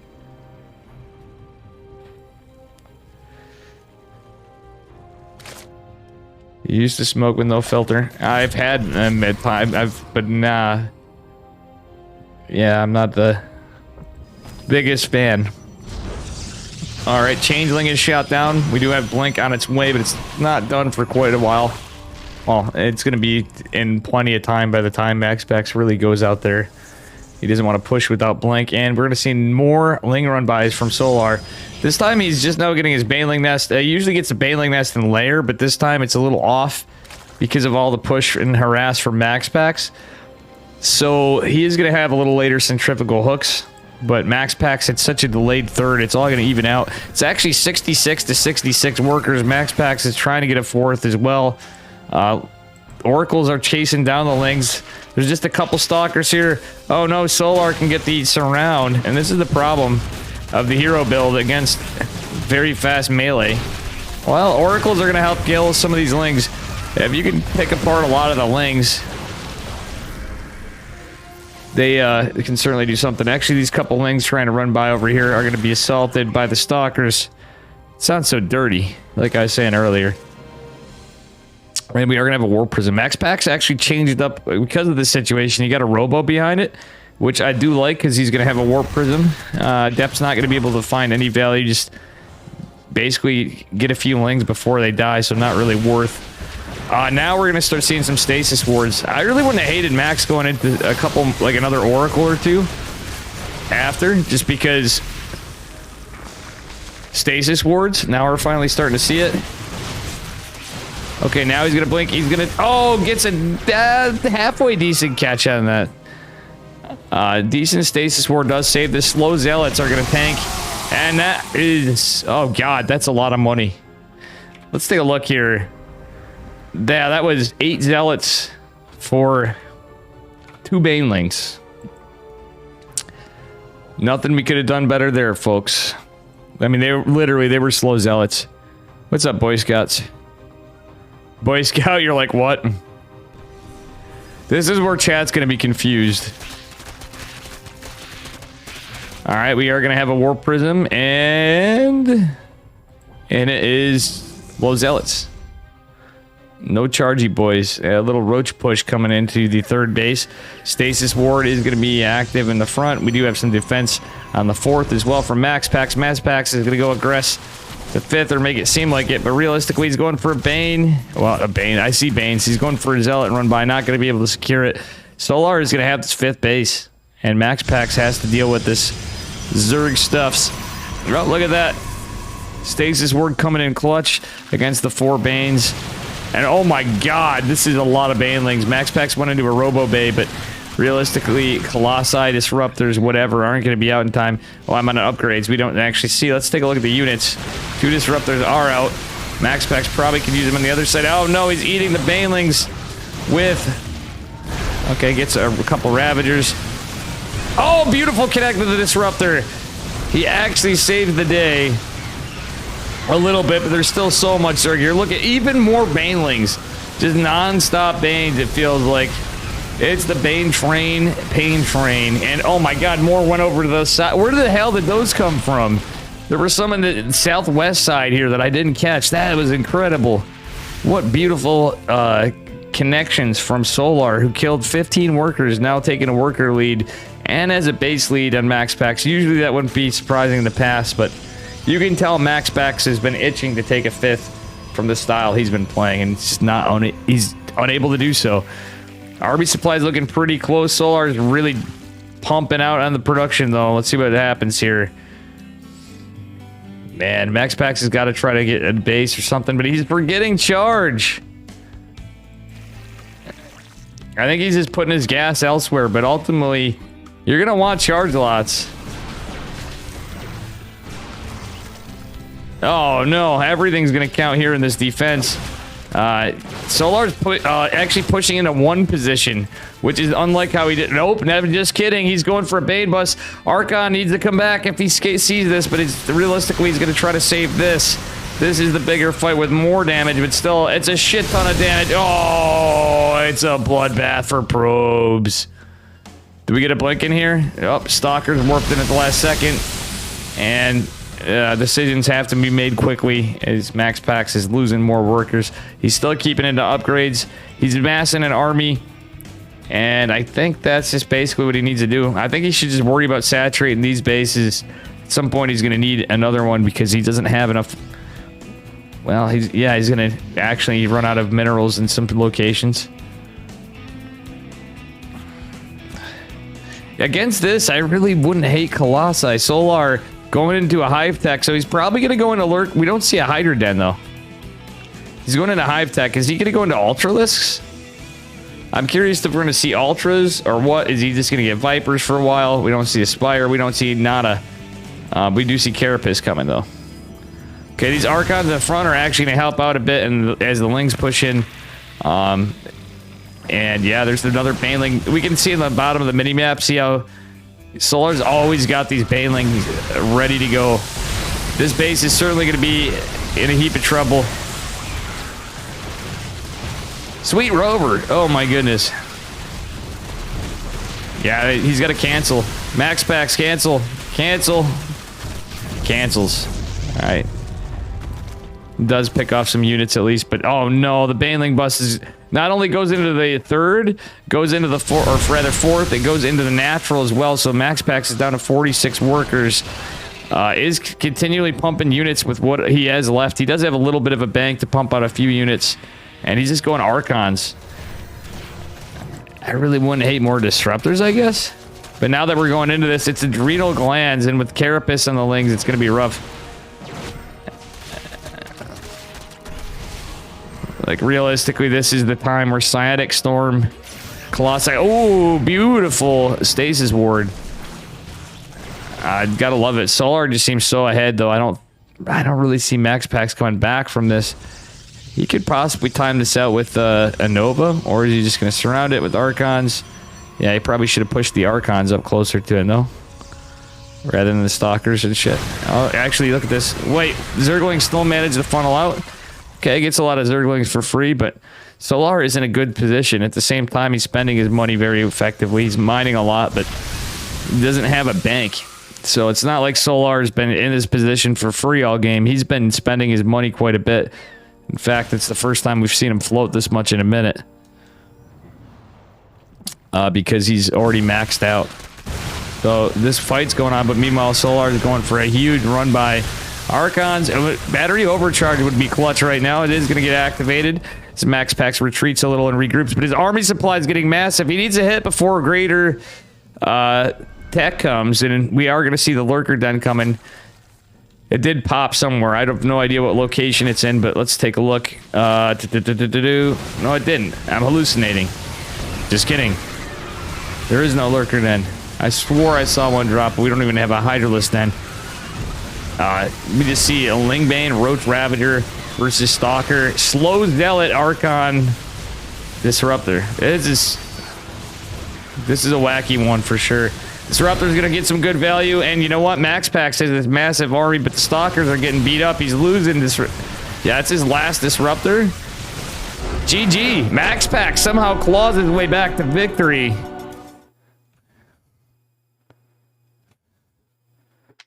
Actually, the funny thing is somehow Max Pax clawed his way back into it because he forced so much Lingbane out of Solar.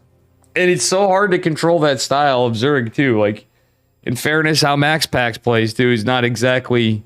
How he's been playing it, it's not exactly an easy style to do when you're up against that. Especially when it's like a build order counter. He couldn't secure bases. I thought for sure Solar was going to do it. So now Max Pax is up 2-1. If he wins the next game, it is going to be a 3-1. Max Pax will be the victor. Seemingly dethroning. Solar's been winning a lot. Like Asia and Americas. Big fan.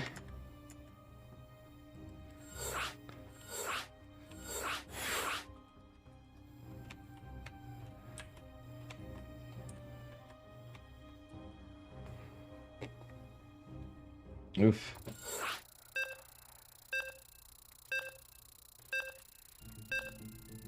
Wow, this is rough. I gotta go to the store after. I have an extremely long name. How you doing? Oh boy. This is something. Yeah, I don't think I'm gonna post this VOD on YouTube. Maybe I should just because, but I'm gonna hide it. Just in case. And I'm gonna recast the entire thing. Or parts of it. Little editing. Alright, we're gonna change it up for you guys. Spawning in the upper left-hand corner of Moondance. Representing Onside Gaming in the red, it is our Zerg player, Mr. Lingblaine himself. It is Solar. Oops, I was actually screenshot. Shit! I lost my screenshot. And his opponent at the bottom right, representing Psystorm Gaming, it is Max Pax in the blue. So... Max Pax has been really good at getting hatch blocks, da-da-da-da-da. Solar can be cheeky. See if we get a spicy build out of him in this game. I don't think so. It looks like he's going to set up to take a hatch, and Max Pax is right here. He might get it just in time for the hatch block. He is going to do so, forcing triangle third for Solar. That was an incredible W for Max Pax in the previous game. Like, it looked like, we all saw it, it looked like he was in a lot of trouble, and he just, that was really good army retention, is what it was. He kept losing bases, but as the trades went on, somehow he was keeping his army alive. The Stalkers obviously took a beating. Excuse me. Coughing. But he kept his army alive, and that was all sheer Blink Stalker micro and keeping the disruptors alive, truthfully. Which, against that style, can be rough between Ling Surrounds and Roach Ravager. You know, particularly Ravagers with Corrosive Biles with all that, because you can get stuff all clumped up pretty easily.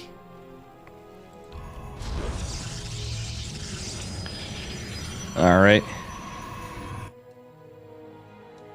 Yeah, everything's looking pretty standard for both of them for the moment. Curious to see what build orders we get. Solar could throw us a curveball here, but it looks like a macro game number 3. Let's see here.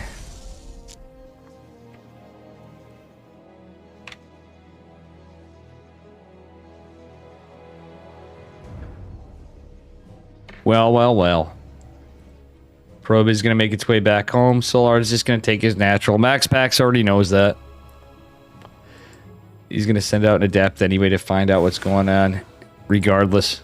I like this from Solar again. And noted that in game number 1, he likes to split off a Ling and then just keep 3 back defensively. And the reason is the adept. As I said, it's kind of like just a little bit of big brain plays. Adept is going to take a little bit of a beating though, and ultimately, we're going to have a Stalker follow-up. For now, it is going to be... 2 more gateways. Okay, it's going to be a double Adept push a bit here. He might actually be able to pick off a few Lings before. No, Solar is being patient and waiting. Getting a surround. Oh, look at this. One of the Adepts is surrounded. Max Pax actually microed it for a second, I think, and held position 1. He is going to lose both Adepts ultimately. Oh, wait, he's debating the Queen, but... Or is he? Okay, he saves the 2 Adepts, but they are really battered. For Max Pax, he could take the back 3rd base and go for some kind of really heavy 3 base pressure. But it is going to be Twilight. It's a delayed Twilight. He went 2 gates behind us earlier for more units. Because I think he knows how aggressive Solar can be. Alright, there we have it. 3 Adepts. Going in Solar with a 360 surround on the gateway. And MaxPax is just getting in position here. Recalled the 2 Adepts that were out already.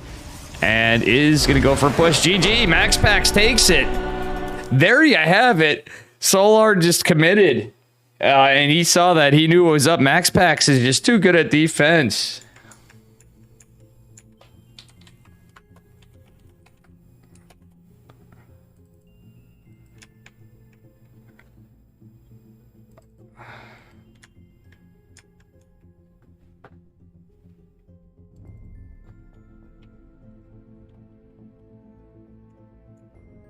All right.